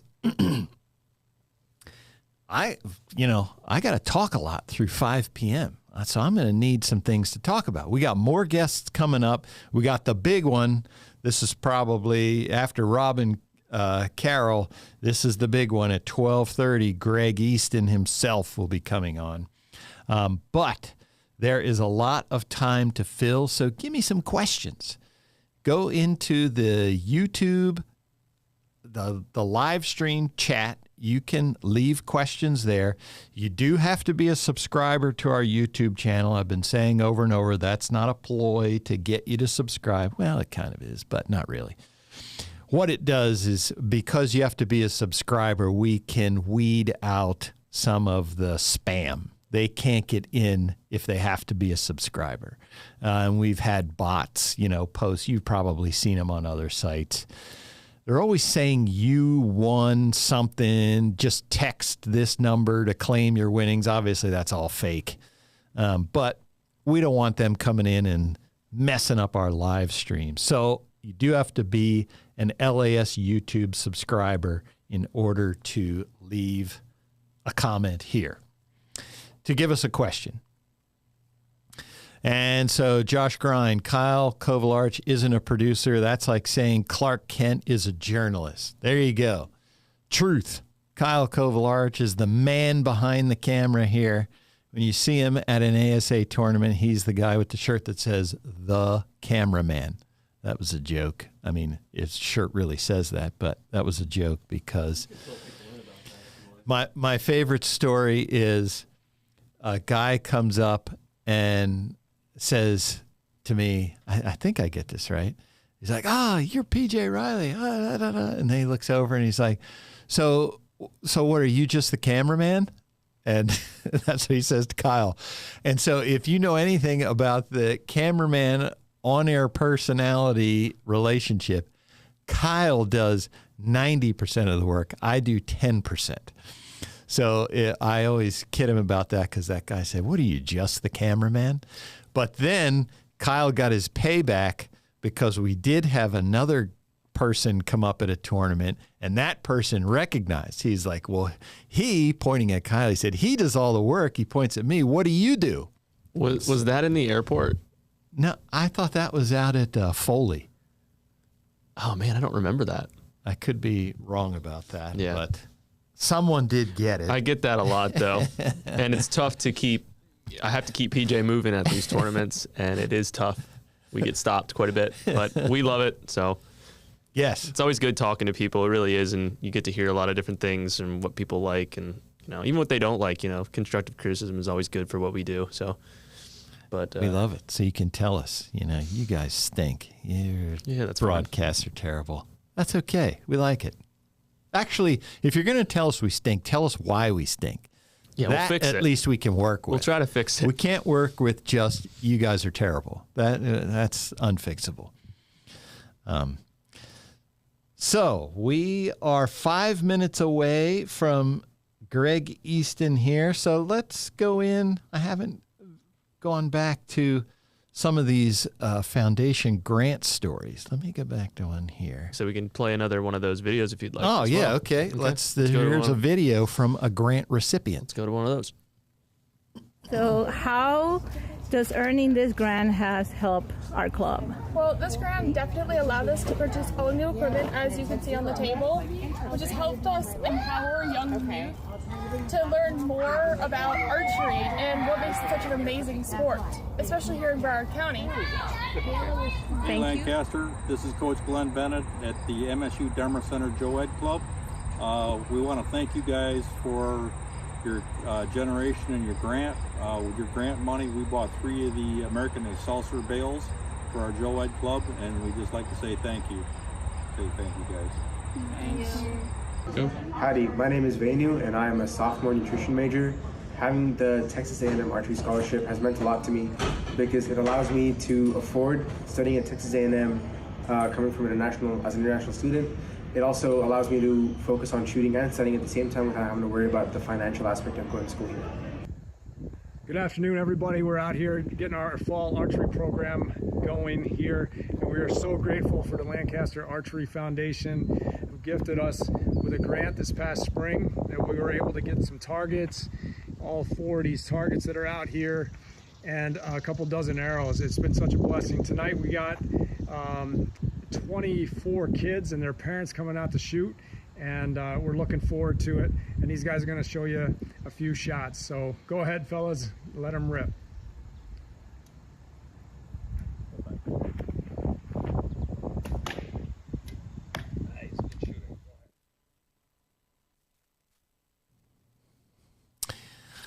All right. That is definitely cool to see that. I should mention, we talk so much about the clubs, but you saw that Texas A&M student there.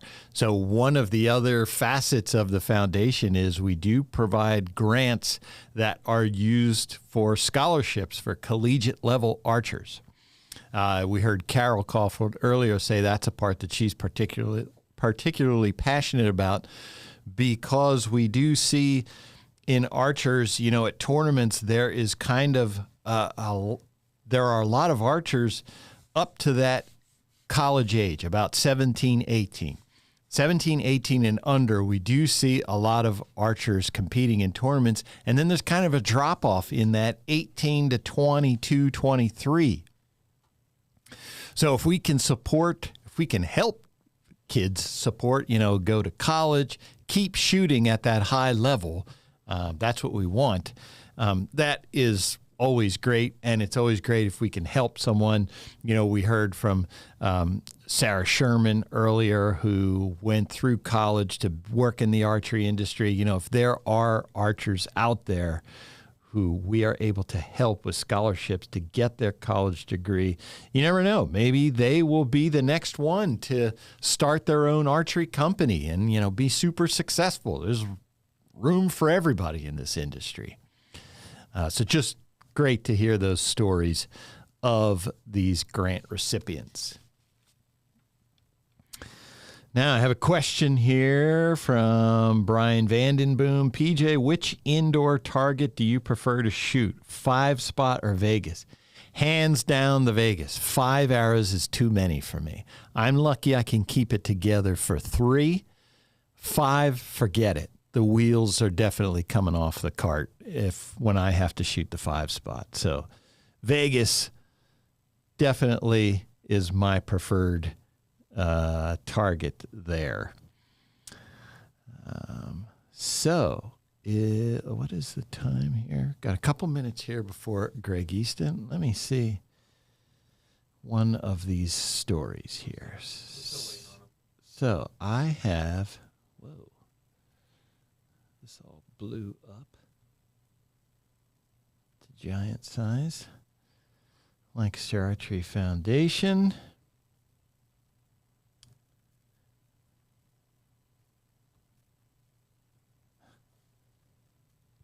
Hold on, folks. Technical difficulties here. On my end, not on no spumoni. That's our safe word for today for when something bad happens. Okay, here we go. News. So let's take a look at. Oh, this is one that I particularly liked. So there is a camp in Northeast Pennsylvania called Camp Victory. And Camp Victory is a private camp that caters to kids with a variety of special needs. So it is not archery focused. This is a camp set up for other reasons, to get kids out there. I'm looking at pictures. I see kids in wheelchairs, with disabilities, emotional and physical as well. And what this camp found is that kids just like shooting a bow. When they have archery available, they found that kids gravitate to it. I mean, they say right up front, here's a quote. We don't have a way to formally track which campers develop a spark for archery, but they sure have fun giving it a try at camp. I mean, that's awesome, because if this camp was not able to provide archery, would those kids ever have the opportunity to pick up and shoot a bow? Maybe, maybe not. I don't know. But that we are able to help them meet a need that they see. And need may be over the top, but it's something that kids want to do. If you're at camp, you want to do fun stuff, right? Shoot a bow and arrow. And if we're able to help kids do that, I think that's awesome. So Camp Victory, they got a $1,000 grant this past year, and they used it, I'm sure it's to buy equipment. Let me see here. Yeah. They needed equipment, bows, arrows, targets, the usual stuff. Very beginner level equipment so that archers can get out there. And it's just, you never know what's going to be the thing that gets that kid into archery. I talked at the beginning of the day myself. I did not have parents into archery. My dad just brought home a bow one day, thought it would be something that he probably wished he hadn't done that. Nah, I can't say that. But I can't say also that I didn't terrorize the birds in the neighborhood either. That's another story. But hey, eventually I became responsible with that bow, and now I don't do those things.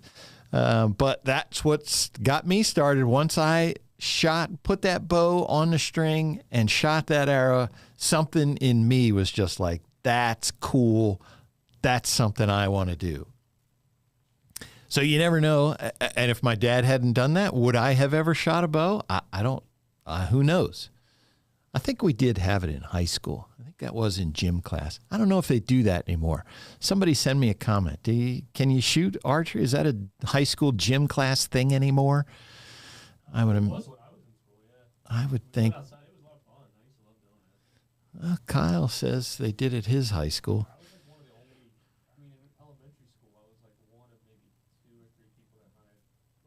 Hunted, yeah. I just mean shooting in gym class. I would think they would frown on that. After we did that, more people got involved. I noticed more of my friends getting involved in archery. Well, all right, there you go. I don't know if that was a direct. So we're not here to, promote enticing kids to go shoot the birds in their backyard. That's not what we're here for. We just want them to get involved in archery. Hopefully they're more responsible than I was. That's always a good thing.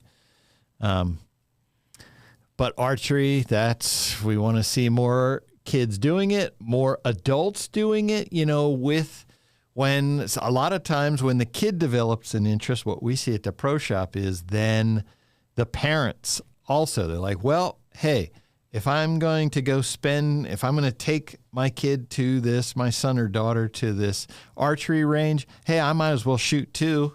Beats sitting around doing nothing. And so then they're getting into it. And maybe they never had that experience. So a club that can have the equipment to get these people into it, that's only a good thing for archery. You heard John Dudley earlier talking about how he sees more adults getting into it at those Total Archery Challenge events. It's just all good for archery.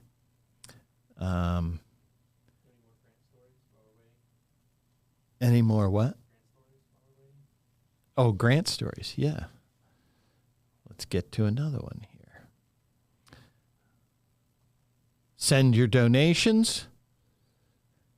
Click the blue donate button on the right side of your live feed, or the Streamlabs link in the video description. That's how we're taking your contributions. We're going to be here till 5 p.m. We've got lots of guests lined up.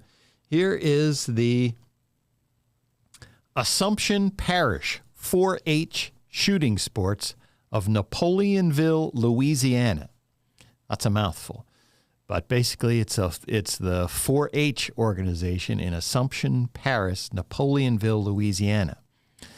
They got a $1,000 grant this year to put towards buying 3D and paper targets that they can use in their practice sessions.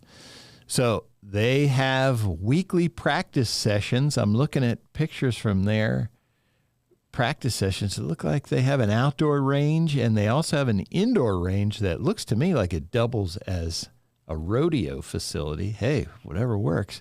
Rodeo building, that's big enough for archery. Why not? And so they needed money for targets to be able to shoot. Obviously, that's important. I'm looking at a kid here. It looks like he got a Robin Hood. I don't know if it's his first one, but boy, that smile on his face, holding up that one arrow tubed inside the other. He is smiling big. And I see a quote here in this story. Rob Kaufhold, is he the chairman of the board? I'm not sure what the exact title is of the Lancaster Archery Foundation, but obviously he is one of the heads of it, he and Carole. But he says here, you never know where the next Olympic champion might come from. If kids don't have the opportunity to get involved in archery, how will they ever find out if they're interested in it? Valid point. So these clubs like the Assumption Parish 4-H, they're the ones out there sparking that interest that kids have in archery. And when you donate to the Lancaster Archery Foundation, that's who your money is going to. It's not going to pay any board members' salaries or anything. All our board members are volunteers.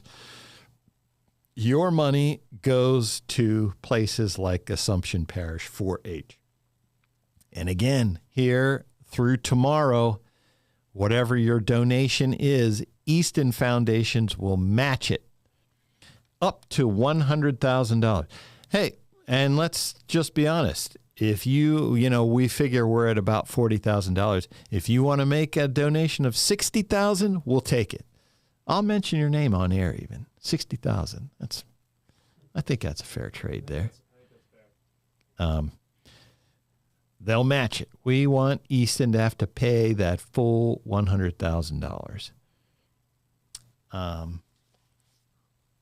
Where are we at? We're still waiting. I had reached out to Jared to reach out to him. Oh, gotcha. Okay.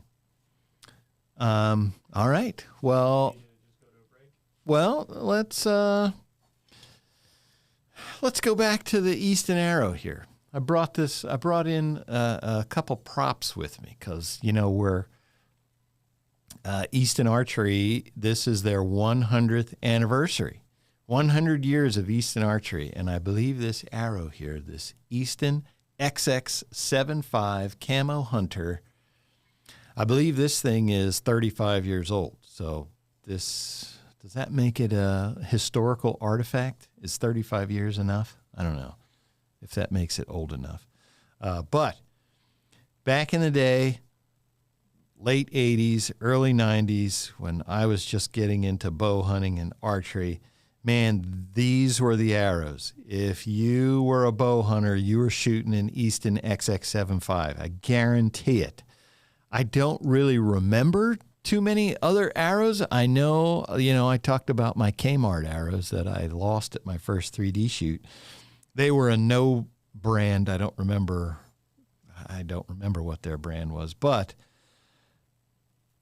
I knew once I figured out that I needed decent arrows that didn't bend, Easton XX75. That's what I had.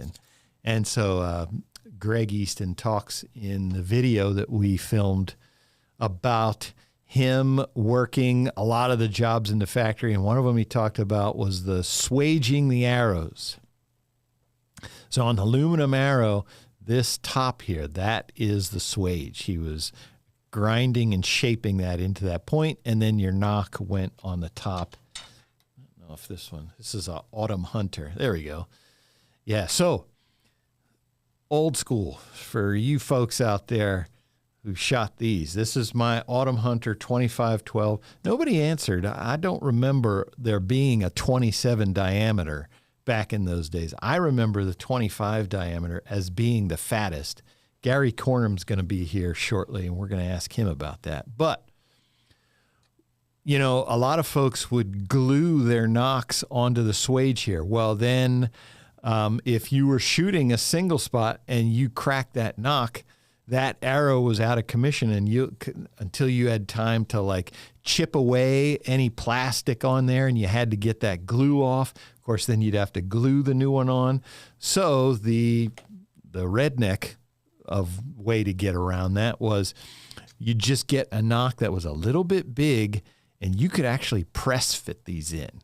So I got that thing in there now. I press that in. I mean, that's not coming off. So if you shot it, and then if you hit it and wrecked it, you could just peel the rest of it off and put a new one on. So that was, at least the clubs I shot at, that was our redneck way around it, to keep using the arrows, because I might only have 6 arrows in my quiver for a tournament. But I want somebody to answer me that. Was there a 27 diameter back in the late 80s, early 90s? And one of the things when I did talk to Greg Easton was I said, hey, how many bow hunters do you think are out there who can say, I shot my first deer with an Easton arrow, or I shot my biggest buck with an Easton arrow? I don't know. Is that millions of people? I don't know. I have no idea. But I got to imagine it's a lot. I shot my first one with Easton XX75. That's how I took my first deer. That started me down this spiraling path that brings us to where we are today. Let's see if we got any comments or questions here. We're waiting for our next guest. Yes, Mike Notarangelo, I know about your hat. I don't know where it is. So Brian Vandenboom says rural schools, yes, for archery in the schools. Ken Digital Man said we had an after-school archery club. So that's an answer to my question of whether or not archery is still offered in the schools. And now this William White character says, who is my favorite archer and why is it Billy White? So yes, that did answer my question. Who is my favorite archer? Billy White, definitely, obviously. His name is just not, a family thing. If you've ever seen Billy's teeth, they're super white. So I got to imagine he probably just wants to uphold the name there. Billy White working down there for Ultraview now. He's got very white teeth. But why don't you tell some people about this hunting season? What are you getting into? I have not gone hunting one day this season yet. We've been open for 2 weeks here in my part of Pennsylvania, and I have not gone once, and I'm pretty upset about that. Are you able to zoom in, Kyle? I will show. Let's see here. I'm going to zoom in on my phone, or I'm going to show a picture here of the deer that I hope to cross paths with. One of them, anyway. I'm in Pennsylvania. Let me preface that, which means deer here, if they get past 2.5-year-old, it's like a miracle of miracle. That's like finding a 6-leaf clover, is to find a deer that's over 2.5 years old. So I did find this guy. Oh, we're changing lenses here. So what I will tell you is a goal of mine for the last 6 years is, so I always lived in towns or suburbia. That's what I grew up in. That's where I lived. The town was in a farming area, but it was still a town that I lived in. Lived in the town, completely surrounded by farmlands, New Holland. If you know tractors, you know New Holland farm tractors. So I lived there for 15 years. Greg is here. All right. I'll finish that story later because obviously Greg Easton is more important than my stupid story. Is he in, Kyle? We are waiting for the one and only Greg Easton. There he is. Can you hear me, Greg? I can hear you, yes. All right. There he is, the man of the hour. Greg, we have been singing your praises all morning long here. Again, that Easton Foundation's grant challenge. We can't thank you enough for that opportunity. Oh, yeah, I'm glad to be here. I know you guys are working hard at trying to get that grant to keep growing, so looking forward to that. Yes, Greg, I don't mind telling people here that, yes, we want to hit you for that maximum $100,000. We want you to feel that punch. I'm looking forward to writing that check. It's easier, now nice round 100,000 is easier to write than something less. So keep buying stuff and making your donations. Great. So, Greg, we were talking earlier. We had Rob and Carole on, and they were explaining the mission of the Lancaster Archery Foundation. And we touched upon briefly that the Easton Foundations is set up different. It's a private foundation, and that some of the stuff that we do at the foundation, you can't do directly at Easton Foundations. Talk about the structure of your foundations. Yeah, that's correct. They are both. There's actually two foundations. There's a private foundation and what's called a private operating foundation. So the operating one helps us run the archery centers that we've built, do things like that. The other foundation, just the private foundation, is for granting, although we are restricted in a number of ways. And one is we can only give to another charity, another 501c3 or some other kind of charitable organization. We can't grant directly, although we're working on a scholarship type program, but we can't really grant directly to people or to other entities or even for-profit entities. If there's somebody's got an archery range attached to their shop that they wanted some support with, we really can't grant to them unless they've got that carved out into a foundation or a nonprofit type of entity. We're also restricted even on, and Lancaster's been very helpful for this, but even on some equipment grants, in that the company, like for example, Easton can't just ship some arrows for us, even if they were donating them, because of the interaction. Really, we can't really do anything between the companies. The company can benefit the foundation, donate money or something like that. But when it comes to product, they're very restrictive. And as we said, when we were doing more equipment grants to certain groups, the Lancaster organization was very helpful because we would effectively allocate them some money and then point them to Lancaster, say, hey, go buy the stuff you need from Lancaster and fulfill the grant. Right. So obviously you have charitable endeavors that you folks deal with at Easton Foundations. And then you just had this idea last year. Carole and Rob were telling us, hey, how about just a matching grant program? Yeah, we were, if I remember right, we were in Yankton, South Dakota at the World Championships. I think it was also the World Cup Finals, if I remember, at this point in time, and had a meeting with Rob and Carole about what they were doing in their foundation and our foundation, and just thinking about ways to work together. And we started talking about their matching program, and I think it was somebody in my foundation, I don't remember who, came up with, well, they've got a match, maybe we, or a roundup program, maybe we turn that into a grant, a donation program, and tell everybody we'll match their donations up to a certain amount of money. And I thought, well, I don't know how much that should be, but we're celebrating our 100-year anniversary, and I thought $100 was probably a little low, so make it 100,000 and see what we can generate. And so far, it sounds like it's what I hear from the Lancaster team, pretty successful. Yeah, it's incredible. We do have the Roundup program, which, we talked about, folks buying from the website and just rounding up, 15, 20 cents. It doesn't seem like a lot to that person, but when you put that across the broad spectrum, and if lots of people do that every day, it adds up. And Carole said that's where the bulk of our funding comes from, is from that Roundup program. Yeah, just the Roundup, not necessarily someone saying, well, I'll add an extra $5 onto that. But that's great. I mean, that you said every penny helps. Someone was asking me a while ago about the Easton Foundation and about inspiring growth in archery. And I said, we really, we focus on those one-off stories we hear of somebody getting exposed and then, becoming an archer, whether they're target archer or bow hunter or all of them, but, it becomes a lifelong sport.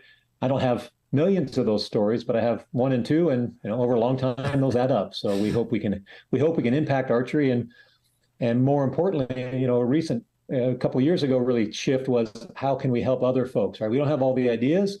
We don't have all the enthusiasm. There's other folks out there that have good programs or good ideas of how to help really inspire growth in archery. And that's what we want to help support. I think we all know from the kind of archery industry side for many years, there's been efforts around the sort of tri-archery things, right? Whether it's sort of Boy Scout camps or summer camps, that sort of thing, which is really good, but that's so difficult to turn those trials into an archer. And I think the Lancaster Shooting Center is probably a great example. I'm sure you guys have examples kind of like we do, that we've beginner class and then the next class, and you get them a few classes in and somebody can really say, hey, I like this and I want to keep doing it. And so that's the type of programs that really help make that conversion from, I had a lot of fun shooting arrows at summer camp, to I'm an archer. I want to do it. Yeah. Speaking of that 100 years of Easton Archery, first off, congratulations on that milestone, 100 years. That's incredible. Yeah. How is that celebration going this month? It's going very well. We had a 100-year celebration party at the Archery Center here in Salt Lake City for the employees and for their significant other. We had around 600 people there. My team, led by Lorena Milner from my office, project manager of a lot of the 100-year stuff, pulled that off with a lot of everybody was very thrilled to have been there. It was a lot of fun. It was decorated well. We had a live band and just a really catered food and just a good time for ice cream truck, all kinds of fun stuff. So just a good time for everybody, really a way for us to show our appreciation for our employees, and succeeded in doing that. We had the museum, if folks were in Vegas last year and saw, actually earlier this year, technically, and saw the museum there. We brought that there. It's now set up in our archery center. We'll be there for a while now, set up there to kind of show off the history. It's a timeline wall, starts back in early 20s and kind of walks all the way through certain milestones, and then has a lot of samples of all the products we've built over the years. And almost to the person, people come out of there, I'm like, I'd never seen, a hockey stick. I'd never seen certain things that the company had built that time. So we're a lot of fun to do that. And we also at that party launched the 100-year book, which was probably a year in the making of just pulling the pictures together, and the company we work with to get it, put together and written properly. But we launched and gave every employee one of the books, and so those are now out and available too. So it's been a great success. We'll do a few more things between now and maybe Vegas, because Vegas is kind of where we kicked it off this year as the beginning of the celebration, and that might be maybe someone threw out that we were talking about someone, hey, you could just kind of run the theme of what starts in Vegas ends in Vegas. So we'll maybe finish the kind of formal celebration period this year, early next year. I like that. Now, 100 years. I mean, that's mind-boggling. Do you think that your grandfather, sitting in his garage making his first wooden arrows, do you think he had any idea of what it is today?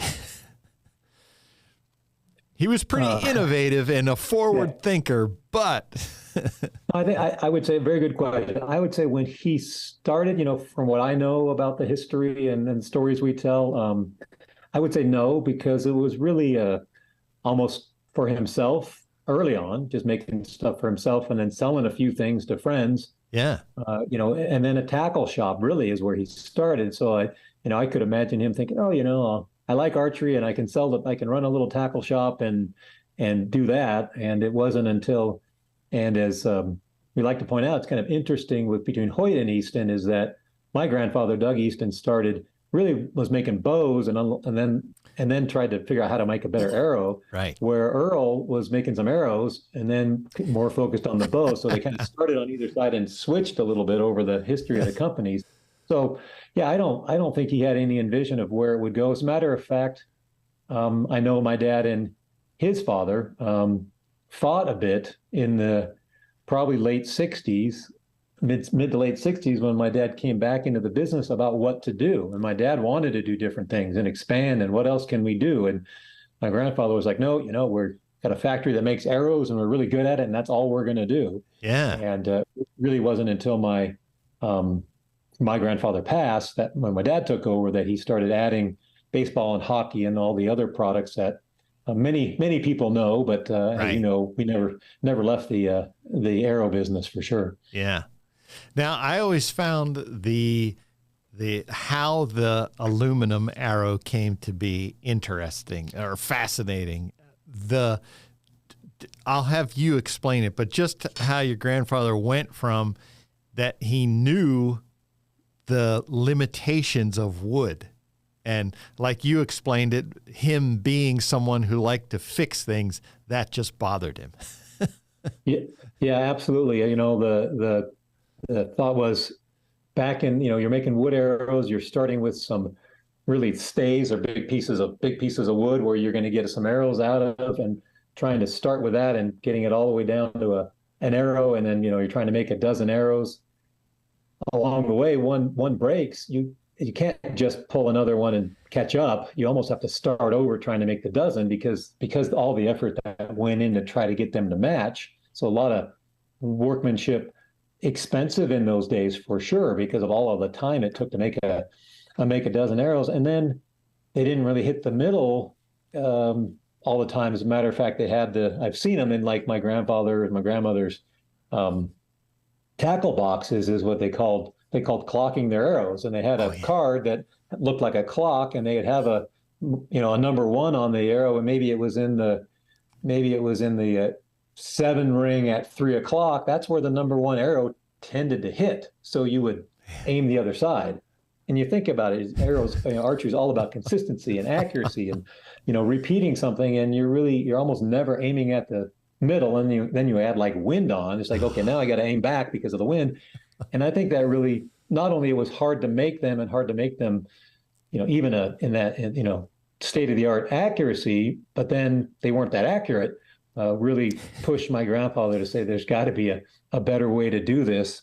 Tried different materials, all kinds of steels and different things, got delayed during the war. So we couldn't get them. We actually went into making map cases for the fighter pilots. My dad and my uncle and my grandfather built those during the war, and then got back, was able to get aluminum again and start experimenting with it. And really among other things, his breakthrough was how to process it and how to really make it strong and really just stay as straight as it could. So it's another process added to the end of what's in the books about how to process aluminum. And he added that in. It makes a great arrow and was able to launch that. The first guy that shot it and won the California State Championship by, 20 or 30 points or something like that. Just, completely changed the game. When we've done that in other sports, I think even then there was some discussion about, this isn't legal, we shouldn't allow it. I'm sure. Because some of those people, especially if I'm good at aiming off and doing all that, I'm like, well, you're taking away one of my advantages. But I think it wasn't very long that people realized, well, this is just so much better and lets me do my sport, accurately, keep aiming at the center all the time. Yeah, so. That's amazing. And I think we talked about that. We believe that the Easton XX75 is the best selling arrow of all time, getting closed in on by the Axis, but. Yeah, I think it's true, but you think about in the XX75 era, I got to come up with the number of years, but probably selling that arrow for 30 years or more. Yeah. And in that era, it was really the only thing out there, right? There weren't any other choices. So we had a huge percentage of the market share and a lot of years to be selling it. It's going to take some. I think it'll take some time for anything to catch up, and it would be unique, if anything. Maybe the Axis, because you're right, we're doing different. If you kind of consider all the variations of it, we'll catch up over some time. Yeah. Yeah, it's like you mentioned, I've been racking my brain. When I started late 80s, early 90s, I shot Easton XX75. I don't remember there being another option. There were I talked about some cheap ones I got at Kmart and went to a 3D shoot and lost them all, and they all bent. And so I remember there was that, but as far as another comparable arrow, I don't remember one. Everybody shot XX75s. That's what we shot. Yeah. I mean, people all the time that say that's the arrow I started with, and I still shoot them today, and I'll never shoot anything different. So I was thanking for that. That's great. So what's that like for you, being at the head of Easton Archery and just seeing the successes that we'll start with the target archers. I mean, but there are millions of bow hunters out there, but probably the most visible thing that you see, the one that gets the most recognition, are the Olympics, in these top world tournaments. That's got to feel good when you just keep seeing Easton. They're all shooting what your people make. Yes, and absolutely. And as you said, it's all about the people. We've got processes and equipment and machines that obviously help make an arrow like the X10, but each and every step, there's person involved in just checking them and setting up machines and doing stuff like that. And so it really is it's different than the craftsmanship when my grandfather started and, going from raw material to finished product, but there's still the craftsmanship and the people who have been there many, many years. I mean, at our 100-year celebration party, it was great to say, how many people have been here 10 years, 20 years, 30 years. When you get to 40 years and there's still 3 or 4 people standing up. So there are that longevity and what they know about making product and how to keep making those great products is something that we take a lot of pride in. And it's a lot of fun. I sit at those tournaments and are just happy and proud that we're able to make a product that can help that person maybe fulfill their lifelong dream of winning a gold medal. And, the arrow's an integral part of that. And we try to make the best ones we can, and not only each time, but make them consistently. That's the other thing. Even you talk about those XX75s, those 2117 from now and 40 years ago are the same size, same weight, same everything. So you can match them up if you really wanted to. Unbelievable. That is incredible. And then, I mean, with Easton, obviously, then, you know, carbon became a player in there, and Easton got into that market, and not only got into it, but then developed some unique processes, you know, the way those axes are made with the weaving pattern as opposed to rolling. I mean, you guys are just whatever it takes. Yeah, it was, you know, that was a difficult transition for us from a sort of from a business standpoint. You think about the entrenched players in different industries. This happened where they, well, you know, maybe the car manufacturers are going through it right now. I know, you know, disc drive guys went through it probably 20 years ago of, I got a whole factory that knows really well how to make a gas powered car. You know, I had a factory that was really good at making aluminum arrows, and then people come along with carbon, and it was a tough transition. It's just because that's where we know what we're doing and we know the way to do it, and it's how we can make the company successful. And but we're able to make that transition. Some of that early technology was an acquisition we were able to make, and then really take the idea and the concept and move it forward and improve it and make it more repeatable.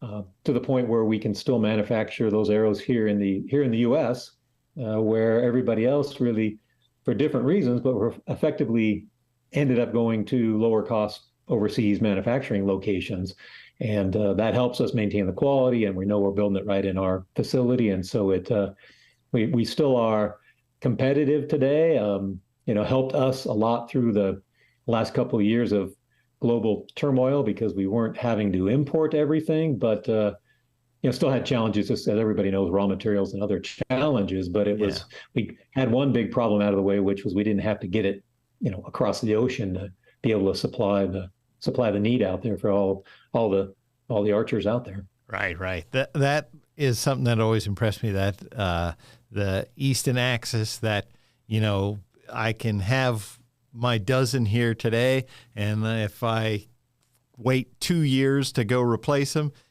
everything's going to be the same. It's going to be the weight tolerances, the straightness, all of that's going to be the same, which is not the case with some other carbon arrows that are made a different way. But that's key, you know. If I don't want to have to change everything just because I changed arrows, or if I have 2 dozens mixed in my quiver, and now I have to remember which one shoots which way, and this one hits a little high, that one hits a little low.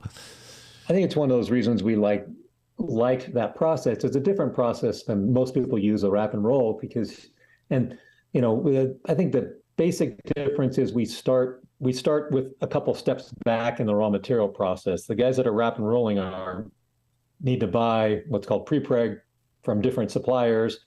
They may change fibers, they may change resin, they may do something along the way, might not even tell them. Right. And the challenge with arrows is you're not using that much carbon as compared to, you know, there's a lot of products, a lot of even sporting goods products that have carbon in them, but they've got a lot of layers, which helps homogenize the product. If the raw material changes a little bit, well, just because there's only a few layers in an arrow, a little change can make a difference in spine, can make a difference in weight. And so we start a couple of steps back with raw materials that we combine, and it allows us to control that.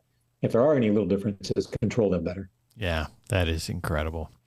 Well, shifting back to the foundations. So well, I'll ask you, you know, you mentioned your motto. With the foundations, what is your goal with supporting archery? What kind of do you work towards? What's driving that foundations every day? Yeah, it is what we use today is inspiring growth in archery. You know, the foundation started in 1980, probably 2 or 3 around the LA Olympic Games in 1984, kind of a local sponsorship we did, and built the ranges, did some things, and you know, kept up those ranges, but didn't do a lot from early 80s until 2006 or so, when my dad sold off some of the companies, and really we ended up he ended up putting a lot of money into those foundations.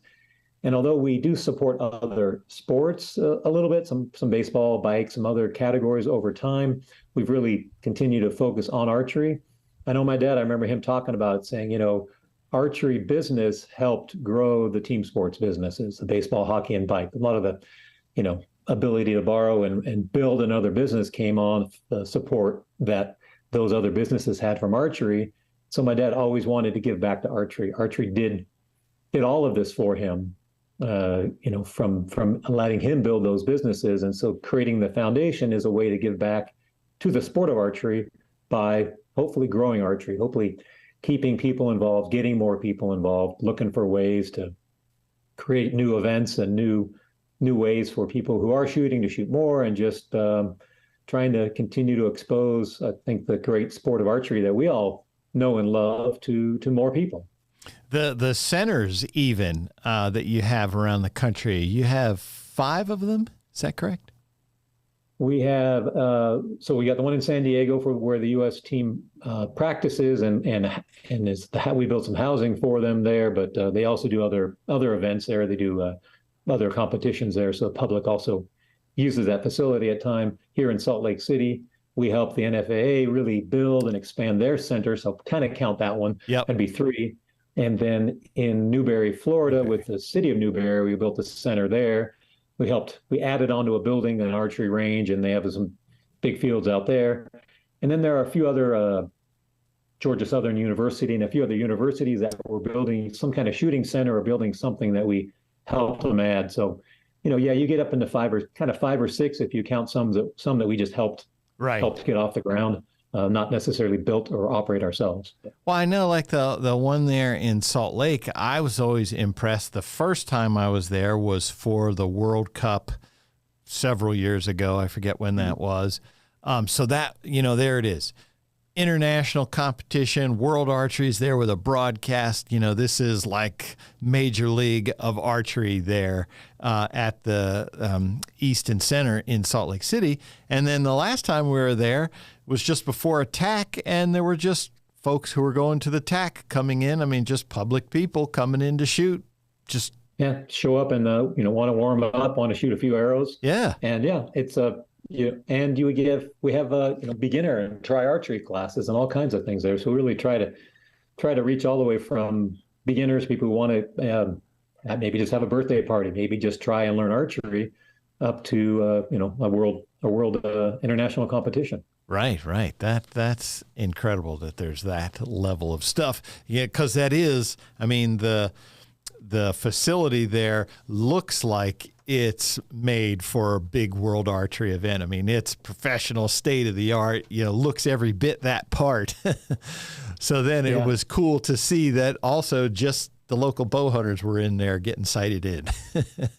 Yeah, where we ended up, it was built to have big competitions like that. Where we ended up kind of doing the finals venue next to the center there, ended up great, but it was a bit of a shoehorn to kind of get it all to fit in there.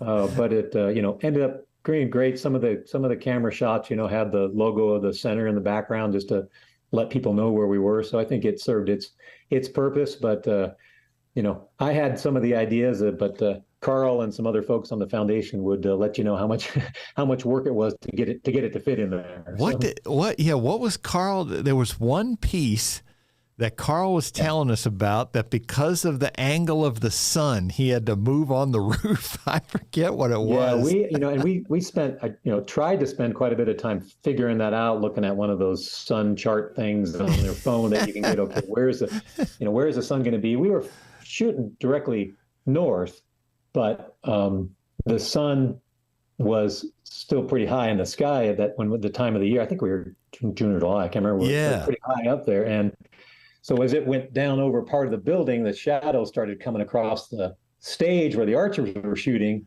and it affected, it makes it tough on the camera because one guy was in the sun, one guy was in the shade. Yeah. And so we figured that out, I think, during some of the setup and rehearsal. And Carl is definitely the kind of guy that just sees a problem and says, give me a hammer, some wood, in a couple hours, and I'll figure this out. And he built I don't know how big it was. I bet it was 6 or 8 feet tall and 8 feet wide sort of wall that he took up on the roof this is not a roof you kind of access. But he took it up on the deck and up on the roof and put some sandbags on it, and it cast a shadow over the whole shooting platform and accomplished the goal. But yes, it was. See, that's the type of detail. If you put on an archery tournament, that's the level it comes down to. Not just where am I going to put seating, what's the angle of the sun? Where's the sun? They got a lot of power. They got a lot of cables they need. I mean, it's much more complex than it kind of looks like. Oh, just a couple of guys and some cameras. Yeah. Much more complex when they're doing all that live broadcasting. What do you see? What's your vision for the foundations going forward now? You've accomplished so much. What's your 30,000-foot plan now going forward? Well, yeah, we've accomplished a lot. Running these centers are expensive, so we're not necessarily looking to build a bunch more centers, but we are looking for what are the next big ideas. We have some resources, we have money we can put behind something, and it's a matter of either coming up with it or really hoping to find the next best thing the next better idea that we can help support. And someone's got an idea out there that'll help grow archery and really help us figure out how to measure it, because interestingly enough, that's incredibly difficult also. This effort, you can count, as Carl put it one time when he was running directly more some of the centers for us, was, if you want the turnstile to turn, meaning we would just get people through the door, we can do that. You can have bus loads of kids every day. But that I'm not sure that inspires growth in archery. So trying to figure out where's that right balance between, you got to expose a lot of people, but you also have to figure out how to know what they're doing next to be able to say, hey, we put 100,000 people through the door, and now we have 500 new archers. That's probably the ratios you're looking at, but at least to be able to track that. And today it's incredibly difficult to track. Yeah, and I always appreciated that in speaking with you and speaking with Rob. Just that whole thing about just the whole approach of, hey, yeah, there's things we can do for our businesses from a business standpoint to make our businesses bigger, to grow the business. And then there's things that we're going to take the approach of, let's make the sport better, and then our businesses will naturally do well. It's a business. Both are businesses. You got to stay in business to be in business. So, that's the way the world works. I think whether it's business or whether it's even some of the organizations out there, the member groups, I think we've always tried to encourage, how do we grow the pie, right? How do we all have a piece? Let's grow the whole pie, and all of our pieces get bigger. But it's tough too. If you really, both in business and in a membership group, if you want to get the best return on your dollar, you try to go after the archers that are there. Right. And that's just changing the size as a piece of the pie, which doesn't grow it. So you've got to say, I think Rob has the right view. My dad has had it for a lot of years. We do how do we grow the sport, and then everybody benefits. And if the business or the member group's doing a better job, then they'll maybe grow faster than everybody else. But try to get some of that organic growth as opposed to market share shifts. Yeah, that's a good way of looking at it. Rob has never said to me, well, you need to do this in order to get this financial return. That's never been he would probably get rid of me first, if that's what he was thinking about, was just how I'm not helping him much on that end. So, it's just a cool way to and actually, I think, and I'm sure you see this at Easton too, I think that's why we have so many people around here who are, passionate about the business and willing to go the extra mile for the business, because of that approach. And like you mentioned at Easton, how many you have who have been there for 40 years, they don't stay at a place for 40 years if they just think they're coming in every day and punching the time clock. You just don't. Yeah, no, I made a comment like that to that group. What was it, Saturday night, just the other night, of what's the culture of the company, what helps the company prosper. And it's important for a company to be profitable, to be prosperous, sure, because that's what keeps us around for a long time. Yeah. But it was a culture, and really a culture that makes those people feel valued that they, and I always say this when I'm in front of, especially the group of employees plus their significant other, is, it can be a very virtuous circle of a person feels value at work, they have a good day, they go home, they're feeling good about what they did and they contributed and they felt valued in whatever they did. Have a get support at home, whatever they do at home, to feel good about that part of their life, and they come back feeling good about work, and it starts all over again. And so I always thank those folks that are at home, supporting the employees, and I hope I'm doing my part of supporting them at work, and I appreciate them doing their part of supporting them at home, and really appreciate that. And I think there's cultures made up a lot of different things, but I think that's the bottom line, is really making it such that people are valued and that they enjoy the work. And like you say, that attracts them to the business, that retains them. And that's what a company has to do, especially these days, is attract good people and be able to hang on to them. Yeah, definitely.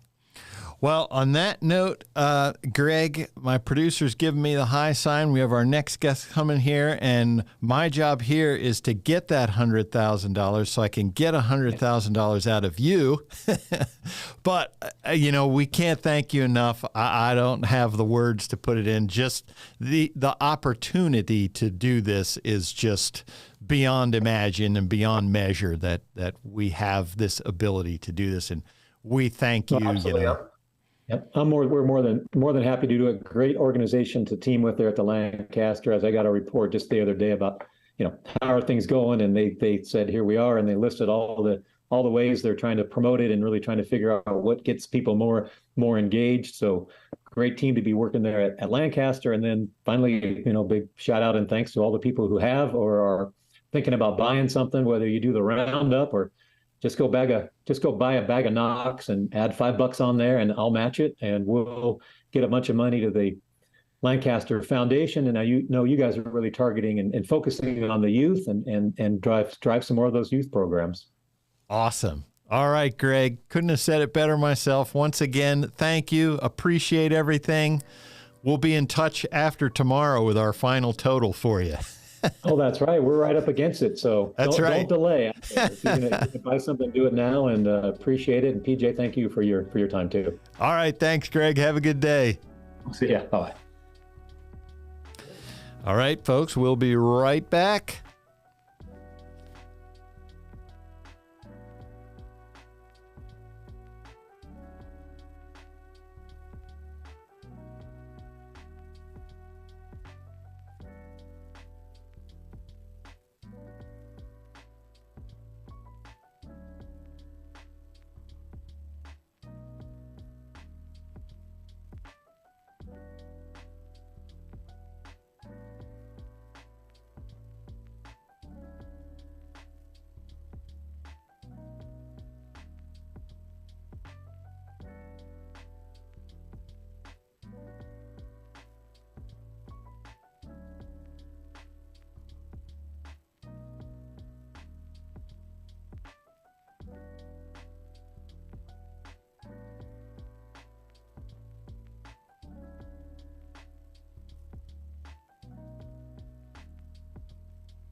I'm in. Gary, do you hear me?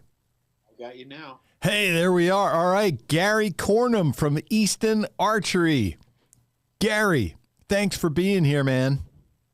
Yeah, happy to be here.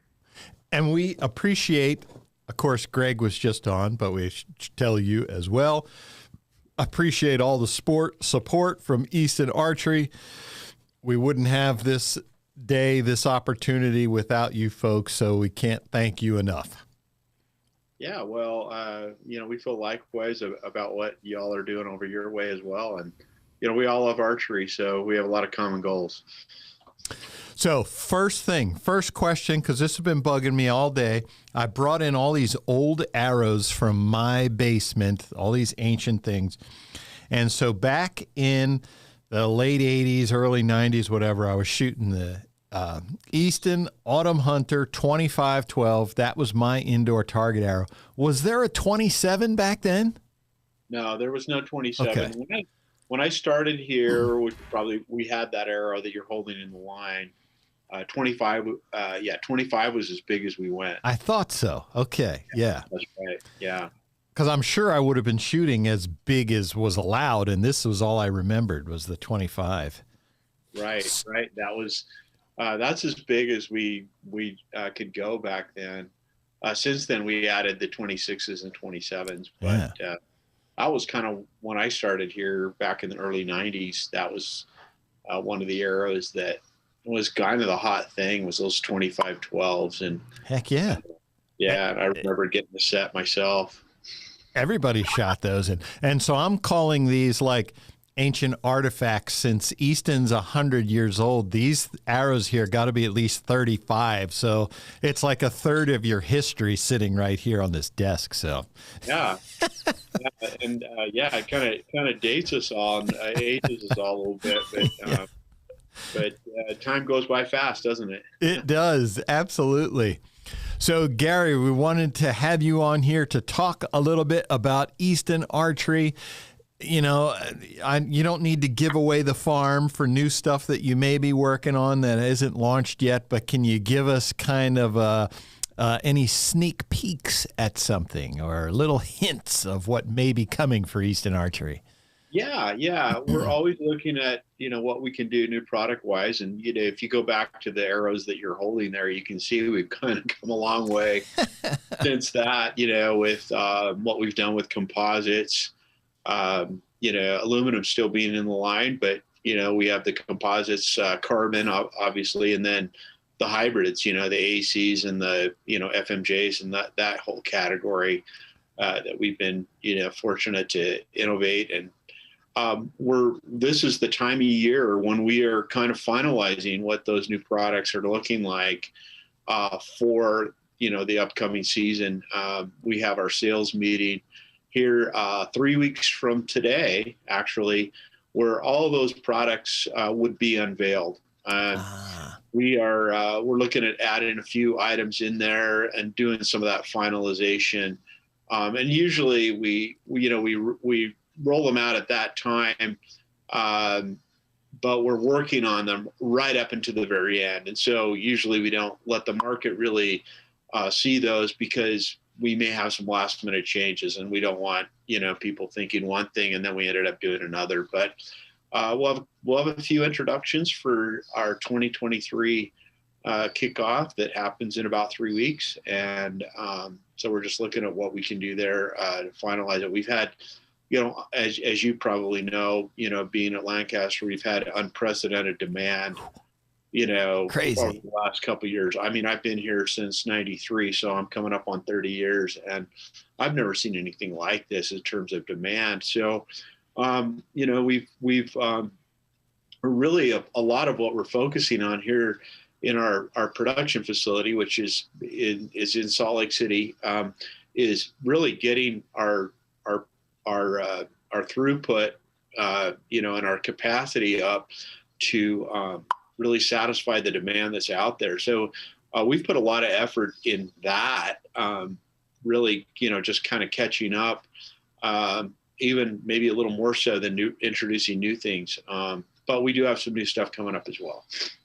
And so we're basically in hunting season now. It's opened in a bunch of places. It's going to open up here shortly in the rest of the world, rest of the country anyway.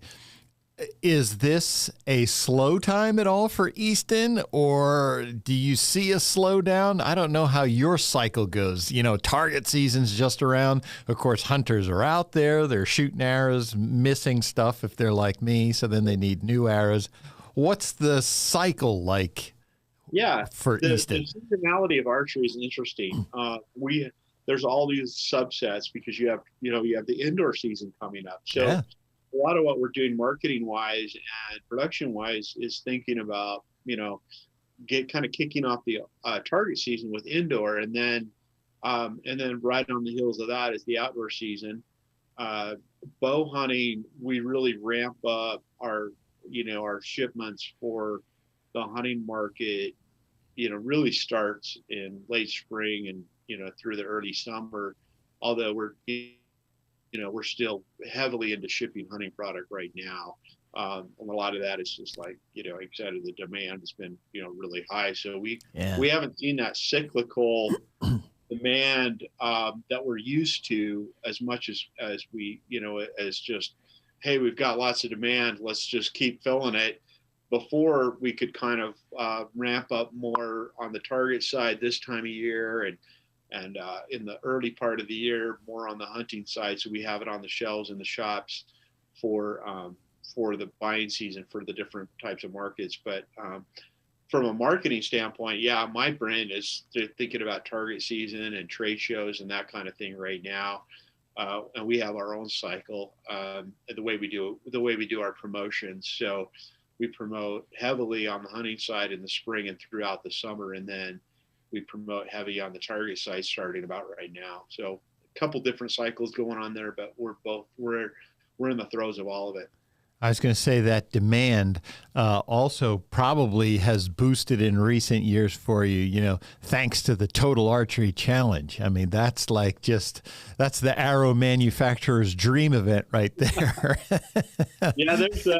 There's an aspect to that where, there's a lot of arrows being flung and a lot of them get lost and broken, that's for sure. But what a great event that's been. Oh, yeah, for sure. Just opening up, just another way to get out and, shoot a bow and arrow. We're really excited about the growth there. And, we saw the emergence of the 3D where there was no market before. And then, somebody came up with the idea of a 3D foam target, and it just opened up a brand new door. And I think to some degree, Total Archery Challenge is that way. It's a little bit of a spin on the 3D, but I think that at its core is to get outside and have fun, which is really what archery is, right? That's one of the reasons I love this industry is the products we make and sell aren't just, something you got to have or, some widget that you need at home, like a light bulb or something. It's actually products that people want to use and get excited about using. And what a fun place to, be involved in the manufacturer, marketing and selling those types of products. So we're really blessed and fortunate to be in this market. And I'm sure you must agree, Chris Scott, our pro shop manager, he always talks about, hey, this is not a need that we're in, this is a want. And so for us to get people, to want these things, that's just to go out there and to be able to shoot and also.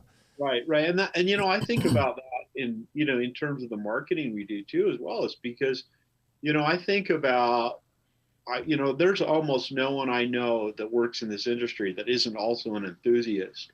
Yeah. And a user of the product. And so when I'm connecting with, whether it be, somebody else in the industry, and it's a small industry, we seem like we all know each other, or even our consumers that are using our products and buying our products, you think about it, whether you're on the podium, you just won a tournament, or you're in the shoot down, whatever it might be, think of, your heart pounding. And I'm not so much a target shooter, but I love to bow hunt. And I think about, I'm in the tree stand and I see that animal coming, and I'm thinking, and then I realize, hey, tell myself, hey, buddy, you're about to get a shot, and my heart starts pounding. And so I think about those heart pounding moments, and I try to infuse that in my team here at Easton, is what we're doing each day allows people to have those heart pounding moments. That's right. What a cool place it is to work, where you get to help people in that process. Yeah. Yeah. I asked Greg, I was like, how many people can say, hey, I got my first kill I got my first deer, whatever, bear, elk with an Easton arrow, or I got my biggest, whatever. But that's just got to be cool that there are that many people out there that, like you said, you helped make that happen. Right. That's real. That's why we come here every day, is so that people can have those heart pounding moments. That's just awesome. I mean, that's why we get up and go to work. I love it. It is interesting. You mentioned that how many people in the industry are also enthusiasts in terms of, I think I started out working for Boeing. I don't know anything about helicopters. I never flew a helicopter. I've never been in a helicopter, but I worked there. But in archery, I can't think of anyone I found in the industry who was like, oh yeah, I don't shoot a bow, or I don't do anything with archery, but I make this release or whatever. The rub shoulders, and we all have that connection. We all have that common thread. Yeah, that definitely is cool. So yeah, going forward, I think I talked to you about this before, that, you don't know what the next carbon is, the next new material that's out there that's not invented yet. But I guess you folks are always looking for ways to improve things. And I think you had mentioned that, if you look year to year, like from last year, this year, you might not see a big change, but if you look over 10 years, you see some changes. Yeah. How does that factor in? As I'm sure you have short-term planning and long-term planning. Yeah. And really, on one hand, you're thinking about it. You're like, we make tubes, and you're like, what more can we do with a tube? And then when you do look in the rearview mirror and you go think about, like, say, a 10-year block, and you're like, wow, I can't believe we were able to innovate on a tube to that degree to where we are today. And so there are incremental improvements. And I'm sure it must have come up with Greg. Easton's been in this business now for 100 years. 1922 was when the company was founded. And, that was Doug Easton making wood arrows and longbows in his garage in California. And now, we have, the composites and hybrids. But really what kind of kicked off this innovation that you're talking about was his frustration with shooting wood arrows that, on the spine side and everything else were so inconsistent that it drove a man that was very innovative to improve products throughout his whole life, that he then taught to his son, Jim Easton, who then taught to his son, Greg Easton, who now is the third generation owner of the company. And so that drive to innovate runs through our DNA as a company, albeit on something that is basically at its lowest level is just a tube. And so we continue to, we come in and sit down and we think about arrows all day long, and what can we do? What improvements can we make? We have great product engineering, product manufacturing, and product managers in this building where I'm at that, are really looking at it that way, because that's the Easton way. See, now you say the drive to innovate, and that can conjure up images of this person sitting there working to build the better mousetrap. I just picture some guy who's constantly frustrated, like, God, that didn't work. Well, let me try this. Yeah. It's like Edison. He tried 900 times before he finally figured out the light bulb. Yeah. Right? So yeah, there's a lot of that, and there's a lot of things that we've left on the on the whiteboard too that have never seen the light of day. But but it's those you try things that don't work, and then you hit the one that does, and it's just it's great to see the progress that we've made, and where we're at, going forward. We have some things on the drawing, on the whiteboard now that I'm excited about that are coming along and look promising. And so we'll continue to pursue and dog those down as well. I forget when I was there over the summer, do you have some of those like earliest arrows that Doug built in the very beginning? Yeah, we do. You probably saw them when you were here. I probably did. I don't remember. You were probably able to visit the Easton Archery Center here that's just down the road. Yes. Yep. They have almost like a little archery museum there. It's got 1,500 books. That's where we shot. Yeah. Archery, and some of them date to like the 1500s. Right. But also within that are some very old artifact arrows, and then very early Easton products with Doug Easton's early wood arrows and longbows. But we also have some here in the building as well. And we have them on a display case in our lobby. And as I walk by those, every day, and I can look down and we have really our whole history of innovation. Yes. We have the wood arrows, right? And then you go to aluminum, and then you go. I remember that to the carbons, yeah. And so it kind of reminds us of our whole, the breadcrumbs of history of where we've been. That's got to be impressive to look at, like a Doug Easton first, very initial, early 1920s arrow, and then boom, today's Axis, whatever. Sometimes I'll look on eBay too. I'll type in, Easton wood arrow or Doug Easton longbow, hoping that I might find one out there somewhere, because I think it would be neat to have. But yeah, we're just fortunate and grateful. We do have some of those early products here that we can look at. Right, absolutely. Kyle, do we have?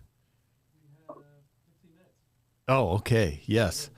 All right. Well, Gary, was there anything else that you wanted to talk about? We're coming down to our next guest here, but yeah, I just would like to I think we've said it, but just very appreciative of your, giving me a few minutes here to spill out my, I'm enthusiastic about it. And anytime somebody will listen, I love talking about archery. So I appreciate the opportunity.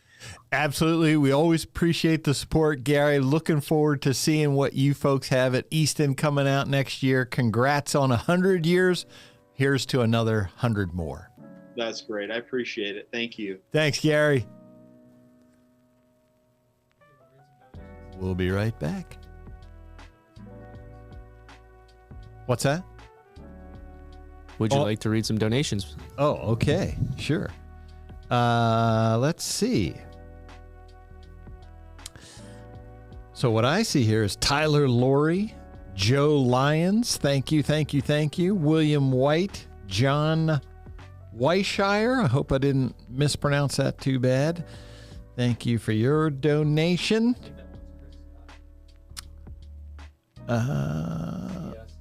And then do you have a list? I don't. Here we go. Whoops. Okay, Brandon Austin, Samantha Lindenmuth, Brandon Austin again, double thanks. Chris Wise, Melinda Chamberlain, Annie Davis, Gabby Wilson, Chelsea Riggins, Jerry White, Arlen Crable, Bill, and then we got the other ones there. Jerry White has some extra money to give. He's an unfortunate Cowboys fan, so we all feel for Jerry White these days. But thank you to everybody who has donated. We appreciate it. Again, we are on the route to $100,000. That's the goal. Every donation that you send in will be doubled by the Easton Foundations up to $100,000. So it's just going to be a big day. We're going to be here. We got a couple more hours left.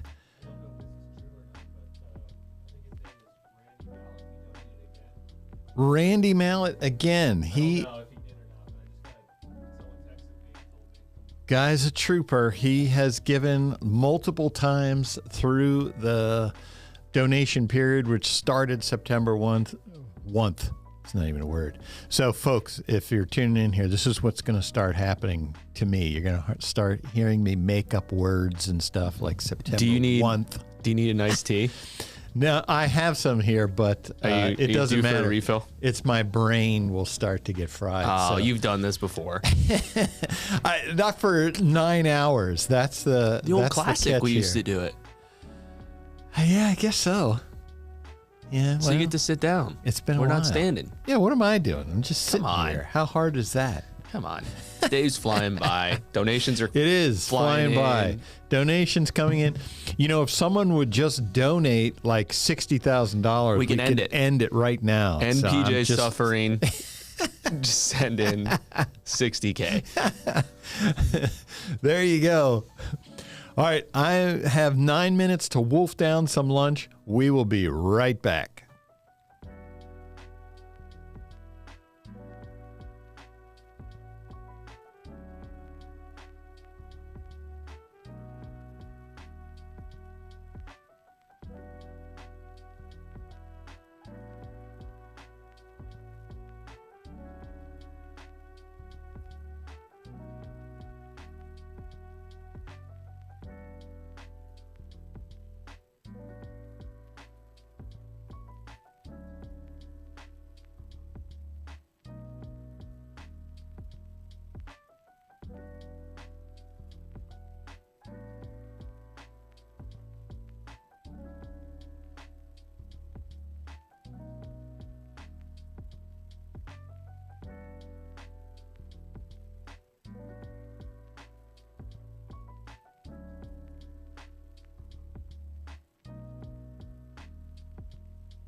Johnathan Lene, can you hear me? Hear me? Yes, there we go. Johnathan Lene from Bear Archery. Thank you for coming in and speaking to us today. First off, before we get to that, thank you very much for your donation to the Lancaster Archery Foundation. That's why we're here. We appreciate it immensely, man. Well, we appreciate what you guys are doing, and the foundation itself. I mean, it's awesome. I think that we're all passionate about growing the sport of archery and supporting it where it needs to be supported. And I applaud your guys' work. And then also thanks to Easton Foundation for the matches this month as well. I think that's awesome. So appreciate it very much. Absolutely. Whatever we can do to get more people shooting. Naturally, some of them are going to be shooting Bear bows and Trophy Ridge products and buying them from Lancaster Archery. We hope so. Absolutely. So, Johnathan, we don't want to let any cats out of any bags. Yeah. But what can you say now that we should be looking for? Absolutely. So I wish we were a week later, obviously, but everybody's gonna have to wait for next Monday. But I think you're gonna see some really exciting stuff from us on the bow front. Obviously, you've had a chance to play with some stuff, and I think that from a high-end perspective, a flagship perspective, I think people are gonna have an eye-opening experience for something that really they're not used to from Bear. Right. I can vouch for that. Again, I don't want to give away any cats, but I can vouch for that. And I'll tell you, the other one too was impressive. Well, and I think, we're Bear Archery. We're not trying to be something that we're not. We're going to stay in our lane while still, doing the things we do. And we know that we feel like we bring the best value for price and performance in the industry. And so you're going to find some stuff in that entry to mid price point that I think is going to be the best available. So I hope that bow is another example of that. I will agree with that. I think that may be one of the best, if not the best entry level that I've seen, as well as the other top shelf. Again, stay tuned next week. Bear Archery is going to be telling us all about that. Absolutely. Yeah. But, one thing I wanted to ask you about was because on this bow, right there stamped on the side, it says the Fred Bear Way. Yeah. Obviously, you guys put that there for a reason. What does that mean to you? What do you hope that means to the consumer? Sure. And I think that aligns with some of the stuff we talked about, here with the foundation. I mean, we're talking about getting people into the sport of archery, and it's pretty cool. We're celebrating our 90th year as Bear Archery, which is a big deal, right? Yeah. And when you have a founder that's as iconic as Fred Bear, I mean, he built this company, but his vision was not just for, trophy hunting and some of the things that we talk about. I mean, it was to get people immersed in archery and the outdoors.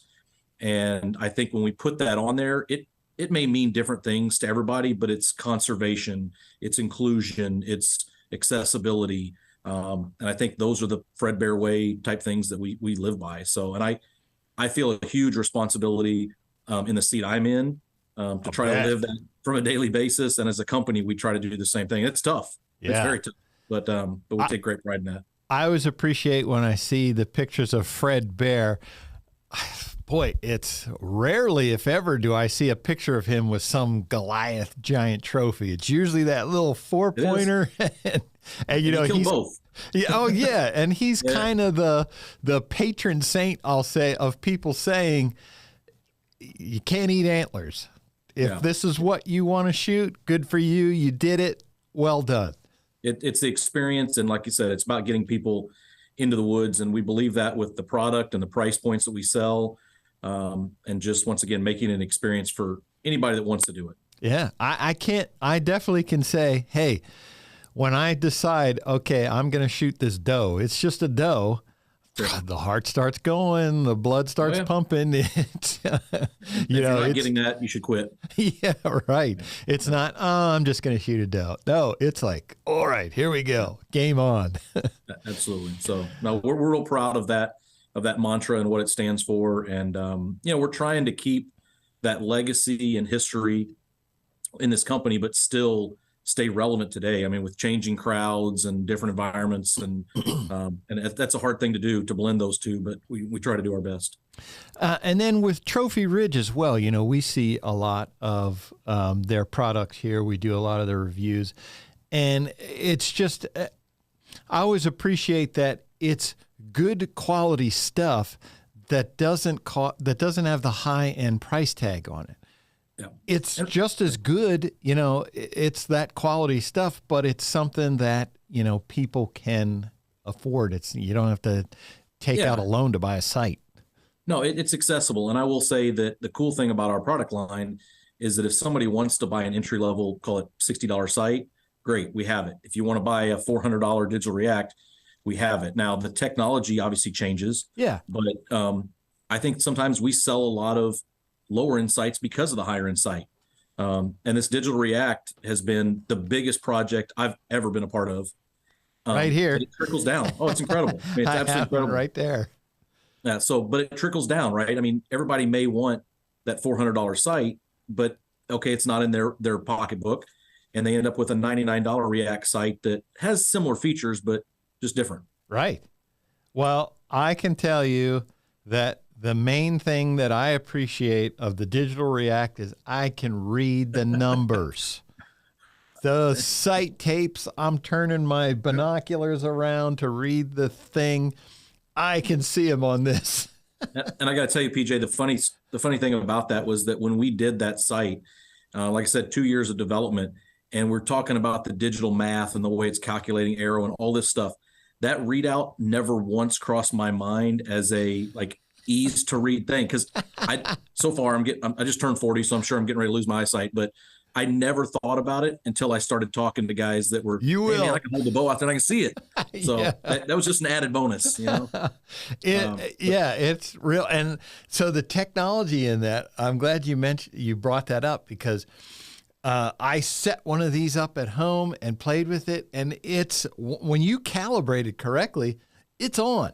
I shot it. I could only shoot in my yard out to 72 yards. It was on to the yard. Boom. The math is a whole lot smarter than I am. Me too. So I default to the fact that it's smart. I mean, I set up a couple this summer, and the cool part about it is that if you want to make changes to your bow, like little changes, whether it's limb weights or arrows or whatever, you can be back in business with this sight in 15 minutes and all the way out to 100 plus yards. Right. It's not a day project. No. That's cool. Interesting you mentioned that, because I made some calibration errors myself in setting it up initially. And then it was just a matter of like you said, 15, 20 minutes. Okay, I got it back together. Boom. Now I'm ready to go. Change the math. So some of the things you'll see next week is the continued expansion of that line. Obviously, we know there are bow companies out there with different mounting methods. So we worked on expansion to be able to accept that stuff. So that site has far exceeded my expectations and what the customer, I think, is really looking for and wanting. And it's been a home run this year. Yeah, that's awesome. Now, you came out earlier this summer or late in the summer with the hunting public bow. How has that one been going? It must be going pretty good, because every time I want to do a review on one, they're sold out at the shop. We get them in and I'm like, okay, hey, let's do that this week. Boom, they're gone. We need to get you one up there. But it's that's another one that traditionally I don't like launching bows in the summer. I think it's kind of odd timing, and people have stuff on the shelf. That was one that, based on 18 months of kind of back and forth, it was ready to go. And you got to remember this new YouTube generation where content is shot today and it's posted next week. Right. They start hunting in August. So the goal was, hey, if we get this bow, we're not going to hold back content. I am blown away at the response from their faithful, I guess, followers. On what they like about it. And once again, this is not a super techie high-end bow. It is a easy to tune, feels good, single cam, shooting bow. We had a customer in at our extravaganza. I was just talking to one of the guys yesterday, and he was coming in looking for something very entry level, and our guy was like, because he was worried about, what can I draw? I was an older guy, and got him to buy the new Bear, and was just like, that single cam is very user friendly. It's not going to kill your shoulder, easy to draw, but still produces good arrow speed. And this guy like drew it back and shot it one time. He's like, oh, okay, let's go with that. And I thought single cams were done, 5 or 10 years ago, and it's amazing. We still have a couple in the lineup, and they're extremely popular, and we consistently get calls for them. So if you're new to archery or older to archery, some of these dual cam bows now, they're rough. They're hot. Yep. And it's like, that's where I think it's good to see a company like Bear offer across the spectrum, so that if you're not in the performance crowd where you need the fastest, the latest and greatest, you want something that you can shoot comfortably. That's a different experience than I want the fastest. There is no fast bow that shoots comfortably. No, not the most part. So if it's, if you're like, 70 pounds, this feels like 60. That's not your speed bow. But that doesn't mean it doesn't have a place and there's not somebody out there for it. Because, the guy who wants to just go out and shoot the bow, that may be what's comfortable. That may be what he needs. There's no free energy. I've always said that. There's no free energy. It's gotten better over the years. Obviously, we know that performance and efficiency, for sure, there is no free energy. So you got to give up something to get it. Yeah, exactly. So we know we got something big coming out next week. Everybody stay tuned in. We have something in the works about that. Then you mentioned some new Trophy Ridge stuff coming out as well. Yep. Okay. Will you have new stuff at ATA, or is this kind of your push right here? Well, we always have a few products that come out at ATA. Sometimes they're variations on a bow or a color or something. We're also, I think in a product development cycle because of COVID and materials and prototype time and even employee. I mean, we're building all this stuff in Gainesville, but it takes time for development and some other stuff. So there's cases where we're not ready to launch something in October. Right. But we're not willing to wait until next October. So some of that stuff pops up. Digital React was a perfect example of that. Thing was not ready last October. I didn't want to launch it and not ship it. Right. Well, January was perfect, and we had a stack of them at the booth at ATA, and we were ready to ship them. Yeah. So I don't know exactly what's going to fall into that category for ATA, but we do believe it's an important place for us to be. And to show off new products. So I'm sure we'll have some new stuff. I should mention, as you mentioned, you're in Gainesville. How's the weather there right now? Yeah, so I think we dodged a pretty big bullet there in Gainesville. High winds and some rain. We have an Orlando facility as well in Escalade here, and they shut it down. It got hammered pretty bad. And then south of Tampa, in that area where I've got a place that we visit down there quite a bit, and kind of one of my favorite parts of the country, got hammered really, really bad. Bridges and causeways down. And so those people need our thoughts and prayers for sure. Yep. We're thinking about them for sure. Wanted to mention that as well. So one thing I wanted to talk about, it doesn't get mentioned much, but we certainly appreciate it, is that you folks also are a supporter of what we do at Competition Archery Media. Absolutely. You guys said you don't necessarily want to have a big presence in terms of us talking about Bear, but we definitely notice it and appreciate it. And I mean, just your support of that side of archery as well, the target side. I mean, we're just appreciative of all that. And in my career, I've been a part of the target side in the past, and I know its importance and the relevance. And yeah, we don't have a lot of key stuff there right now, but that doesn't mean that we're not working on stuff. And when it's the right fit, it's the right fit. We're not going to force it. Trophy Ridge, I think, has some growth potential, and we've seen that. Right, but right. It's going to take time, and that's fine. But we appreciate, once again, the sport, the support for the sport, and what it means. So, have you ever tried to quantify how many whisker biscuits you guys have sold? We have that number. You do? Yeah, we have that number. It's not. I don't think it's a number that is shared quite often. Oh, gotcha. But no, it's mind-boggling. And then we separate it in actual retail sales, and then the sales that have gone on bows, and not only ours. I mean, there are multiple companies in the industry that all of their ready to hunt packages have Whisker biscuits on it. And, you know, people can say what they want. I know everybody has a preference on a rest, but it's not the rest that it was 20 years ago where it ripped veins and slowed bows down. And it's a simple rest. Yes. Yeah. And I think that's sometimes why it gets negative press, is because it's so simple. But you know what? Keep it simple, stupid, right? Hey, I mean, it's like, I was going to say, you know what? There's definitely a segment of our customer base that comes in that's what they want. They see, you know, a drop away with all the cords and stuff, and they're immediately like, that's not for me. And so again, options. Options. That's what this game is about. Because you also have the drop away too. We do. And I think the key is, like you said, having options at different price points. We know what the Whisker biscuit is, and even the guys around the office that, you know, we're experienced hunters and archers. And I would say that 90% of us around here, you know, we have Whisker biscuits on our high-end $1,000 bows. Yeah. Because we know what they do. Yeah. So. And I like that approach too, that, hey, for the archer who's in it to have high-end, you know, top dollar everything, that's cool. That's just not how everyone else is. And even people in the middle or at the lower end, you know, that's what they want to spend. If they didn't have an option, what would be the option?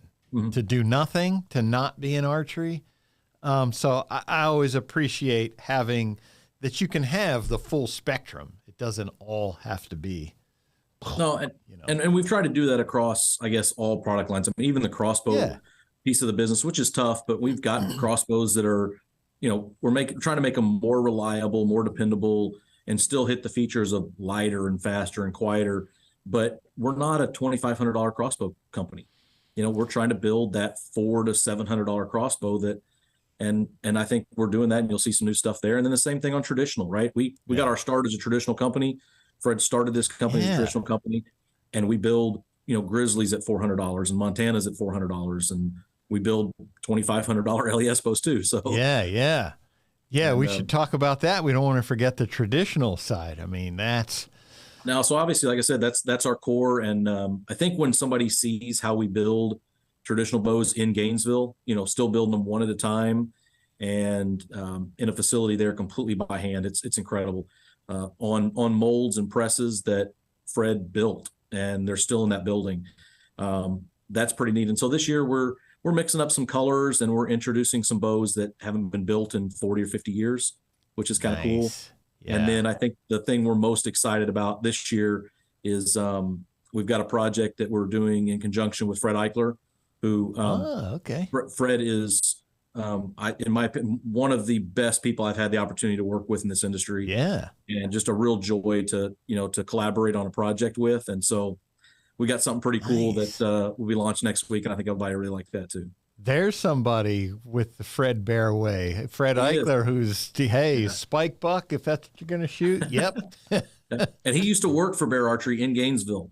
Oh, is that right? I did not know that. No, most people didn't know that. So Fred's got a complete story he's going to tell about, you know, joining Bear Archery, but really from, you know, coming full circle from working in Gainesville and then his career and then coming back. So Yeah, that's interesting when you start getting into the Trophy Ridge and the Bear compounds, and you start thinking about that technological stuff, and you kind of forget, hey man, this is like, you know, the Bear recurves. Stick and string. All of us had one. Nope, stick and string. So. Yeah. And to be honest with you, it's my favorite part of the business. I mean, I try to get down there about once a month, but it's still my favorite piece of that plant, and I love the passion and the expertise that goes into that line. And our plant manager, Neil Bice, is a 44-year employee. He was one of Fred Bear's bowyers, and nobody has more knowledge and experience than Neil does. And it's a pleasure to watch that come through our product as well. Have you seen that part of the business take an upswing here? We're certainly seeing people, compound people, transitioning back to recurves and longbows and that kind of stuff. I'm guessing you have seen that as well. 100%. And actually we were seeing an increase even leading into COVID. And then obviously it got kind of crazy during that spike, but we're finding a couple of different things. We're finding the guy that maybe is looking for a new challenge. He's been a compound guy. He's always wanted to play with a recurve or a longbow, and that was his opportunity. And then we're also seeing that crowd that maybe never was going to be a compound customer, and maybe they're just shooting in the backyard. We don't know. Yep. But I think there's a real attachment there to that, primitive piece of a traditional bow. And yeah, I mean, up until this last year, we finally did some things. We expanded that department. We kept adding bodies. We're training to get our capacity up. But there were some products we were 8 months behind on last year. Wow. How about that? The thing that always impressed me about the traditional crowd is there's a rendezvous here, Eastern Traditional Archery Rendezvous. And it always amazed me that when you walk around there, everybody carries their bow everywhere. Oh, yeah. Compound, once you're done shooting with it, you set it down. If you're going to get a hot dog, you take your recurve. You're going over there to the bathroom, take your recurve. I tell our group around here, and it's kind of a joke, but we talk about the compound community, and most guys own a bow, or they may own two bows, right? Like a backup bow. Yeah. I'm convinced that all the traditional sales in this industry are done by like 200 guys. I think you're right. Because they own 50 of them. Yes. They do. They got a collection. So there's one of our customers who is a traditional guy, and he knows better what we have in inventory than our guy who was running the traditional department. He's, oh yeah, you got that, you got this, and he owns one of everything. Oh yeah, and Rob's big into the traditional stuff. I mean, I love seeing his posts on the stuff he's shooting with his old Kodiak. So that's awesome. Yep. Yeah, if you go into our shooting center, he has a display case with a bunch of bows in there, and there's all kinds of stuff in there, stuff that I've never seen anywhere else before. It's cool. It's cool to see that attachment, and like I said, I love that piece of the business. So, and I don't see it slowing down. Awesome. All right, Johnathan, we appreciate your time. Was there anything else you wanted us to talk about? We certainly appreciate your support and coming on here, and your support for the foundation is mostly. Absolutely. Like I said, thanks again for that and for your guys' hard work.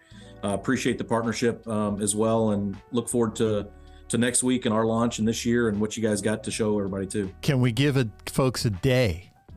October 3rd, Monday. October 3rd. Okay. Yeah. There you go. October 3rd. Yes. Tune in. We will be joining Bear Archery in their launch. Johnathan, thanks for being here, man. Thanks, PJ. Have a good day. See you. See you. Sure.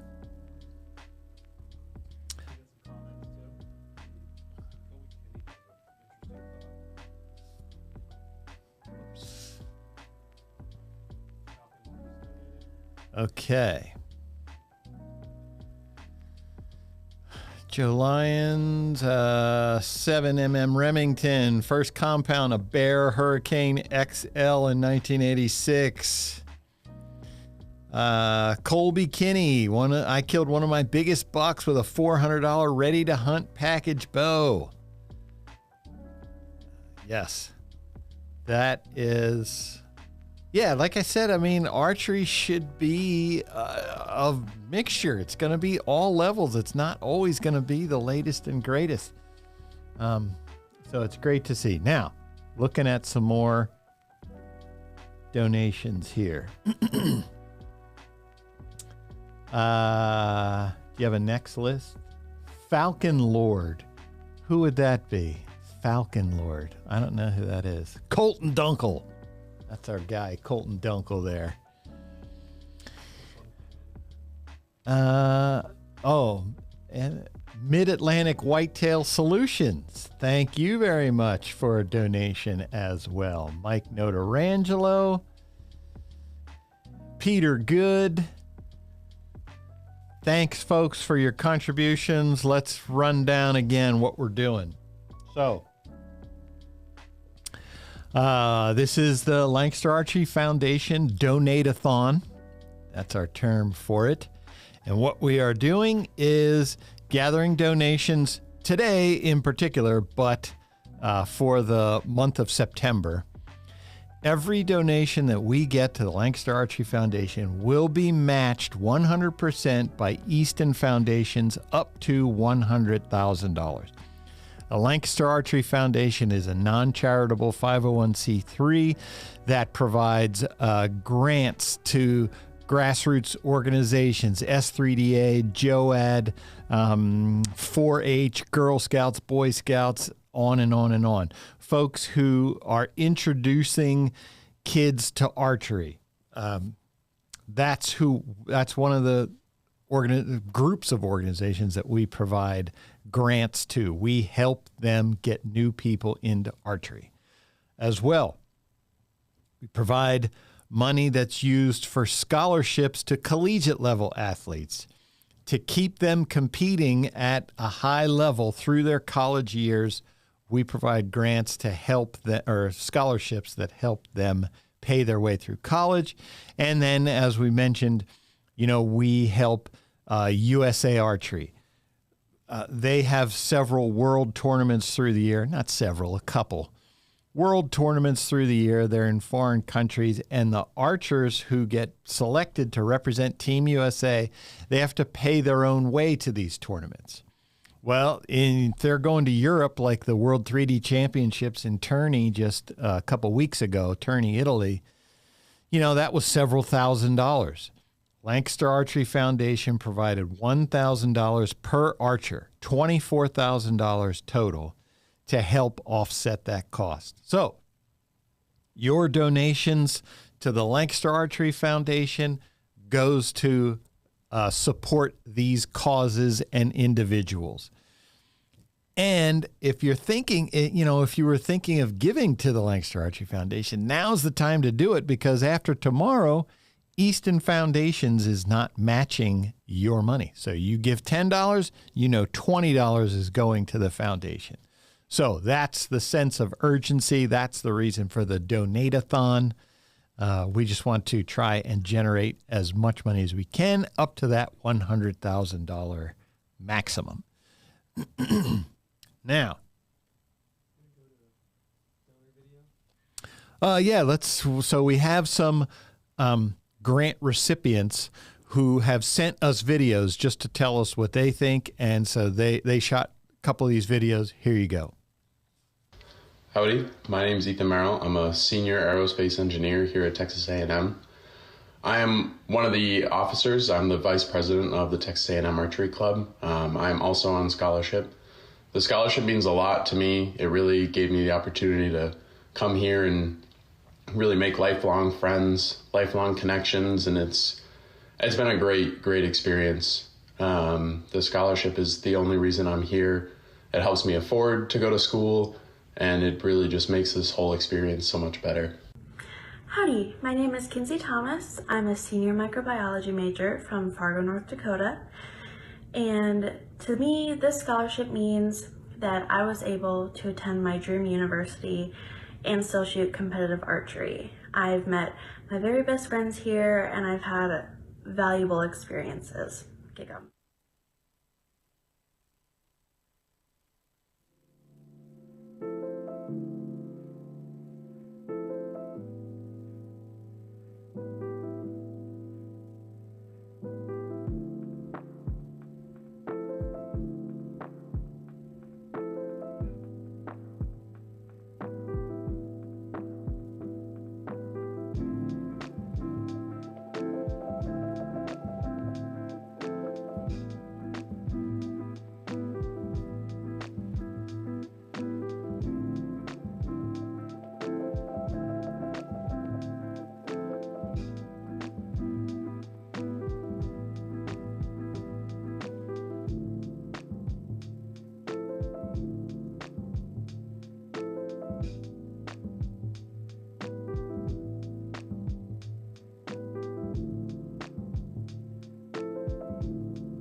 All right, everyone, welcome back. How many hours are we in? 2:30. We started at 8. Almost 7 hours we've been doing this. You folks have to be tired of hearing my voice. Hey, you know what I haven't said today? I haven't said, hey, everybody, this is PJ Riley from Lancaster Archery. That's That like, is true. you know. I hear that in my sleep. I wanted to make that my wife's ringtone, but she refused to accept that. Do you want to read some of them comments? So, yes, I'm calling them up here. Bearbow Project. Nice job today, PJ and Cam crew. Thank you, Carole and Rob. Keep up the great work. They also thanked Easton Foundations. Yes, absolutely, everybody. Easton Foundations willing to put up $100,000. That is just insane. And, you know, we just can't thank them enough for that opportunity. Now, Colton Dunkel talking about shooting a walnut at 100 yards with his bear bow. I don't believe that. I'm going to say that's fake. I don't think he could do that. Fake news on that. Yeah, I think he would miss. I've seen him shoot a bow. Yeah, for sure. Let's see. So that's all. That's comments. We went through the other comments. So I did not finish a story that I had started before Greg Easton came on, I think. Just for folks, for whatever. We got to fill time anyway. So my goal has been, since, as I mentioned, I've lived in a town or suburban neighborhood. It's been in farm country, but my whole life until 6 years ago, me and the missus moved into the country, got a couple acres. And so my goal has always been, since we moved there, I want to shoot a deer on my own property, walk out the door and kill a deer. We don't have a ton of land, but it's enough and it's in the right place that it's possible. And I have definitely passed up deer in my one tree stand back there, but I'm waiting for a mature deer. So I have 3 this year. First time this has happened. I have 3 that are in the area. Now, whether they're going to be there when I'm in my stand, that's the big question. But my goal at some point in my life here now is to shoot a deer on my own property. I don't have to ask anybody's permission except Paula. That's my wife. But she has to say yes because I said so. Fortunately, she's not listening, so she didn't hear me just say that. But anyway, that's my goal for this fall. If it happens, cool. If not, I'm sure I'll have fun anyway. So, Kyle, our next guest. We're waiting on Paul Guillot from the Outdoor Group. Can't wait to talk to him. He was just here yesterday, in fact.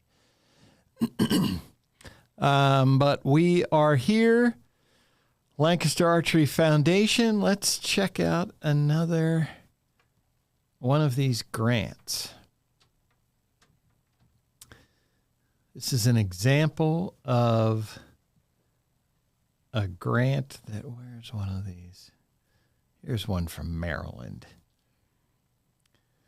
So in Maryland, the Southern Maryland Archery Club. So that's a group. We know a lot of those folks. They come up to our pro shop. It is just like 2 hours away from our shop. But they got a $1,000 grant from the foundation this year to buy new Genesis bows and arrows and new arm guards to meet the needs of archery newcomers. So apparently the club saw this huge influx of, well, they say it's a 40% increase in membership over the past 2 years, including many families with children. So they wanted to get some entry-level gear to get these folks started. And it says here, what we are currently experiencing is not the right type of equipment for everyone. For example, we had a safety class, and the children could only draw a mini Genesis, but we only had one right-handed mini Genesis. Hey, we are ready for the interview then. So they wanted to add in to their equipment so that they could offer to more people. So that's another example of what giving to the foundation provides. And now we have Paul Guillot from the outdoor group. He is going to jump in here. There he is. But I don't think he can hear me yet. Maybe now he can? Paul, can you hear me? He's looking at me like he can't. I can hear you. Now he can hear me. Yes. I thought you were just messing with me. I'm prone to do that. But not today, PJ. Paul Guillot, the outdoor group, Elite Archery. Hey, first off, thanks a million for contributing to the Lancaster Archery Foundation. We cannot thank you enough for that. What a privilege, right, to support you guys. And, you know, your continued dedication to support, to grow, develop archery. We understand. We support that as well. And it's a privilege to support you guys and stand alongside you through this. Absolutely. The outdoor group, Paul, Anthony Steele, all the folks there are huge supporters of Lancaster Archery. They're great partners of ours. If you come to our extravaganza, you're going to see these guys there. Just anything we do, these guys come and support us, and so we love them here. And now, Paul, I don't want to let cats out of the bags, so I'll let you describe what it is, in your terms. What should folks be looking for here from Elite Archery in the not too distant future? I'll let you give away as much as you want to give away. Right. Yeah, that's a little tricky.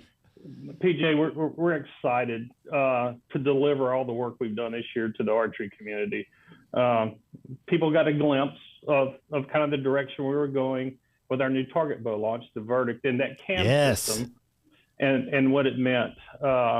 So, you know, it's probably safe to say they can expect to see similar cam design into the future of the hunting line as well. But our work this year, PJ, has really been based on the expanding, you know, the foundation of what we refer to as shootability. Shootability. And taking it to another level. And Josh and his team have been dug in pretty deep this year, looking for that next level of what shootability means, what it does for archers, and I'm excited to share it with everyone. It's that time of year, right? It's our Super Bowl, and we're looking forward to it, and it'll be happening fairly soon. So I will say, I got to see what you're talking about, and all I will say is, folks, you want to tune into this. It's beyond impressive. I'll say that. Yeah, it was exciting to see your response to it, and we hope that many more archers share that excitement and have the same experience. We want them to understand what it is that we do. And what that bow can do for them as well, and in terms of achieving what they want to achieve in the sport of archery. And that's what we strive for, is to put that archer in the position to achieve whatever that is. Well, we can go off the Verdict because that one is out there. We can talk about that. But what I enjoy especially about that, the advancements put into that bow, is archery is so user specific when you get down, especially into target archery. I mean, I would hazard a guess that it would be very difficult to go out to a tournament and find two bows set up exactly the same way. Right. It just doesn't happen. Something's going to be different from one person to the next. And so to have adjustability, you know, now Elite Archery has come out with 1/4 inch draw lengths. First it was 1/2 inch, but then that created, everybody was twisting cables to get the 1/4 inch. Right. So, hey, why not just make the module 1/4 inch adjustable? Right. Pretty simple, right? And then the let off, at first the let off was fixed. Well, then you started offering options. Well, how about some way to get in between those options? Right. Elite comes out with that adjustable a let off system that you can set it wherever you want it, within a given range. 70 to 90, I think, is the range. But if you want it to be 72%, hey, you got it. That's right. That's right. It's pretty incredible. And then, of course, set technology, we can't say enough about that as far as simplified exact tuning, just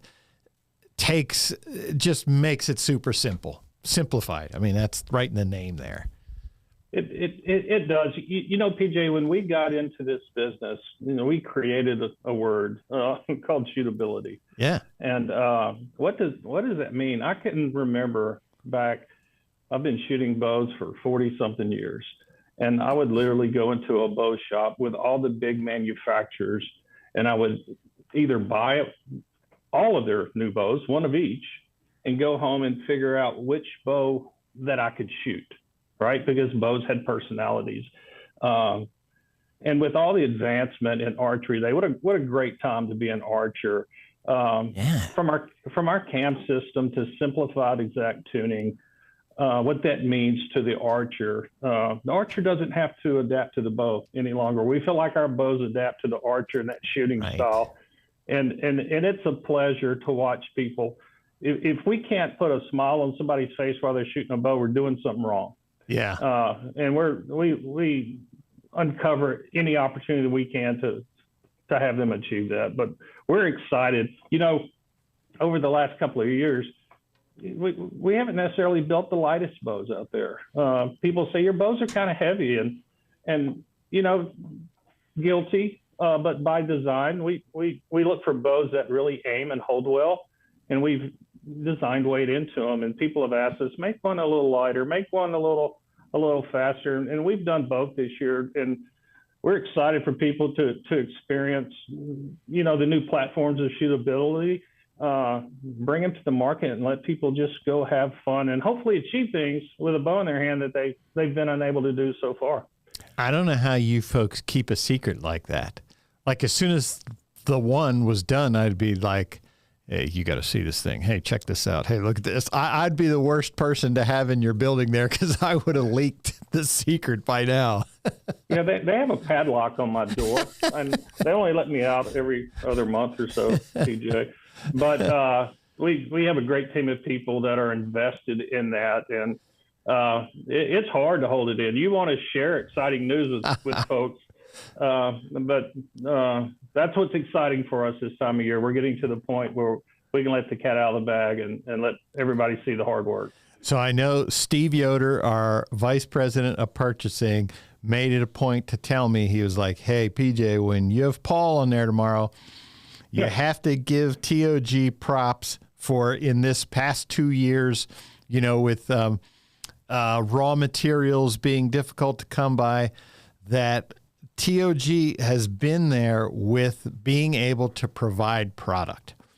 Yeah. And so you think, oh, well, how does that affect the end consumer? Well, I talked about it earlier that when you go on Lancaster Archery Supply and you click on a product and it says temporarily out of stock, you just get that sinking feeling. And with CBE, Scott Archery, Slick Trick, I mean, those things, when you guys came out with stuff, you had it.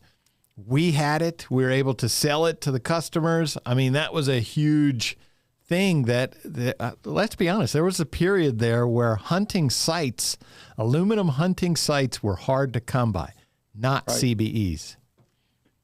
Yes, and I appreciate you for noticing that. At the outdoor group, PJ, I'll tell you this: archery is not something we do; it's what we are. It defines us. We're that guy. We're dedicated and have been for years to get to that point where we can create that steady stream to our partners in the field. It's important to have it when you need it. And it seems so simple on the surface, but there's so many factors that can interrupt that process. And through proper planning and meetings, we have found a recipe that works for us, that keeps our partners in stock, ultimately keeps the consumers able to access what they need when they need it. A lot of people work very hard here to achieve that, and we're proud of them, and we're proud of the outcome, and we're not done. We're not satisfied at all. We're constantly looking how to refine that process and deliver not only shorter lead times, delivery times, but better product at better values. So we're always looking for those opportunities. And it doesn't hurt either, as Jacob Marlowe says, that you have a guy with a tattoo of a dragon on his neck running your factory, Tommy Gomez. Right. And think about what that means, right? So Tommy, being a high-level professional archer for years, and his team, not only are they our employees, they're archers as well. Yeah. So those guys, not only do they build it for the consumers and the archers out there, they use it on the weekend, and they know the importance of things. We're human; we make errors, but when they're polishing a hook or sharpening blades or running fibers through a site, they know the importance of what that means to that consumer because they're that guy as well. Yeah, I wouldn't trade Tommy for anyone. I appreciate more now when I see Tommy Gomez shooting at the ASAs, when he's climbing up the leaderboard. At Foley, he was leading it at one point this past year, and then he had a bow malfunction. But when I always appreciate it when he's close to that leaderboard, because I know probably of the archers he's competing against, he has probably practiced the least. Right. Just by a number of hours in the day. When he got that position, there was probably a collective cheer that went across the ASA pros. Going, so. yes, it just got a little simpler. But Tommy's not one to make it simple. He's going to bring it when he goes and leave it all on the course. It's pretty amazing to watch. It is. Him grab his bow, dust it off, and go compete at a high level. I felt bad for him in Foley. It wasn't his bow got knocked over and it knocked some things out. So it was kind of an accident situation that knocked him out. Even that, he missed a target. And if I remember, Kyle, he missed the shoot down by like 1 or 2 points with a 0. I think it was 2 points. 2 points. I think. Don't quote me on that, but I think it was very close. Yeah, he was right. I was on that range. I believe he was 6th. He just missed. And with a 0, he almost made the shoot down. That's insane. Tommy Gomez, right? But talk about the kind of the company vibe at TOG there. It is different. It's very family oriented. It's a tight knit community. It's kind of like archery itself in that the community there at TOG is pretty tight knit, I will say. Oh, it is. Life's too short to hate the job you do and the people you do it with. So we really try to surround ourselves with people that not only we respect, but we love, right? People that would come to your home on a holiday and eat with you and your family. That's kind of how we look at it. It's important for us, not only because we work so long and so hard. It's very important to enjoy those who you do it with. It makes it so much more rewarding when you win. Yeah. And then it also helps you get back on your feet when you lose too, right? Because you share a lot of common traits, and you know how they're going to react. You know how they handle adversity, and we have handled it over the years. And it's been my professional privilege of my working career to work with these group of people. They're pretty phenomenal. Yeah. Darren Christianberry and Nathan Brooks, I get to work with them all through the CAM season. Of course, I'm probably their biggest fans. Those two guys are just awesome. But, there's a ton of folks like that at the outdoor group. But yes, Paul, I am excited for people to see what you guys have this year. I think it's really going to turn some heads. And I'll try not to, put the lock on it there. I don't want Tommy knocking on my door. So, Right. And PJ, we share that. It's an exciting time of year for an archer. It's our Christmas. Yeah. We know the new stuff is coming, and it's there's a level of anxiety there because you've worked so hard and so long over the year, and here it comes. You're going to put it out for the world to judge. Yep. And I'm an optimistic guy. I'm always excited, but I'm unlike any year prior, I'm more excited this year. One thing I feel like we do very well at the outdoor group is listen. We have lots of conversations, and I'm constantly combing intel from the field, from dealers, from retailers, from partners, from shooters. How can we be better, right? And after so many answers, there become common denominators. And so I bring them back to Josh Sidebottom and his team, and I go, is this something we can do and do well? And he'll tell me yes or no, right? So a lot of what you see in our bows isn't an accident. It really comes from the people that we talk to and listen to and take that feedback and then turn it into a real live viable product and put it back in the market.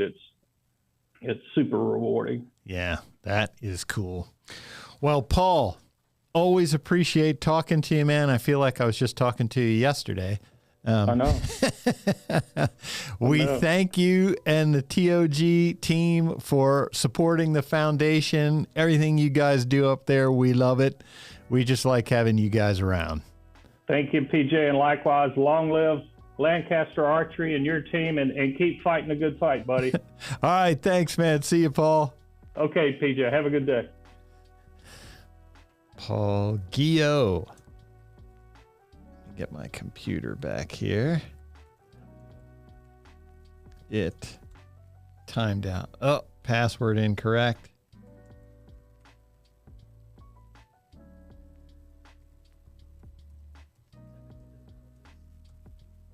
There we go. Gosh, I can't type at distance. I can't see what I'm typing here.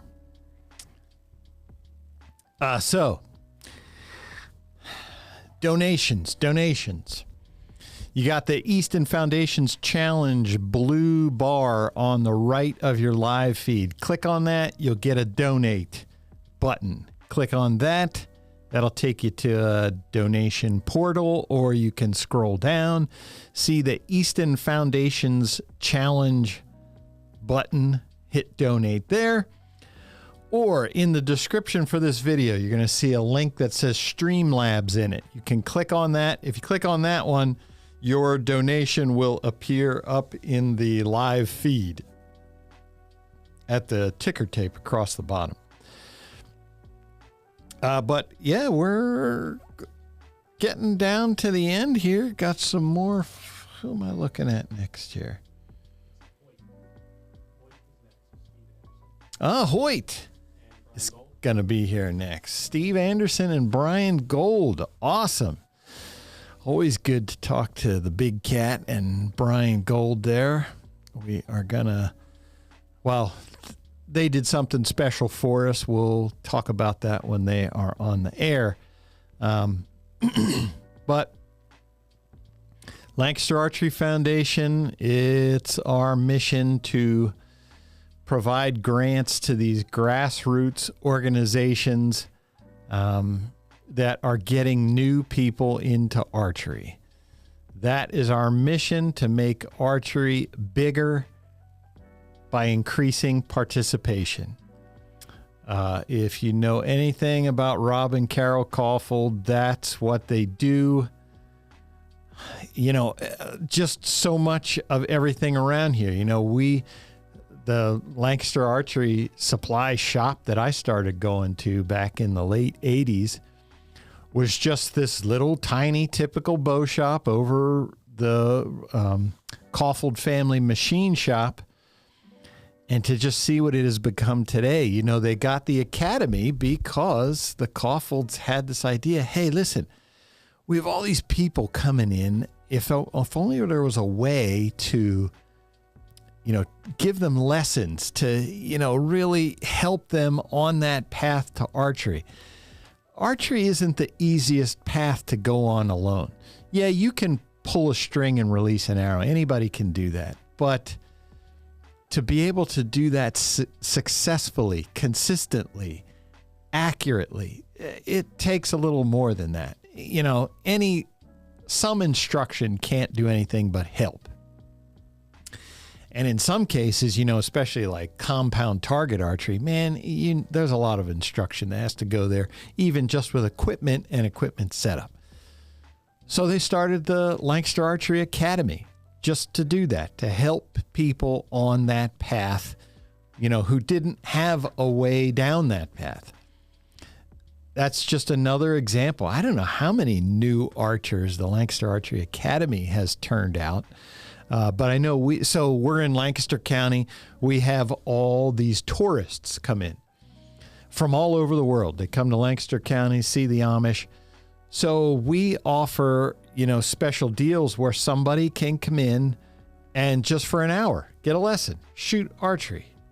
Why not? That's a huge audience that is coming to us that we can offer something to. And maybe we spark a couple people to become interested in archery.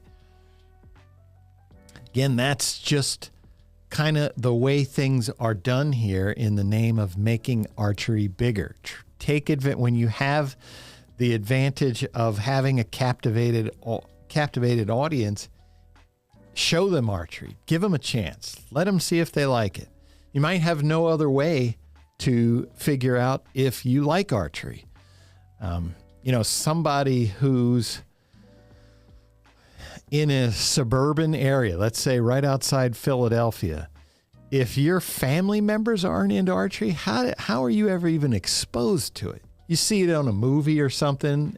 Even then, you know, back when the Hunger Games started, you're like, oh man, that looks cool, shooting that bow there. Okay, now what? Where do I go? How do I get one of these? What's involved? There is that barrier, and the more clubs that we have,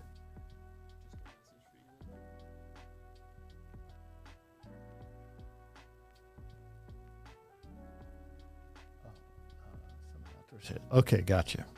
Got a note there of something I have to mention here. Lost my train of thought. Thank you, Kyle, for interrupting my train of thought.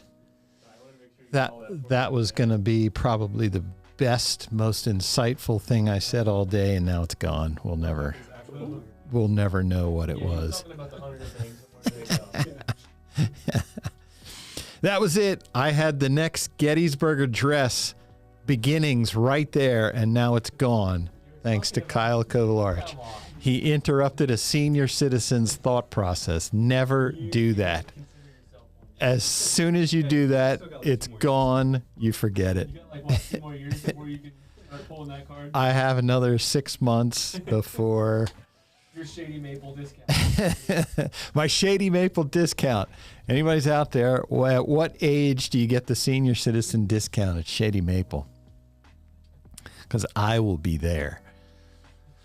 Do folks know about Shady Maple outside Lancaster County? So at one time, it was the world's largest buffet. I don't know if it is anymore. I just know it's a ginormous buffet of Pennsylvania Dutch food, and I love it there.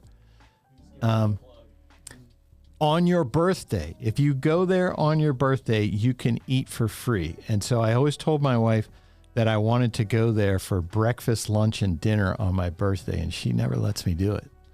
It seems like I'm being deprived or something like that. But anyway, that's some history of Lancaster County, Shady Maple. One of my favorite places. Let me drink some of my unsweetened iced tea.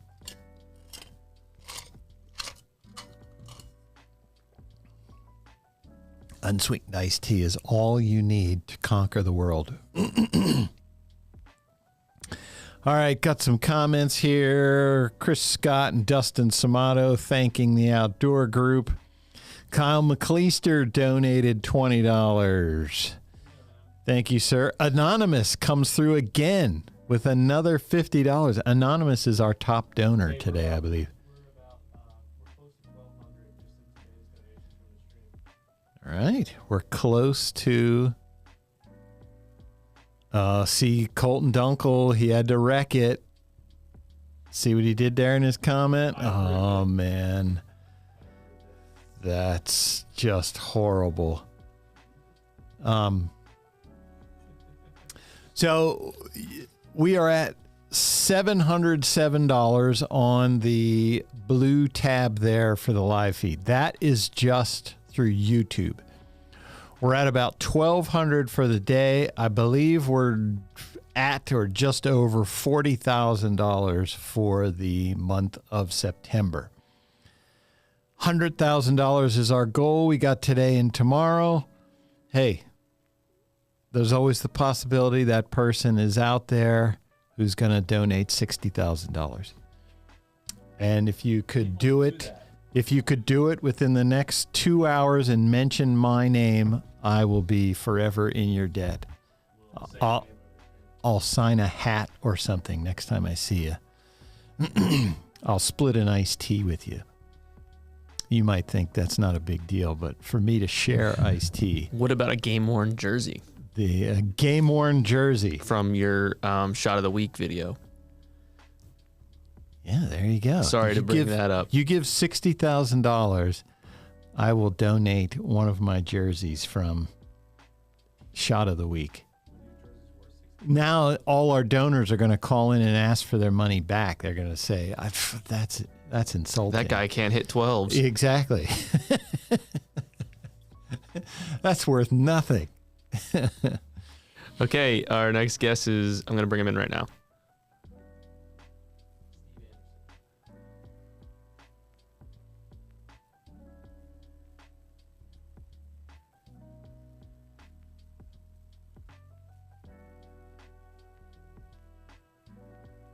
Waiting for our guests to come in. I see the name in big, huge letters, Steve Anderson, on the computer. There he is. He's hiding the secret stuff we're not allowed to see. That was it. He had the formula to success right there. I saw it. No, that was the master plan, right? So. What's up, man? How you doing? I am doing well. How about yourself? We are doing just fine. Steve Anderson from Hoyt. Is Brian joining us? No, Brian is ill, or I don't know, something. Was trying to think of a really funny excuse that people would ask him about. Oh yeah, he's got a new cat that he's. Oh right. Yeah, he got a new cat. He took a day off to spend time with it. You need to do that. I understand that. That makes sense. Yeah. But Steve, we appreciate your support of the Lancaster Archery Foundation. Always love, the things that we get to do with Hoyt, big partner of Lancaster Archery in every way, and we certainly appreciate that. Yeah. You said it almost as if it was like my support. It's like, well, it didn't come out of my wallet, but you're welcome. Yeah. So one of the things, Steve, was Summit Outdoor Sales Group, which is one of your sales groups. They donated a Hoyt 2023 bow to our pro shop, which we sold raffle tickets for, and that money is going to the foundation. And it was a hunting bow. I think we generated like almost $3,000 from the sale of that bow. So that works out then, huh? That does. That works out perfectly. Good deal. So I've been telling folks who've been coming on here, I'll let you extend how far out into the weeds you want to go of telling folks what they can expect from Hoyt here in the not too distant future. With what? with any new products you may have coming out that you're working on? Well, I am the marketing manager of Target Archery, and we already launched all the Target Archery products. So we're going to talk about the Stratus. Yeah, to be honest, I'm not in the dark on new product for 2023, but I'm going to keep everyone else in the dark on. Gotcha. So understood. It's cool. It's exciting. The product launches are always they're kind of a driver of a lot of the jobs here at Hoyt. When you think about it, what engineering does is drives everything to a product launch, and then as soon as that's done, they start driving to another product launch, and so on. And then here in marketing, a lot of times, we're driving to a product launch, and then we're trying to maintain some demand after that, and then pretty soon we're going back into product launch mode again, and it keeps you busy, and with everything else that happens throughout the year, keeps you very busy. But yeah, got some exciting stuff coming. I don't know the date yet. That's me being honest. I don't know when they're doing it. I hadn't heard it either. Yeah. I'm more of like a supplementary role in the hunting launch. Like if they need me, whatever you need me to do, I'll do it.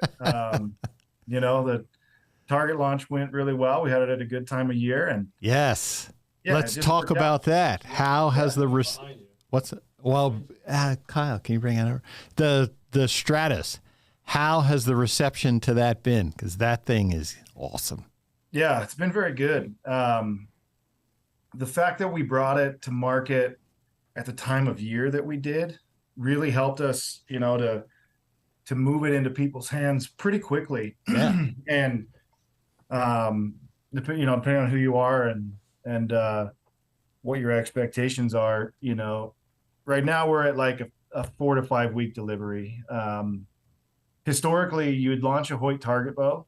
This is like, I started at Hoyt 10 years ago, and I remember we launched the target bow that year. It was the Pro Comp. And we launched that target bow. If you ordered it the first day, you would get it in like 2 weeks or less. If you ordered it the second day, it was like 5 weeks. If you ordered it the third day, it was like 8 weeks. And then if you waited a month, and keep in mind, we launched those in October. Yeah. If you waited a month and you ordered it in November, you were going to get it around Vegas, right? If you were left-handed, you were going to get it after Vegas. That was just the nature of how it was. And right now, actually the other day I had the order for my bow was the longest outstanding, or like it was the furthest out. And I'm like, why am I last? Yeah, right. No, so but that's okay. Anyhow, we had quite a bit of those go out early. They were hitting the doors immediately. They were worldwide. The day we launched them, there was stuff shipping worldwide. And then bows have shipped pretty quick. People who have ordered and people who have lagged on an order and waited a week, they've still got their bows. So the delivery was really good. And part of that is obviously the time of year. We launched it in August. So people are going to have this bow like for a full indoor season. That's really exciting. And then part of it is just, improvements we've made through internal process and through the factory and starting to get caught up on that stuff, that everyone suffered from during 2020, 2021. And right. Even to this day, there's still challenges that stem from the pandemic, as you might say. I hate to even bring that up because, everyone's overused. It's just the Stratus. I have one here. It's just an awesome shooting bow. This is what I've been shooting for indoor. Yeah. And just the geometry changes that you made in the riser. Just a super responsive, super accurate bow. You're like, oh yeah, all target bows are accurate. Now, if you shoot them enough, you start to see where one is and one isn't. And you start to understand a situation where one is better than another, Yeah. You go in your basement and shoot, or your local club or whatever, and you shoot a lot, and it's like, oh, okay, I can get this one to pound pretty much, over and over again. And then you get in a situation where, you wake up on the wrong side of the bed and you're not quite as strong. And then you go try to make that same shot happen. It's like a struggle. That for me, the biggest difference on that Stratos, I mean, the biggest difference by far, if you're trying the new cam, the new HBT cam, that's the biggest difference. Right. But beyond that, it's the limb angle and what that does for your shot throughout a dynamic shot. Yeah. It just wants you to work back to the target, and it's a really friendly bow in that regard. And that as you're working a shot, as you're starting to build pressure and tension into your shot, it does a really good job of working with you. And it's a direction thing. It works in the direction you want it to go. It's not opposing you in any regard. That change in limb angle, that was huge for me. That was kind of like the return to the feel that I like and the shot style and shot dynamic that I like. And first time I shot one, I was like, oh, dude, we're like going back in time here, When we were at Coleman at the ASA, Donnie Thacker talked about that positive, moving towards the target. And, I sat there and nodded my head. I didn't really know what he was talking about. And then I shot it and I did know what he was talking about. Like you said, working towards the target rather than other directions.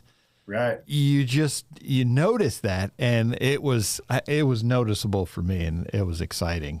That's why, when we were at the ASA Classic, we put stabilizers on the bows for everyone to demo. And I think part of that is because you want them to get a true feel, just at least what this feels like with the stabilizer on. Right. The other part of it is because if it's got a different push to it. And if you're not prepared, it'll push out of your hand. And, I thought, all right, we need to give them a reaction that they're accustomed to and that's realistic, not I don't like shooting the bare bow as a demo. Like it really doesn't give you a real great indicator. You can feel cams and things like that, but the shot experience on the Stratos and our new Altus version, the Altus HBT, that's the difference. When you feel that cam fire and how that cam design and the way it tensions cables, and it makes a big difference in shot feel and shot experience.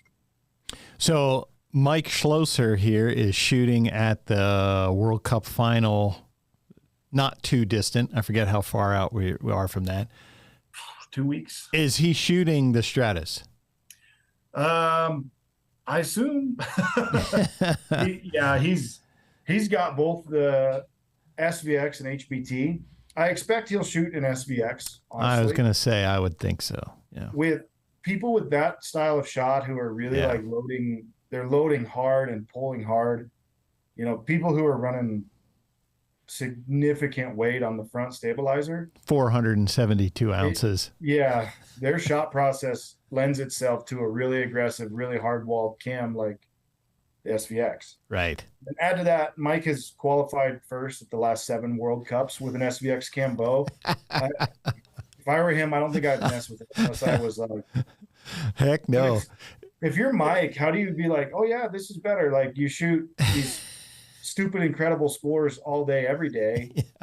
It's not like to find out what's better. He has to go in like such a controlled environment because it's not him. Yeah. It's other outside acting forces. Like a breath of wind can be the difference for him, Yeah, so that's crazy.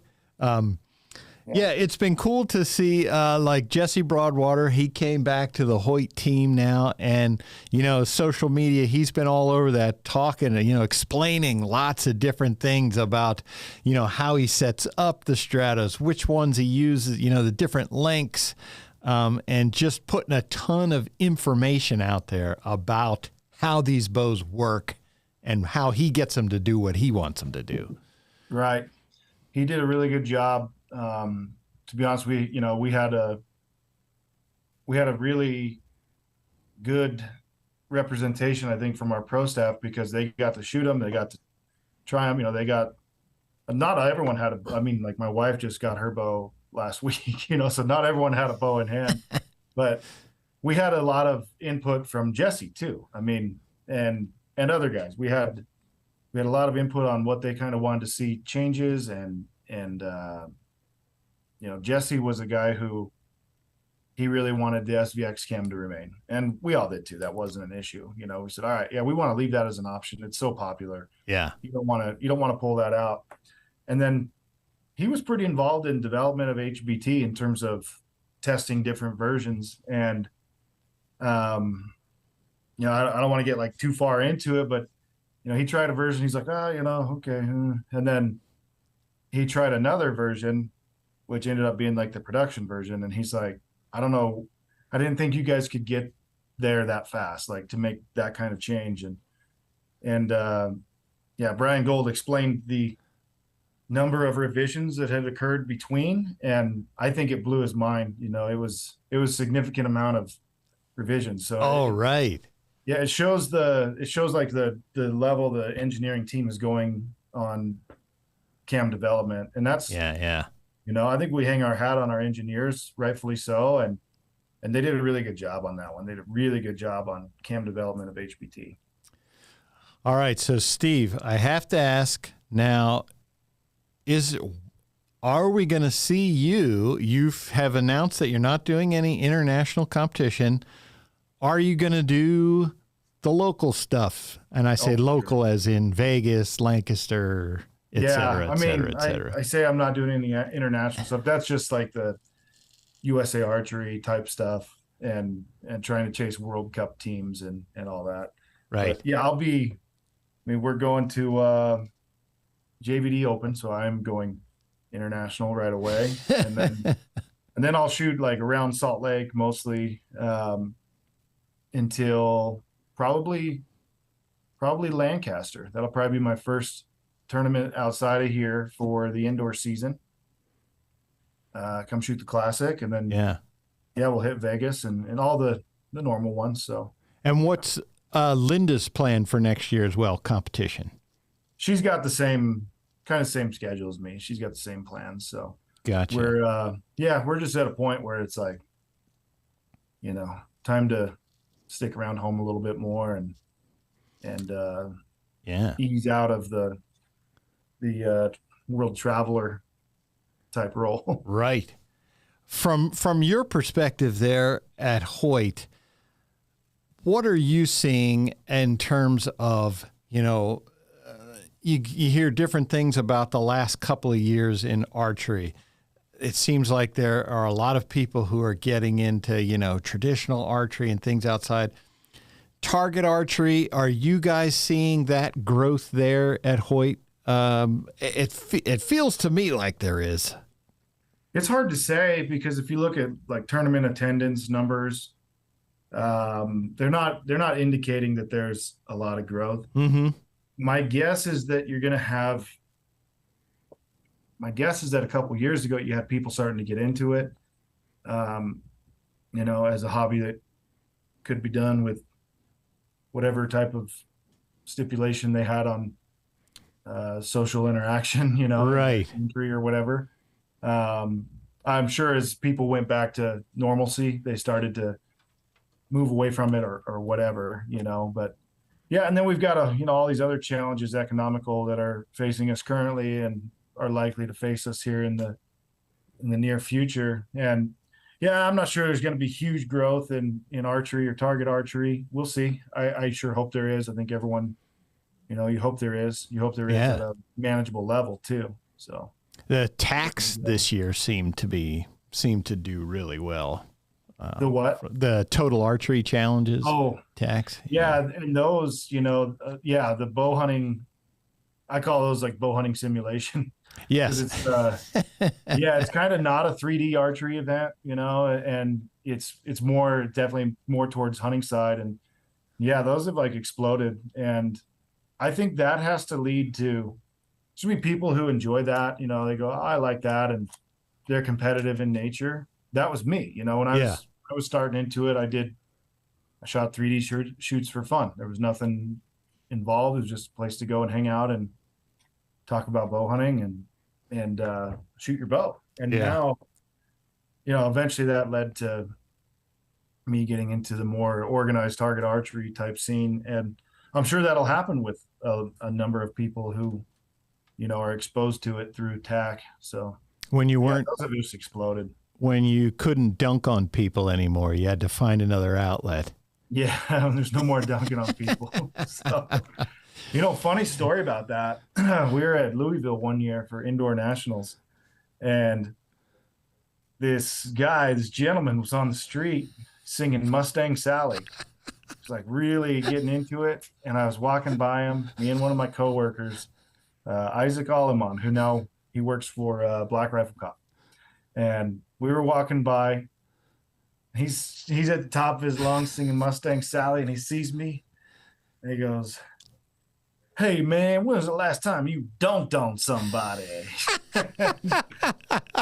I kind of just lost it. Like that's not a normal thing to happen. No, not by some guy on the street singing Mustang Sally. Yeah, so I rattled off some fake date, and he was really pumped about it. But now the big question is, when Cam Hanes comes into the office there, does he challenge you to any kind of push-up contest or running with a rock in your backpack or anything like that? Not me. I think, he doesn't want to be liable for accidental death or something like that. But no, he was actually in recently twice. Yeah.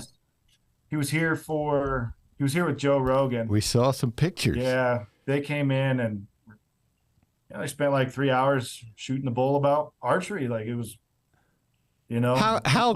what's that like? Joe Rogan and Cam Hanes are sitting there talking about archery. I didn't go and talk to him. I was doing something and I was pretty busy. I don't remember what it was. And they were hanging out in Zach's office and, just shooting the breeze. And they came out and they were going to walk down the factory, do some stuff. And I intended to go say hi, and I was caught on a phone call or something, didn't get a chance. But that's crazy. Try to treat them like they're normal dudes. And yeah, that's got to be cool though to see Joe Rogan standing there with a Hoyt hat on, shooting a Hoyt bow, whatever. Yeah, and he's there. It's like his outlet, right? He doesn't have to be on, right? Yeah. He was in town announcing UFC on Saturday night, Friday night he did a comedy show, and then Saturday he announced UFC. So him and Cam were in town for that, and then Cam had a hunt, an elk hunt going, and pardon me, I got a phone call there. He came in town. Or he came by the factory, before or after that. I don't remember. I wasn't around that day either. So, I wasn't around that day, but. Right. Yeah, it's cool. The guys they're cool. And they're very normal guys. Right. And yeah. They're not, but they are. And I think they enjoy just being normal when they can. Exactly. Yeah. That's our joke around here whenever, somebody's like having a rough day or something. It's just like, just go out there and, put a couple rocks in your backpack, run up and down the hill a couple times. Yeah, go run around. Wear it out a little bit. Yeah. All right. Well, Steve, we have our next guest coming up here. As always, we appreciate you and the folks at Hoyt for everything you guys do for archery and for the Lancaster Archery Foundation. It's awesome, man. We can never thank you enough. No, PJ, I appreciate you and obviously everything you and Lancaster do, and thanks for shooting that Stratos. I'm glad it's treating you well. Absolutely. Are you going to be shooting at the Lancaster Classic? Man, that would be nice if I could. Just talk them into it. There may have to be some. You know what? There's a line on like Thursday at noon. I probably could shoot. We might be able to let you get out. Whatever you're supposed to be doing, I'll come and do it. And there we go. Yeah, if you want to fill in for us, you have before in the past. So Steve's done this twice over. You put a microphone in my face, and I'll find something to talk about. I'm definitely working on it. That I'll be ready for that. Okay, well, I'm there if you need me. All right, Steve. Thanks a lot. Appreciate you, man. Okay, guys. Have a good one.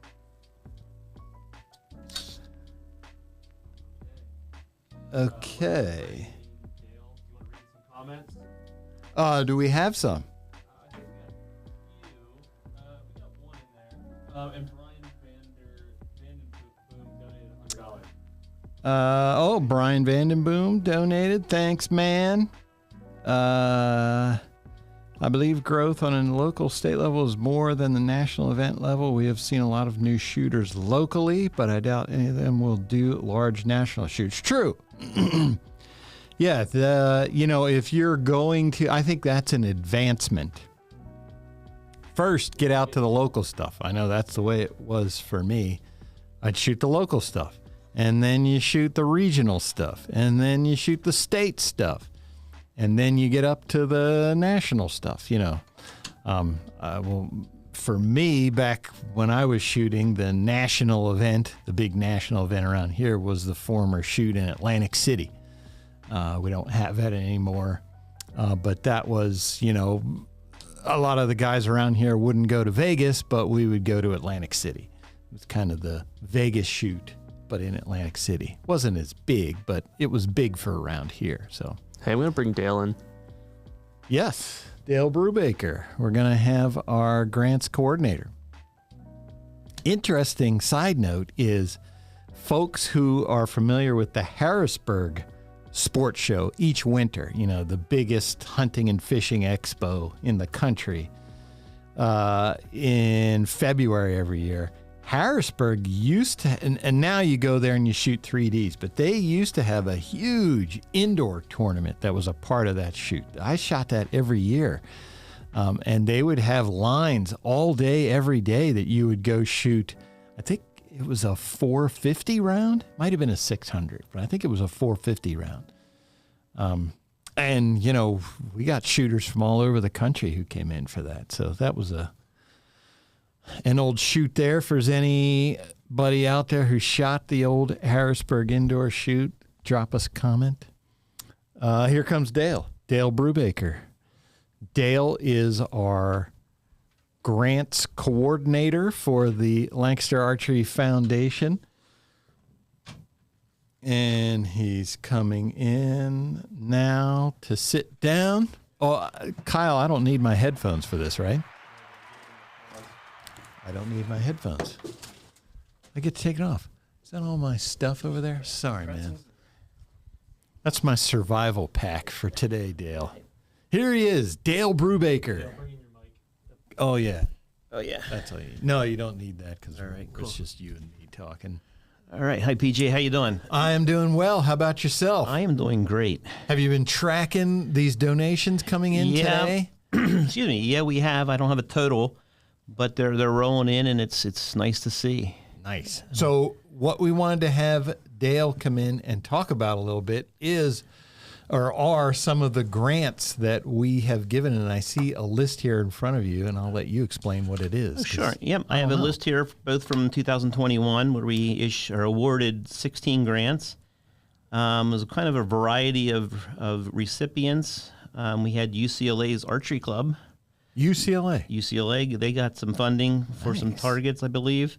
Montana S3DA, Pennsylvania S3DA, Central Kentucky JOAD. So it was a very broad range of recipients. Yeah. So we were talking to Rob and Carole earlier today, and Excuse me. I had mentioned that, just to let folks know the level of seriousness, the level that the foundation puts on the foundation's efforts is they brought you in. You're our ringer, Dale. Oh, thank you. Brought you in. Thank you. I try.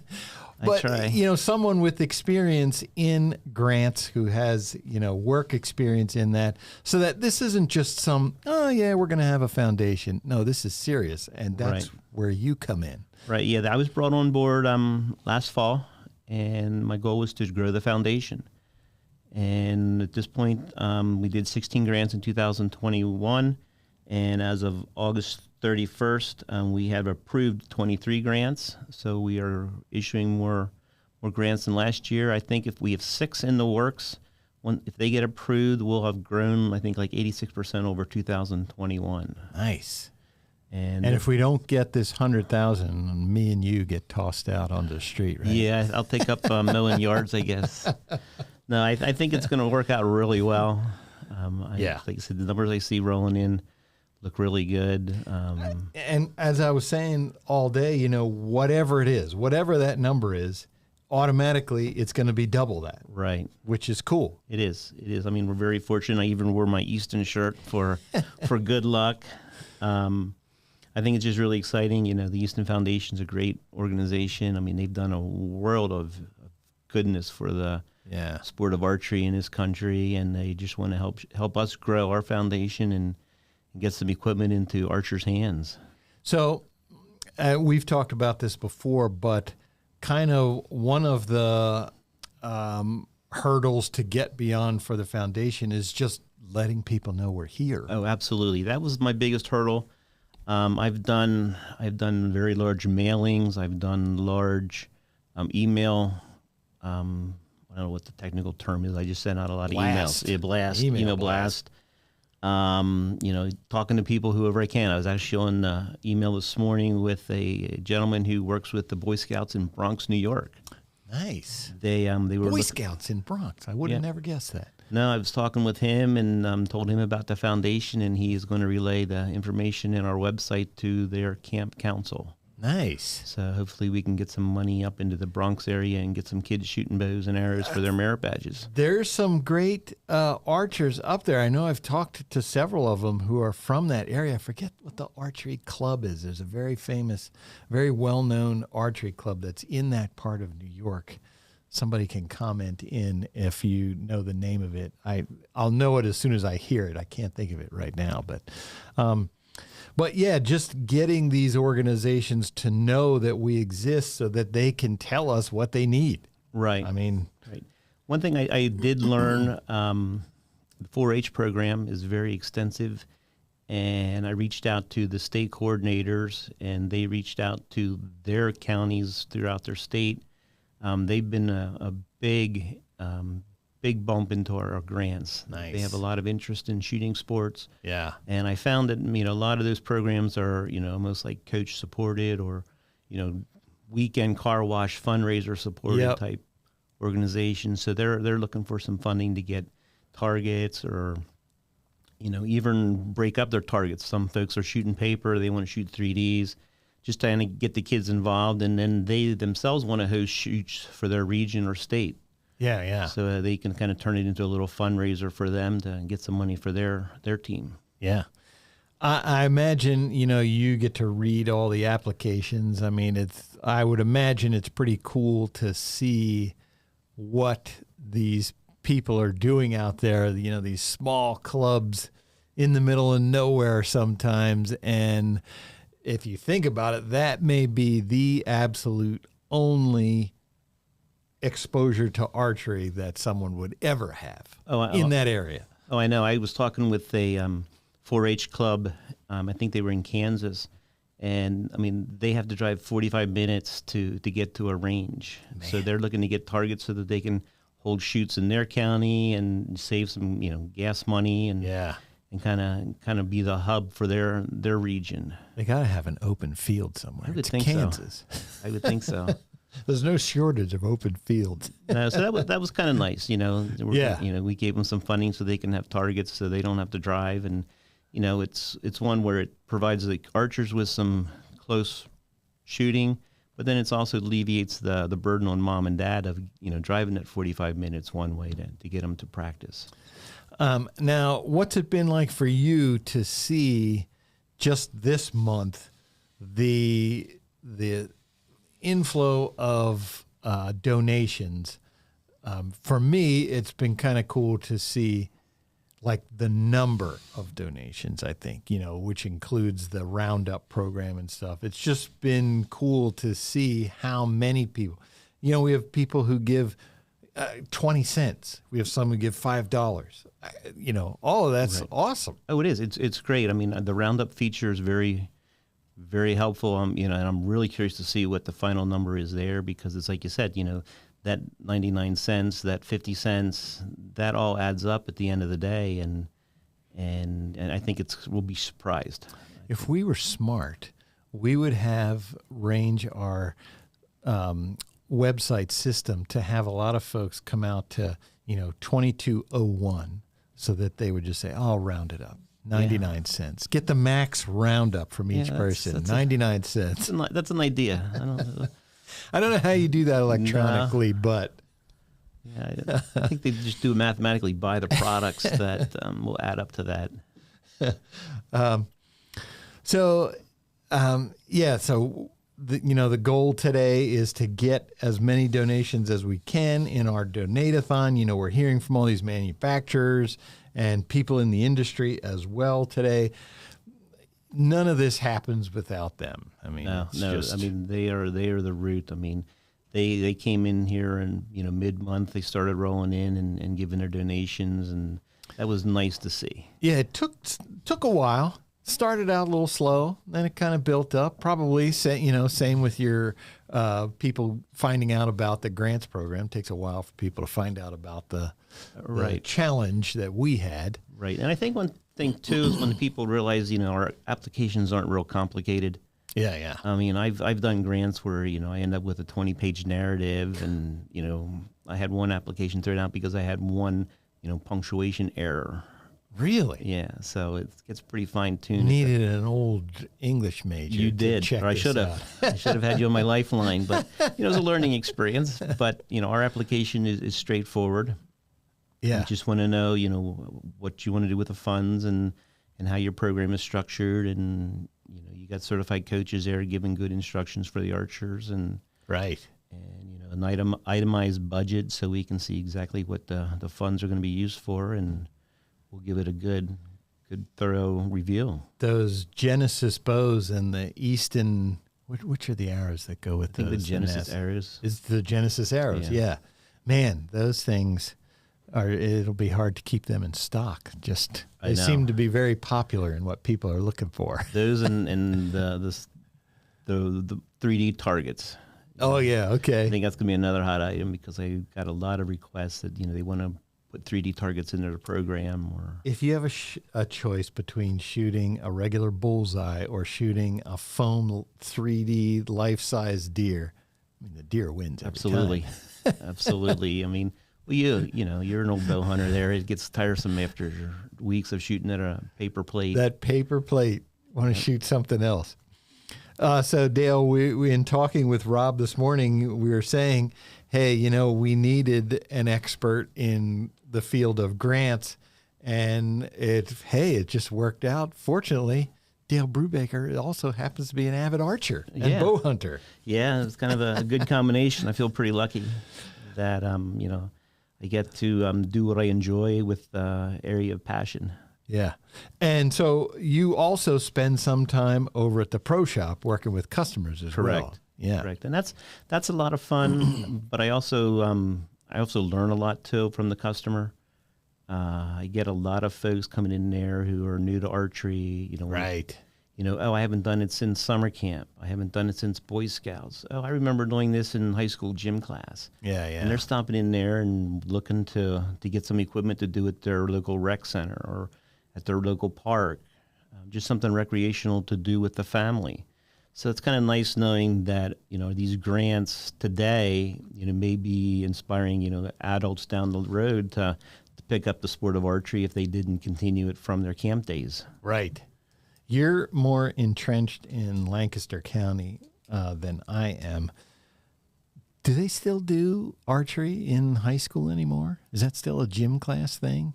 That I do not know. I know your son's out of high school. Our son, 5 years, 6 years. Yeah, I think. Yeah, he's like. Did he have it? He went to Ephrata. He went to Ephrata. He didn't, but I do remember one time driving past their little athletic field across from the school, and there were some targets. But that was many years ago. I didn't know. We had it in my high school, but that was same here. Many years ago. Yeah, I think my high school was many more years ago than yours, but we had it. But that's a good question. I'll have to ask my wife. My wife's a teacher, and see if she has connections at the high school level to know. It just seems like, unfortunately, it seems like something that would not exist today, just given the nature of today, which would be a shame, but whatever. I think too, it may not exist so much just because their days are packed full of classes and yeah. I know my wife talks, and I feel bad for her at times that it's a scheduled military operation, getting her students around all the classes they need to be at. All right. So Dale, Carole mentioned that there's one more board meeting for this year, and then you guys will finalize the last grants for 2022. So looking ahead to 2023, what's your thoughts, expectations? You already have grants coming in? We have grants that are in a folder, reviewed. They're ready to go January 1st when we schedule our first meeting of the new year. Nice. I think I have 5 or 6 waiting. So I think that's a good sign. Awesome. I'm hoping that 2023 is one year where, it's the ripple effect. We grew 86% in 22. We're going to grow a lot more in 23, and then right. Because I think word's going to get around, especially in these little networks like 4-H, JOAD, that there's a funding program out there that can help alleviate the burden of equipment purchases. Right. Like I said, I think a lot of these programs, are on the shoestring budget of the coaches, and when they hear that there's funding out there, they're really eager to get it. Is there one piece of equipment that people seem to ask for more than others? I'm guessing bows, but I don't know that. Yeah, it'd be bows and targets. Bows and targets. Yeah. Those are the pretty common ones. Most ranges are outdoors, or they go to an indoor range, so it's not like they need netting or anything, but it's just bows to get more kids shooting or more people shooting, and targets to let them shoot more at one time. I read from the one grant for Southern Maryland archers where they said I think it was Southern Maryland, might have been Louisiana. Anyway, doesn't matter. Where they said they had a bunch of kids come in for a class, and there was a certain group of kids that could only pull the mini Genesis, and they only had one right-handed. And so they were like, oh, well, we have one bow for however many kids we have here. And I read that a lot, that, it's especially like the unique pieces like a left-handed mini or, left-handed bullseye at, 18 pounds. So you just want to get, a couple more of those so that the kids don't lose interest because they have to wait in line. Right. Yeah, left-handed bows. Poor kids who are left-handed. They're learning early, though. That's right. That's right. But I think 23 will be a good year. I mean, we're going to got this big bump at the end here, especially with the Easton's contribution. We'll go into the new year with some funding, and I just want to read more applications. I mean, you tell us in your words, what you thought when you heard Easton was putting up this opportunity. I was excited. I mean, I knew whatever the challenge Easton would put forth to Lancaster Archery, we could meet it and beat it. Yeah. And I think we will. I think we're going to surprise the Easton board as to what the Lancaster County folks can do when they're determined. But I think I was excited. I mean, it's one where we can, grow leaps and bounds, and it's all going to roll right back into, the grantees, which will be new archers or, skilled archers that want to up their game. Yeah, Rob talked about, the money that comes in, all the board members are volunteers, so the money goes to the grants. Absolutely. That's what it goes to. 100%. It's not like some other foundations where you have a board that's paid or a director that's paid. Right. All the money that is donated to the foundation gets rolled back into grants and scholarships. Yep. You're a Lancaster Archery employee, Lancaster Archery Supply. Correct. Yeah, that's awesome. Right. Well, all right, Dale, we certainly appreciate your time today. Thanks for everything you do for the foundation. Obviously, the administration of this would be a huge task spread out to a bunch of people if we didn't have Dale Brubaker here. Well, thanks. I really enjoy it. Like it's kind of funny. I was thinking the other day that I normally take 1, 2, 3 weeks vacation. This year I only have 1 week's vacation to hunt, and it feels like I'm on vacation all the time some days. Awesome. So. Great to hear, Dale. We appreciate your time. We hope you have a very busy 2023. I do. Can I give it one more tip here? You can. If there's anybody who is listening who does want to file a grant application, yes, good call. Go on our website, LancasterArcheryFoundation.org. The application is there, but also remember the required IRS documents. That was probably a question I would have to ask grantees 99% of the time. Where's your W-9? Do you have an IRS determination letter? We do need those. Those are required by the IRS. We are a 501c3, and we have to give to 501c3s, and those are the determination letter is what's determining that organization is a 501c3. Gotcha. If you don't have if it's not available at your level at the club, check above you, like 4-H. Oh, right. Like 4-H is a great example where a lot of the county 4-H organizations or teams don't have the documents, but their county would, or their state most likely. Right. Just ask the questions, and somebody's going to have the letters.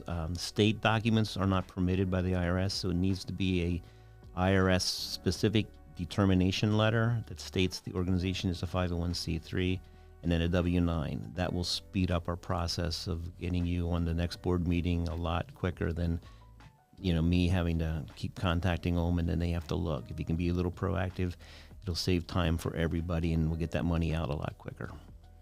Awesome. Good points there, Dale. We certainly appreciate your time. Well, thank you for letting me speak some more. Unfortunately, once I get talking about archery, I can talk for hours, and I don't think you want to hear that. But, we do. Yeah. We'll come back tomorrow, and we'll just do all day 9 hours with Dale. How about that? Sounds like a plan. I can tell all kinds of deer hunting stories. All right. Thanks, Dale. All right. Well, thank you for having me on, and appreciate you. Thank you for all your help. I mean, and you guys are doing the marathon session today, and really appreciate it. And thank all the sponsors that you spoke with for me. Thanks for recognizing our efforts, Dale. We appreciate that. Thank you. All right. See you, man. We'll see you. You have a great day, and thank you again. Grant for Southern Maryland Archers. My name is Tammy. This is Tom, head coach of the program, and Joanne at AAP. We're going to show you a little bit of how we use our grant. Let me see if I can flip this around.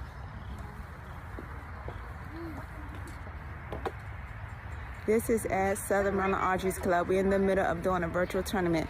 So once again, thank you, Lancaster, for the grant, and we hope that you're able to do this for other clubs as well. It helped us to get equipment and help us with our growing number of members. Thank you. To me, winning State Shooter of the Year means a lot. It definitely means more than a plaque. It means that I put in all this time, effort, hard work, and a lot of practice to get to this point, and I was awarded for it. So it means more than just a plaque to me. Winning Shooter of the Year shows me that if I put a lot of effort into something, I can accomplish it. Very thankful for this award. I've only been shooting for a year, and it inspires me to keep on doing archery. My name is Terry Smith. I shoot at Bear County Archery Club. I am runner-up for 2022 Young Adult Female Pins. My instructor is Carla. She has been a huge accomplishment in my archery goals. I made new friends on the way due to my S3DA program, and I am so happy to be here.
Mike is now live. All right. So we promised you a quick tour. We've got about like 7 minutes before our next guest. So this is the Lancaster Archery warehouse facility here in Leola, Pennsylvania. So we're going to give you a quick look at what this place is all about. Right down here we have customer service. Our signal is not the best, but when you call in on the telephone and you talk to some of our folks, some of them are here. Here's what everybody wants to see, though. Let's just get right to it. This is the warehouse. 85,000 products, I believe, we keep here. And because it's like a huge cinder block jungle, we can't go too far in there. But, I mean, just take a look. You know, you talk about arrow building components. Right here, nocks, points, bushings. That's just right here. This is aisle 18. You can see this goes to 24 right here. And this is one room. Well, let's show them this room. We can show them the receivers right here. This is another room. This is where we have a lot of discontinued items.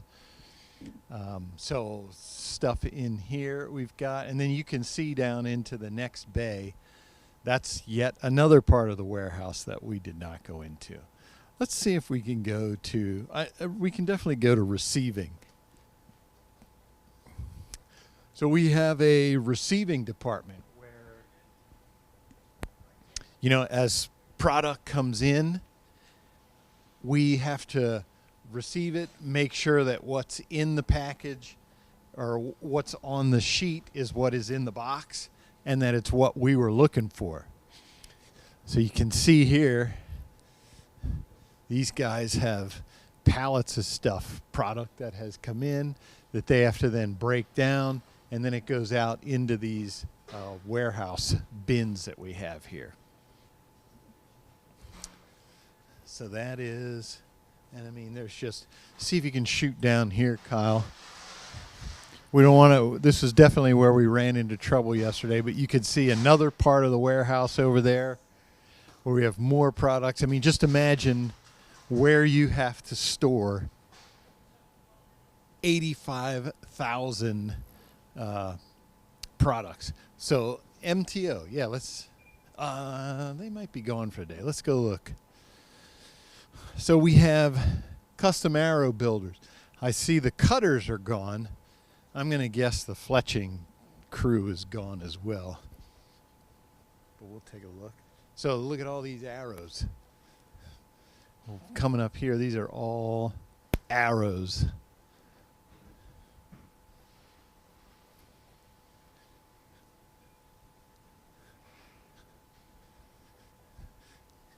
Coming down here to shipping. Let me look in here, but I think they're gone.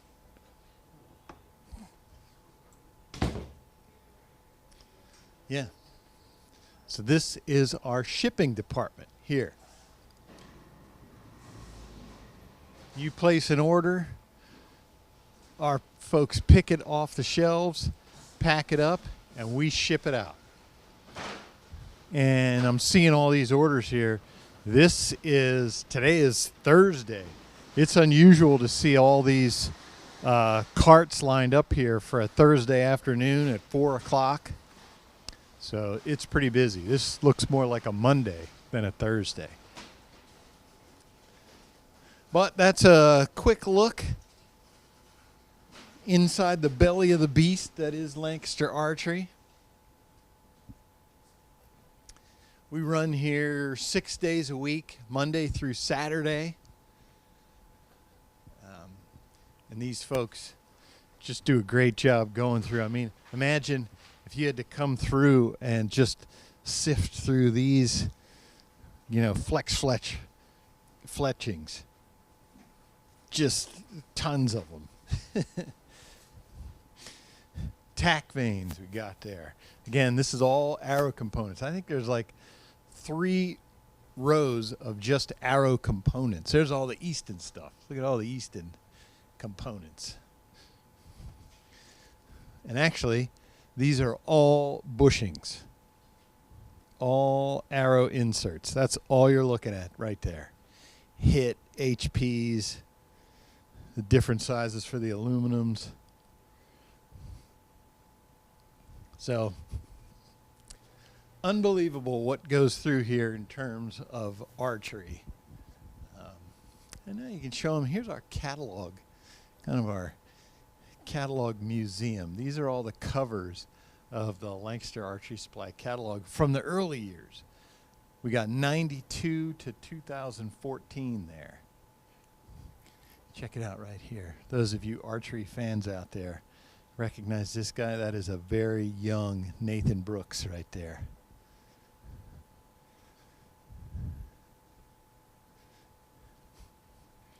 Pretty cool. Here's another good one. We got Darren Christianberry, Rio Wild, Dan McCarthy, 2011 and 12. That's pretty cool. So again, just a peek inside the inner workings of Lancaster Archery Supply.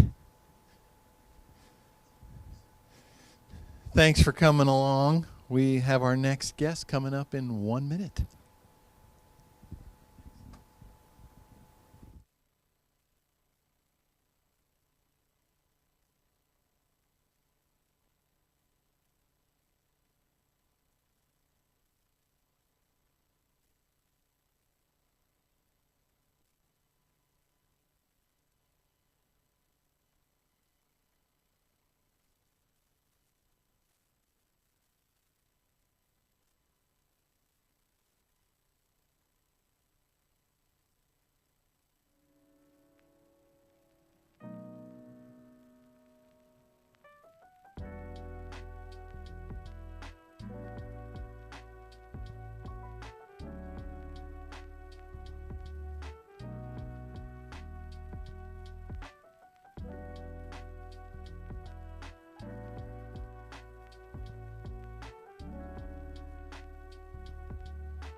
Jake.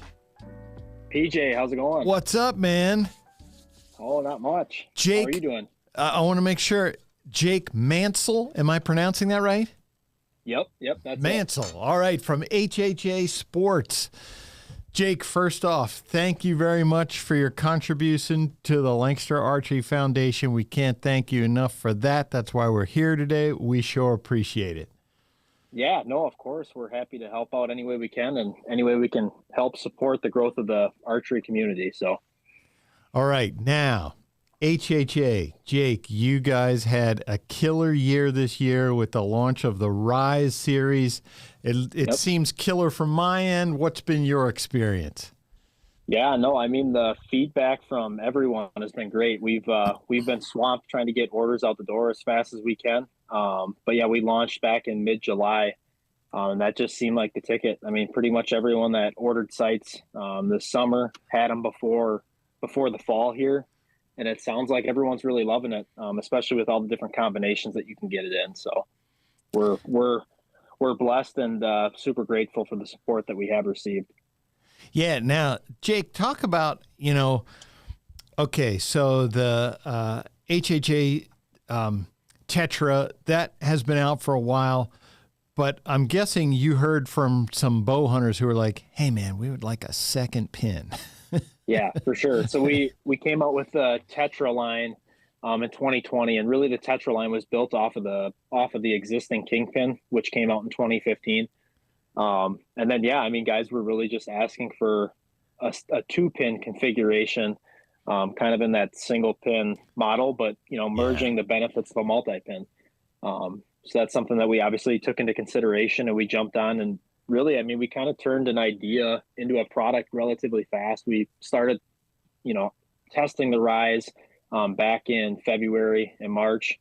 I was able to kill a turkey with it back in March. And then we got it into, some guys' hands, got some feedback, made a couple tweaks, and then obviously came out with it here this past July. So.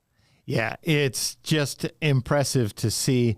I mean, this thing is just like rock solid as far as even going back to the Kingpin, those sights have always been super rock solid. And you guys just put so much thought into them. They're kind of bulletproof is what I would say is one of the hallmarks of the HHA, that these things, hey, let's be honest, as bow hunters, we're not the most careful people in the world. Yeah, no kidding. No kidding. Yeah, and I think that's something that we've obviously that's been ingrained in all of our brains at HHA, from the very beginning when Harry started the company, almost 40 years ago now, is we're going to build, a rock solid product here in America, and we're going to back it with 100% lifetime warranty.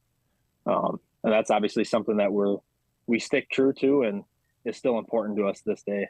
I'm looking at this sight tape here on the one that I have.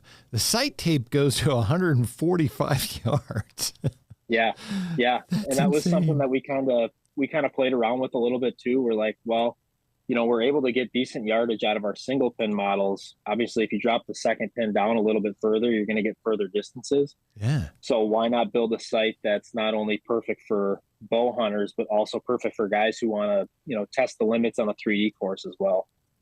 Well, and, that's an interesting subject because we were talking to John Dudley earlier today about distance shooting. And, it tends to, people think, oh, well, they're taking bow hunting shots at this. You can shoot at a target any distance and you're not hurting anything. No, not at all. Why not see how far can I hit that thing? Right. And it's only going to make you a better bow hunter too. I mean, if you can hit an elk 3D target at 140 yards, it makes that shot at, 35 yards that much easier. Absolutely. I think people don't realize until they do it how much you get away with at 20, how much imperfection you get away with at 20 that you won't get away with once you get out to triple digits. Oh, for sure. For sure. So, all right. So, Jake, we've seen the Rise series. Is there something that you want to tease people about coming up from HHA? I don't know if it's at ATA or later in the year, end of this year. You tell me. Yeah, so we are working on a couple different projects right now. Nothing that we're going to necessarily see here this year. The Rise is our product for 2022 into 2023. Gotcha. But we are working on a couple of cool accessories to kind of go along with the sights. Another area that we've taken feedback on. So people have asked for, I don't want to give away too much, but people have asked for higher quality accessories that go with our sights. Gotcha. So we're working on something kind of on that front, and then also working on the sight side for next year, around the same time we launch the Rise, somewhere between there and next fall. Right. But we are working on a couple other sight designs that I think is going to get bow hunters and 3D archers alike really excited. Yeah, I saw a lot of the photos and videos that I saw coming out of different TAC events this year, that a lot of folks were really liking the Tetra-Rise tournament series, where they were having the platform and then putting different scopes in them. Yeah, for sure. Yeah, and then this year, obviously, we came out with the compatibility with UltraView too.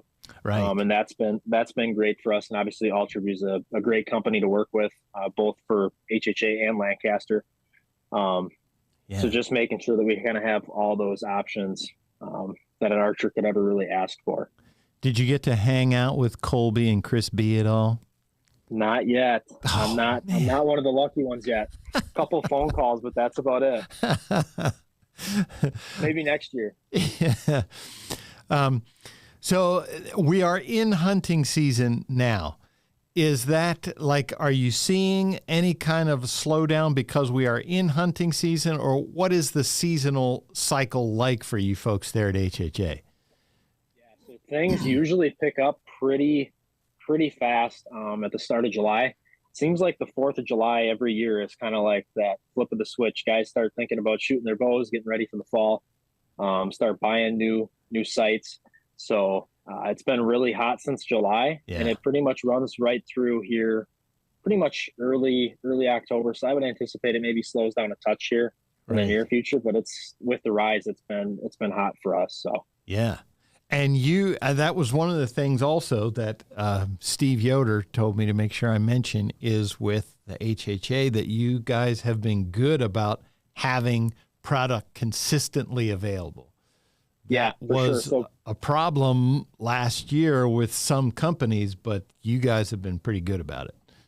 Yeah, no, for sure. I mean, for the most part, we've maintained a 2 to 3 week lead time, which I think has been one of the better lead times in the industry. And especially for us, we're making all of our products here. We source all of our materials in the Midwest.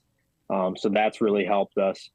But yeah, no, making sure that the product's available, the dealers, consumers.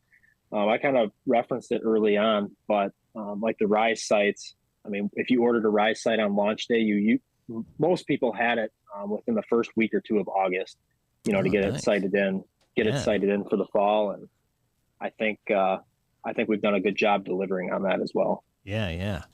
HHA, where are you guys? Missouri? Wisconsin. Wisconsin.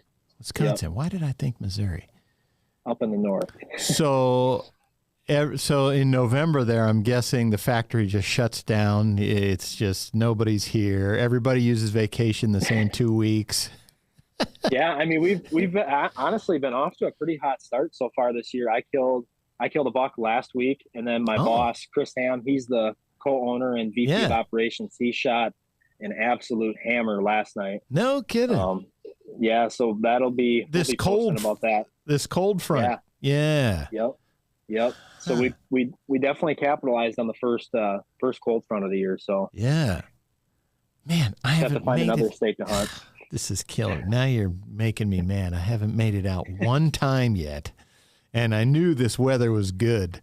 When did you guys open? So in my area of Pennsylvania, we opened 2 weeks ago. The rest of Pennsylvania opened Saturday. Gotcha. Yep. So Wisconsin, $1, $2? $1 with a bow and $1 with a gun. Okay. Yeah, that always confused me. And you can't shoot 2 with a bow? Not unless you kill the second one during gun season. In gun season. Okay, gotcha. Yep. Yeah, that always struck me as strange. Illinois was like that for years and years, and I think they recently changed it to where you can shoot 2 with a bow and then none with a gun. I could be wrong about that, but that always seemed odd. But are you folks seeing at HHA, we talked about TAC. Are you folks also seeing a push because of that? Obviously, these are predominantly hunting sites, but I'm guessing for sure. For sure. I think TAC and just 3D events in general, I think have grown so much over the last, 5 or 6 years. Yeah. And I think TAC has really done the whole industry kind of a favor. I mean, more guys are wanting to shoot further distances, practice at further distances. I mean, it's really driven the sport of archery, just so guys aren't, grabbing their bow a week before the season and I'm going to throw a couple arrows at my target. Now guys are practicing and training all year long. And there's a need for, a high-end, durable, reliable archery site. And I think, especially with the Rise, I mean, the single pins, 4 pins as well. But, I mean, the Rise really, that really is the ultimate, tack site and bow hunting site. You can really use it in any application. Yeah. And that, we were talking to John Dudley earlier today, and he was talking about that with the tacks that, the shooting all year. I mean, when I was getting started, that's why we shot indoor, because it was just like, hey, I like shooting my bow, but it's snowing and raining outside and it's 20 degrees. Let's go indoors and shoot that. Same thing in the summer, you're kind of sitting around, hey, it'd be fun to shoot my bow right now. And rather than just do it in the backyard, going to attack, you're in the mountains. It's very similar if you're going to go on an elk hunt or sheep or goats or something. Yeah. No, we'll definitely be at more tacks in the future. I know we were at one this year and we plan to go back to a handful more next year. Oh, gotcha. Yeah. At those, So when you're at an event like that, what's mainly your interaction with folks? Questions, looking for where to get stuff. What are your interactions like with people? I think a little bit of both, but I think for the most part, they want to get their hands on the product, see it, play with it, see how it kind of functions. That way, they can go home and make the purchase, wherever that's going to be, whether it's going to a pro shop or going to Lancaster online and ordering it, and having it on their doorstep. But I think the biggest thing is showing them the product. That way they can see, how it's applicable in, hunting situations and 3D situations. Yeah, I imagine that's a challenge for you, meeting the different configurations. I'm holding one here that's obviously meant for that Hoyt Picatinny rail system on the front of the bow. Then, Matthews has the what do they call their system for in the riser? The bridge lock. Yep. Couldn't remember that. And then, of course, your standard bows on the side there. Right. Yes. Whereas you go back 10 years, all you had to do, put 2 holes in the side. Right. Yeah. We have, so within the Rise and all of our Tetra lines, we have the Tetra and the Tetra Max, so the Tetra Rise, Tetra Max Rise.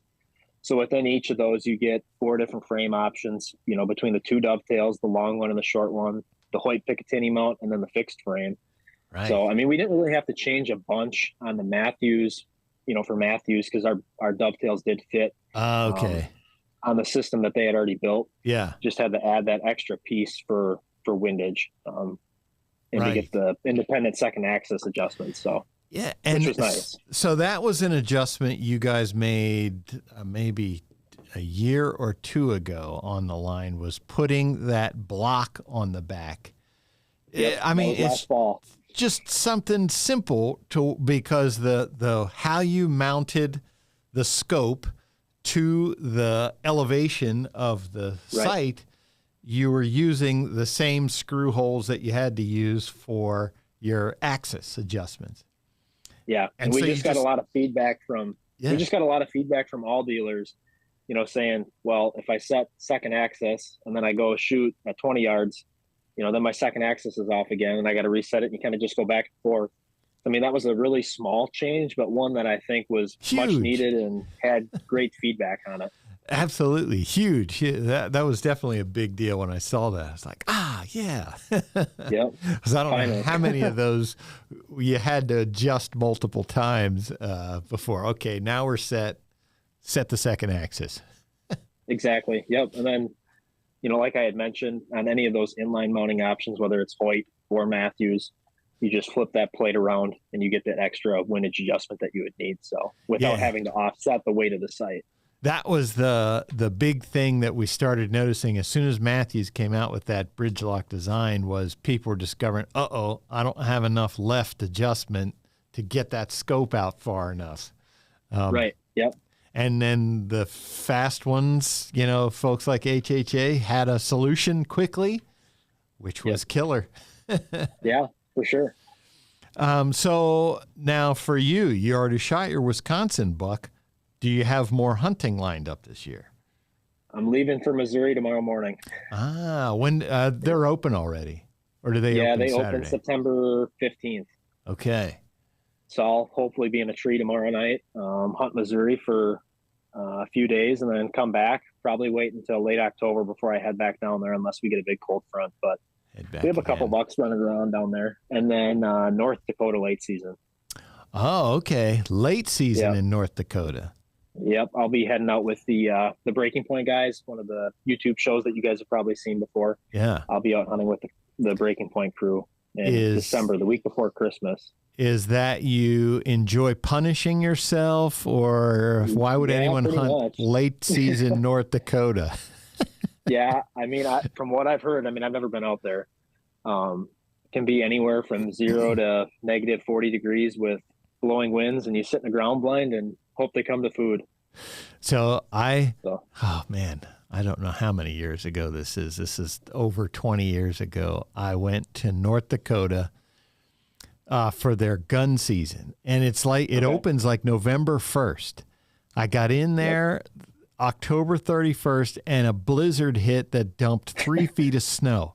on November 1st. That never happens in Pennsylvania. Never happens. And then the next day, I mean, I shot a 160-inch 11-pointer. This other guy shot a 155-inch 8-pointer. Thing was just mammoth. Man.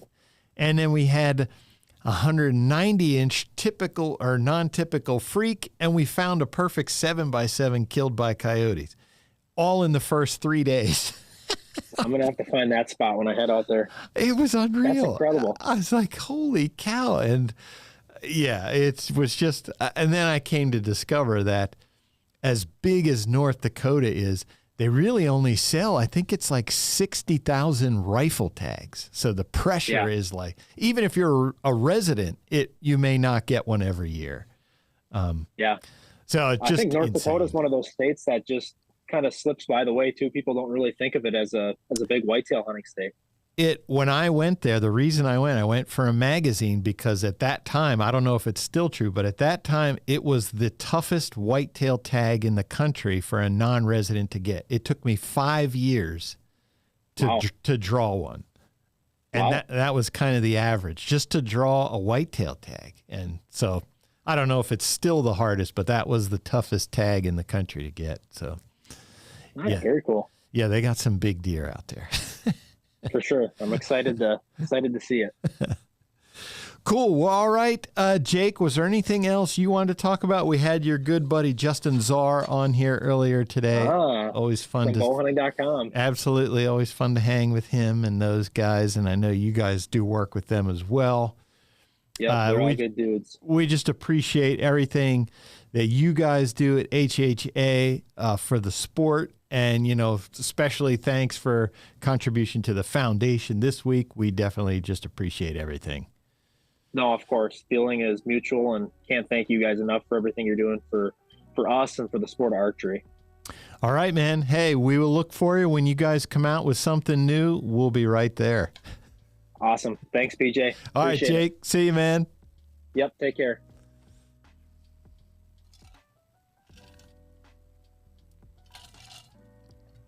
Do you want to mention any?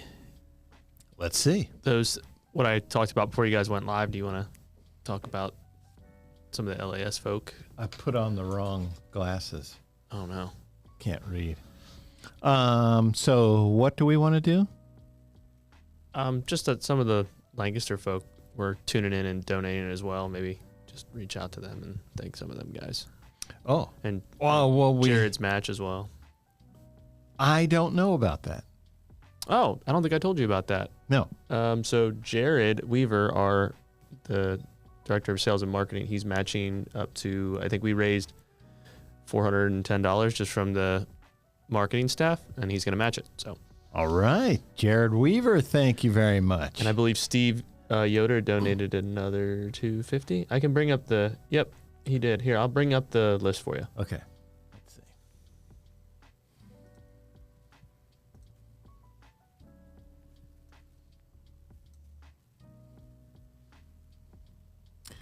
All right, there we go. Dawn McCleister putting in some money. Steve Yoder, there's that anonymous again.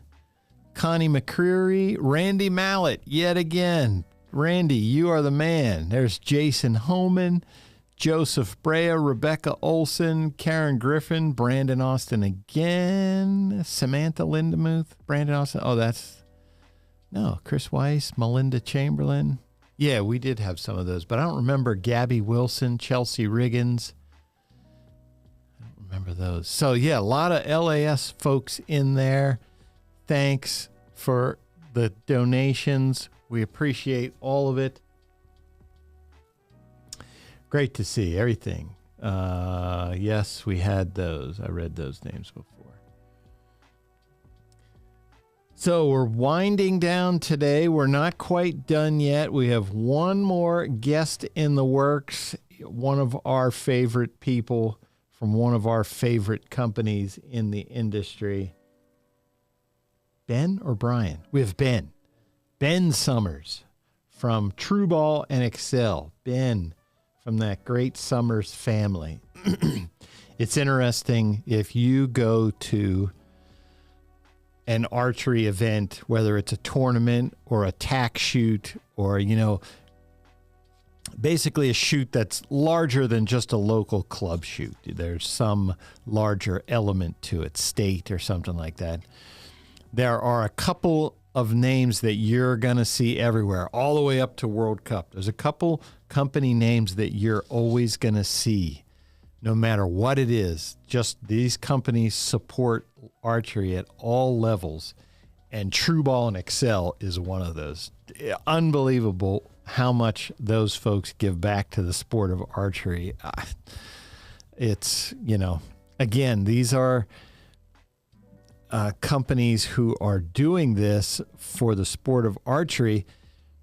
And, I got to think the specific return on investment of me having my name on a sign over there, am I generating back the amount of money it costs me to do that? I got to say, probably not for a company like TRU Ball. That doesn't matter to them. They don't care. They're doing this because they're supporting the sport of archery. They know that these tournaments, hey, they cost money to put on. If you want to have a quality event, it costs money. And if you just make the registration fees super high, nobody's going to come. So tournaments need sponsors, such as our Lancaster Archery Classic coming up in January. Once again, stay tuned next week. Going to be an announcement on that. But, TRU Ball and Axcel, they're always huge supporters of the Lancaster Archery Classic and pretty much any tournament that you see out there. TRU Ball's name is going to be somewhere. That's just unbelievable to see a company do that much, giving that much money back. That's not strictly to generate funds for them. That's to help the sport of archery. Again, with that mantra that if archery grows, everybody in the industry is going to benefit from that. That's certainly an ideology that you hear here at Lancaster Archery. And, Rob and Carole Kaufhold, they have the Lancaster Archery Foundation. They started that to give back to the sport of archery. That's why we are here today. We have Easton Foundations agreeing or offering to match up to $100,000 any and all donations that we can gather for our foundation through the month of September. So tomorrow's the last day. That's why we're having our all-day donate-a-thon today, which just on our YouTube stream, we're at $807. Thank you, everybody. We appreciate that very much. Looking through some comments here.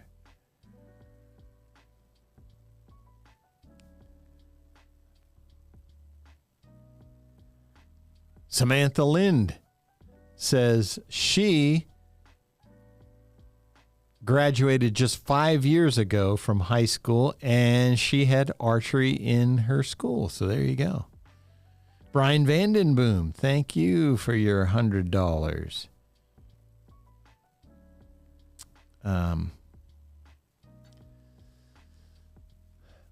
So if anybody who is watching, if you have any questions, drop them in the comments section. We are going to be here until 5 p.m., but if we're going a little past with Ben Summers, then that's the way it is. We're certainly not going to cut off Ben. Glad to have his support, his family's support. Yeah, shout out to Brian. I think Brian's been here all day watching, just as long as us. Brian Summers, or Vandenboom. Vandenboom. Oh, yes. I've seen him in thanks, here man. Plenty of times. That's awesome. Thank you, Brian Vandenboom.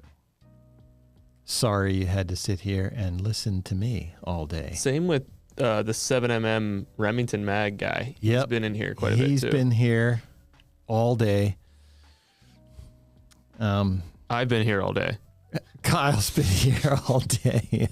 I haven't. I mentally checked out for about an hour, I think. This is nothing compared to an ASA.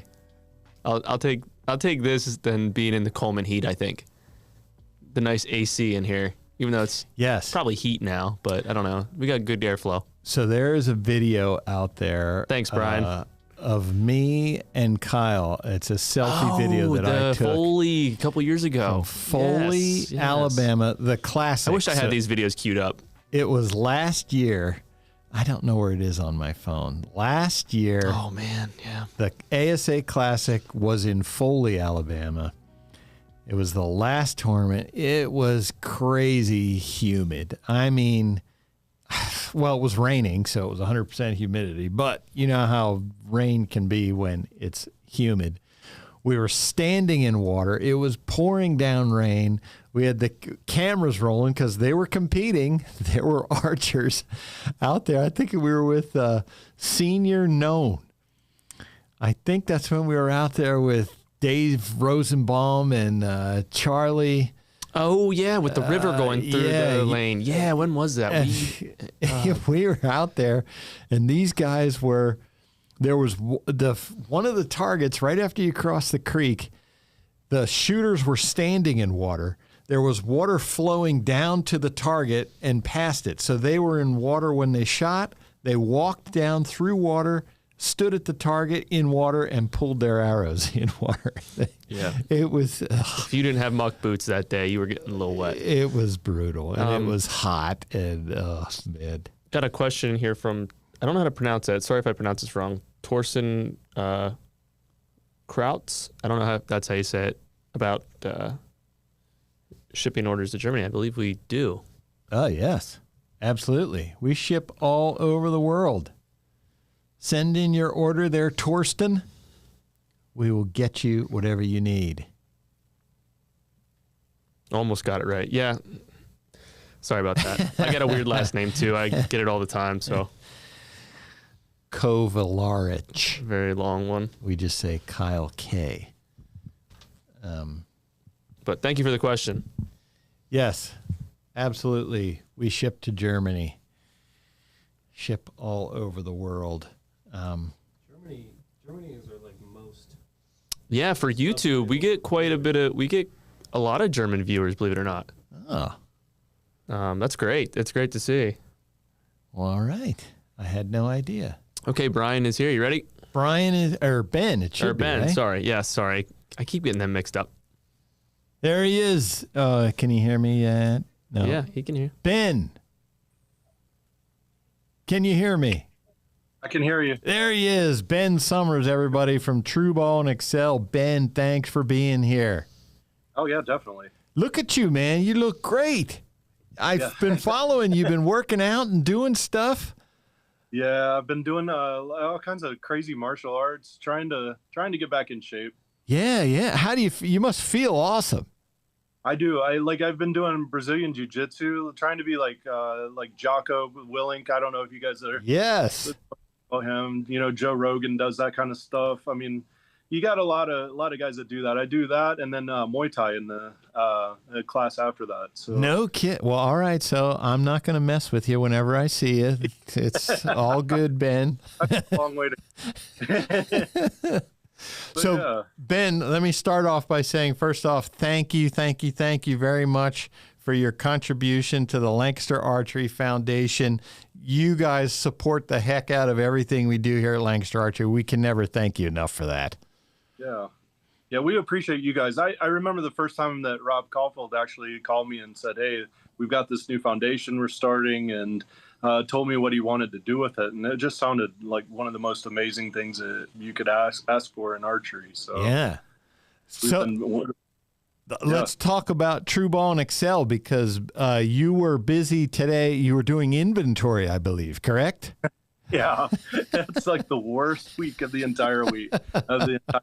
So I think we're going to be able to get back into production as far as our assembly line goes tomorrow. So we got through everything really quickly and are all good now. So I mean, big, exciting things for you folks down there. You're building the new facility. I mean, business has been booming. You're on the inside. You tell me what life has been like there at TRU Ball and Axcel lately.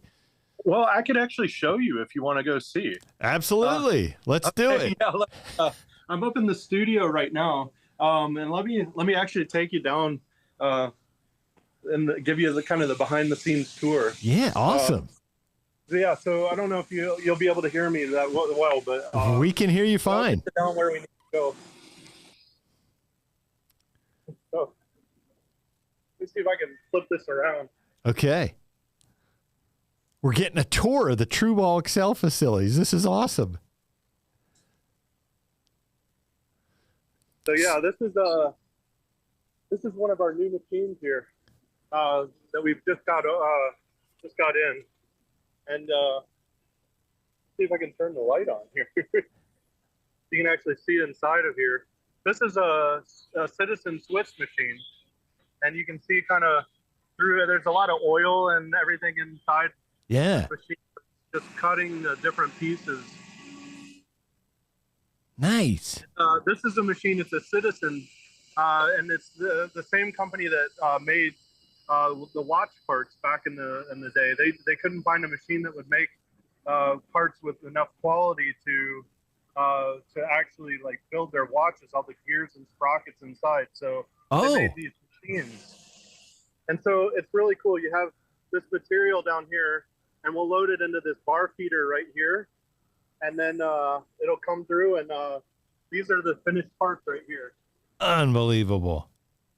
So you can see they do different stacks, and basically just like check everything as it's going through to make sure it's all 100% quality. And you don't really have to have a guy here 100% of the time, which makes it nice. But we're actually on second shift right now. Yeah. The shift started at 2 o'clock in the afternoon and is going till 10 o'clock. But you can see.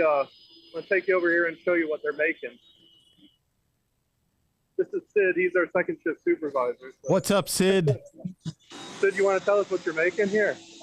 This right here, they're parts for the landslide line. Ah. Casing carriage. Yep. And that is the windage carriage. Yes. Landslide. Yeah, that's 2 products I'm making. You can see he's got blueprints here, and I don't want to get too close because they don't give away the secrets. Basically, we have a lot of high tolerance stuff, so like I'm hoping you can actually kind of see and hear what's going on. But this is it's called a Makino A51NX. This is how long you guys have had this machine for about 4 weeks, or this about 4 weeks. Yeah, about 4 weeks. Oh wow! So, and you can see inside of here, it's actually machining parts. Look at that. That's incredible. The landslide. I mean, that's what everybody wants out there. Love those landslides. You guys probably can't make them fast enough.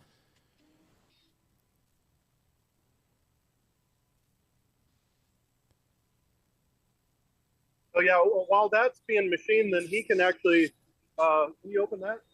Yeah, fine. Like he'll actually load the different sides of this machine, and then he'll be able to unload all the different parts, and have like basically 95 to 100% efficiency on this machine. So, how about that? Cool. That's crazy. Yeah. Thanks, Sid. A couple more things here. Other guy, how's it going?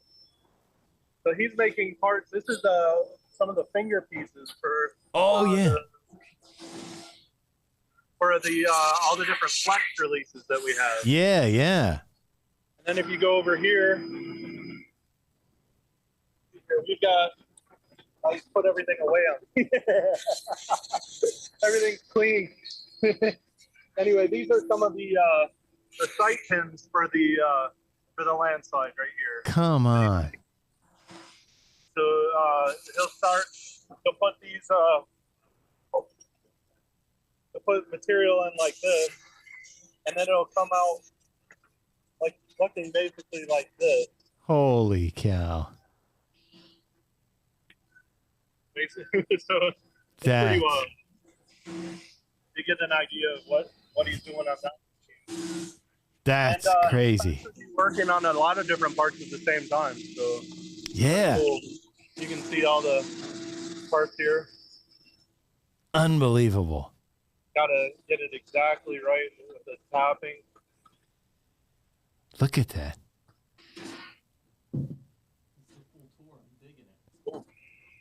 Ben, that's awesome. People don't get to realize what goes into building an archery site.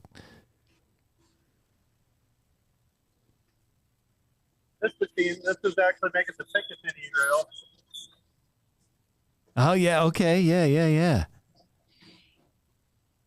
Yeah, for all the Hoyt Picatinny models. Yeah. Man. And then here's these are some of the rave handles. Right. And then the bar for the Riotech. Yeah. So, Man. oh, sorry. I'll show you. And we make a lot more than archery equipment here too. So Sure.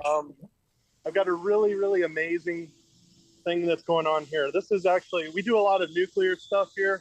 A lot of parts for Glad manufacturing that we make trash bags. We make parts for like Arriva, which goes into nuclear reactors and changes, or actually Framatome.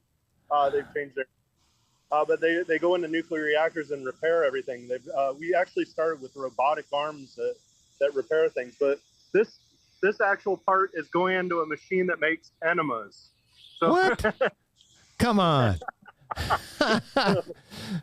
Oh yeah, I mean, really amazing stuff. That's amazing. Yeah. But anyway, so that's that. And then over here, these are some of the older machines. And if you go to a normal archery manufacturing company, these are kind of the machines that you'll see at companies like that. And these things run mainly on first shift, but you can kind of see inside. Yeah. These are some of the steel parts. So they'll start out with the steel looking like this, and then they'll come out, and they don't have any finished parts here, but right. Some of the parts that they're making here. That's this is the mount. Bow mount bracket for the activity site, and this is the carbon head. And this machine actually is machining the carbon bars. Yeah, okay. And so they'll use diamond coated tooling for that. So pretty wild, and cut the dovetails into that. This is a steel part. You can see how it starts looking like this. Right. With steel, and then it comes out looking like this. And then you'll have the final parts. See the final part actually cut out the other side. How about that? But it's just kind of crazy. That is. Yeah. All that going on in there. I mean, it's a packed place too. There's the machines are in there. I mean, you guys get a lot done in not a lot of space. Exactly. Yeah, we definitely need the new building. I wanted to show you this. This is really cool. We have, especially with all those new machines that we've gone through, but this is our trash bin on the right, and this is our recycling bin. Holy cow. We recycle like 2 of these containers every week now. And so like we're putting out 4 times more in recycling than we are in trash now. How about that? It's kind of crazy. Yeah.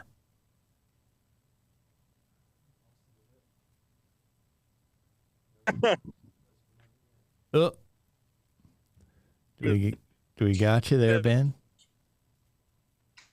Like about probably 4. Yeah. Can you hear me? Yep, you're back. Okay. Yeah, this is.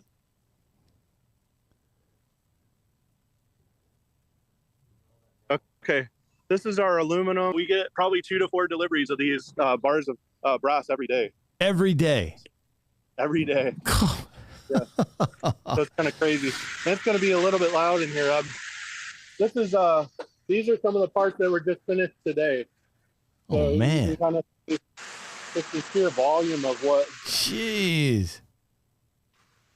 Like just. That's crazy. But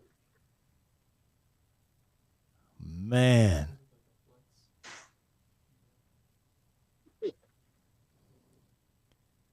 But it's crazy.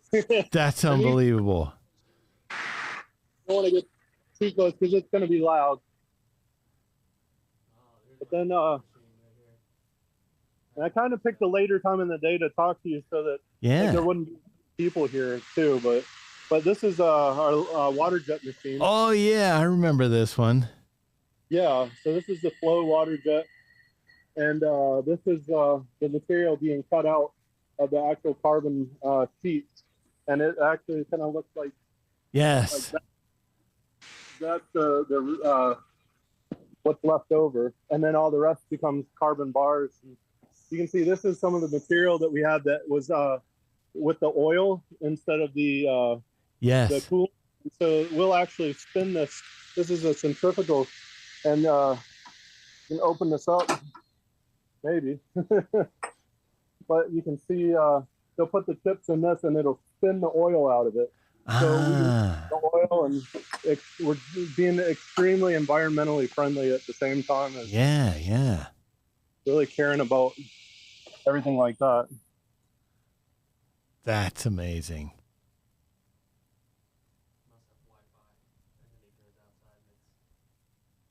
On one of the rides and had to get off one time with kids.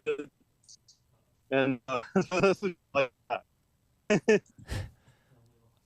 Anyway, oh, there we go. Do we got you, Ben? Yeah. Oh, now it's back. There we go. Okay. You guys have seen that before. Absolutely. There's. And then this building is.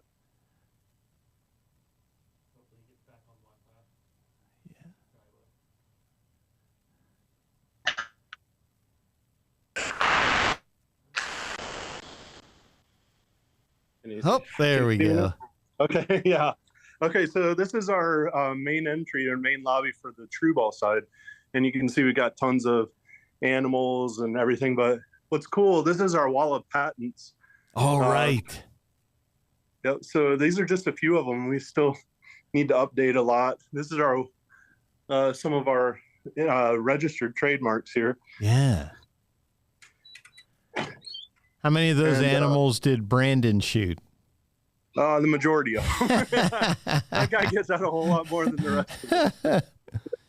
Yeah, this is what's cool. These are internationally registered trademarks. So those are from Australia, South Africa, Canada. These are England, UK, and those are the European Union. And then these are Chinese registered trademarks. So wow. I've been fighting that like personally on a pretty rough basis. Like it's been kind of crazy lately, just trying to fight that. But there's Brandon moose from a couple years ago. Yeah. Yeah, that's my office in there. A couple nice deer. Oh yeah, this is Kelly and Brandon. I was gonna say that it's got to be Kelly sitting there, right? Yeah. No, this is. Yeah. What's up, buddy? You want to say hi to PJ? Can you say hi? Hi. Yes, it's definitely a family affair. Although we have over 125 people that work here, so yeah. And that's so amazing. Yeah, so this is our assembly area. There's assembly, yes. Yeah. Busy, always busy in there. Oh yeah. Well, I sent a lot of people home today because we were finished with inventory, but again, we don't want to get them mixed in. We're recording all the numbers, but you can kind of everything that's taped off has been counted, but you can kind of see all the different parts and everything. That there's a couple of the Abyss extensions. Oh man, waiting to go out. We'll probably have a bunch of those coming your way in the next few days here. And this is our wrist strap line. And what's cool, this is one of our testers. We have 4 or 5 of these, but this thing, this is what tests everything to 100 pounds. They'll pull this and like put the release in this side, so we test absolutely everything that goes out of here. No Make kidding. sure it's done right. So I don't know how you keep all those parts straight. I don't either. I've got good people, I'll say that. Holy cow. But let me introduce you to this guy. Huh? Tell us who you are. I'm Grant What's your last name? Summers. How do you know me? That is my dad. Yes. All right. We got them all in there. Got to start them young, right? That's right. Yep. So anyway, yeah, Grant's 17 now. So, and they're making some. These are some of the sights that we're making here. Oh, the bridge locks. Yep. Yeah. But yeah, they're trying to get everything sorted out for that and get everything working that way. How about that? Yeah.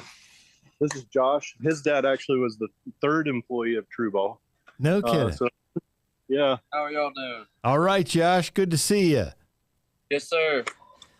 Yeah, Josh is in the FFA. He's the president of the local high school club here, and Nice. they actually They actually went up to Massachusetts and finished 4th or 5th in the country. 4th overall in the country at the Big E.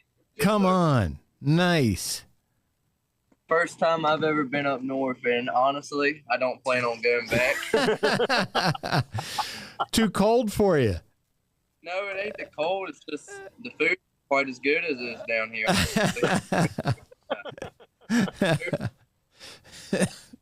These guys are in PA, so. We drove through there. Man, it's flat. Flat. It looks really flat. Lots of farmland. Compared to where you guys are, yes, it is flat. Very interesting over there. I've got some friends that I met up there at the competition. They seem to like it pretty good. It's not too bad. I think you guys got it better there in Virginia. I'll agree on that. At least our part of it, we got the mountains and hills and everything. Yes. Yeah. Let me, I'll take you, look at, introduce you to Kelly. Kelly, Oh, how's it there's going? Kelly. Yeah. Hey, Kelly, how you doing? Yeah. Overwhelmed, quite a bit busy here, trying to bust through these numbers so we can get back to shipping. Maybe if Brandon were out having a good time back there helping you out, you'd be good, right? On board with that. Tell him to bring Chris with him next when he comes down there to help. Yeah, That's right. Chris does help when he is here. He does. I'm sure he does. He earns his keep in that way, right? Yeah. For sure. Awesome. Well, I've got one more thing to show you too. Go ahead. And it's here. I'm hoping that like the cell service is good back here, but anyway, these are some of the orders that we have, and like we tried to clear the shelves for a little bit while we're getting everything ready. But here's some of our warehouse space. But this is where we test everything. Oh, okay, yeah. So we've got a hooter shooter here. Yeah. And we put these weights on it. We tied it in together. And our engineering team spent about a full year actually testing everything for our vibration dampening capabilities and our stabilizers on this machine. No with so yeah, so we can pretty much like scientifically tell you that our stabilizers are going to be better than pretty much anything out there. Yeah. Your dad drew a graph on a piece of paper for me one time showing me about the frequencies, and it was like about 10 levels over my head, but he seemed to know what he was talking about. He definitely knew what he was talking about. Yeah. I mean, it's a totally different plane. My son has that same kind of mechanical ability. That like, but it's really kind of cool. Yeah, I can get there, but let me see if I can flip this around. But yeah. So yeah, that's the tour. That's awesome, man. Yeah, that was unexpected. That was great. Folks didn't get to see that, especially that just the volume of parts to see that that's what you have to do. That's what you have to assemble to create that one release somebody has or that one site. Yep. Yeah, I checked. One of the guys, like on our social media pages, actually asked. He's like, "Put one of those machines on the landslide," and I was like, "Well, 5 out of the 8 right now are making parts for the landslide." So, absolutely. But yeah, we ship out thousands per month, so that's pretty crazy. Cool. Awesome. Yeah. Well, that's hey, just one of them, so yeah. Well, hey, Ben, we appreciate you taking time to talk to us today. I know things are busy there. Again, we appreciate everything you do for Lancaster Archery and for our foundation, especially this week. Your donation is going to be doubled by the Easton Foundation. So, I mean, just unbelievable. You guys are so generous. We can't thank you enough.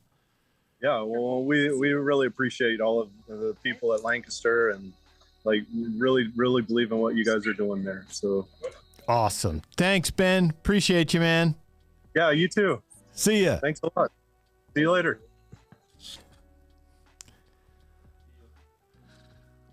All right. So, hey, thanks everybody for joining us today.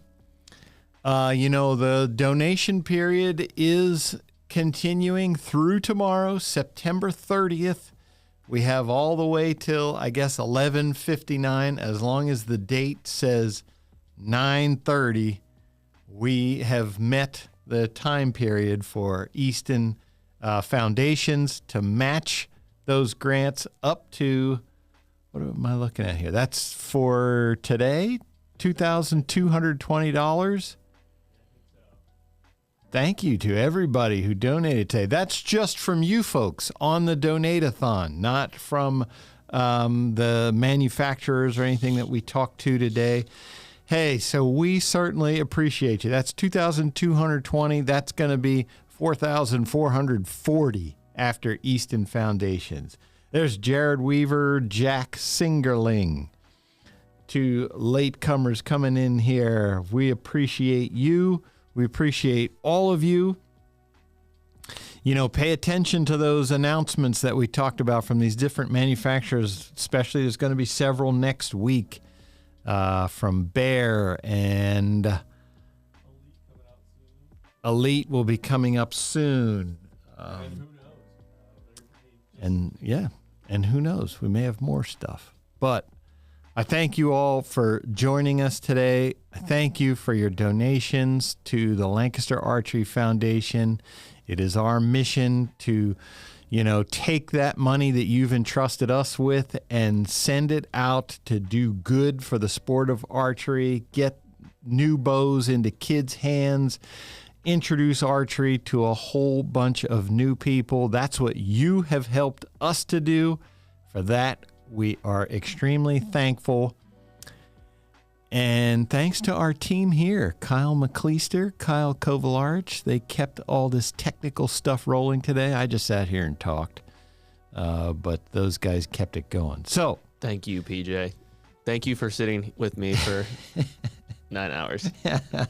I'm ready for a stretch. I'm ready for a stretch too. That's us signing off. Thanks everybody again. We sure appreciate you.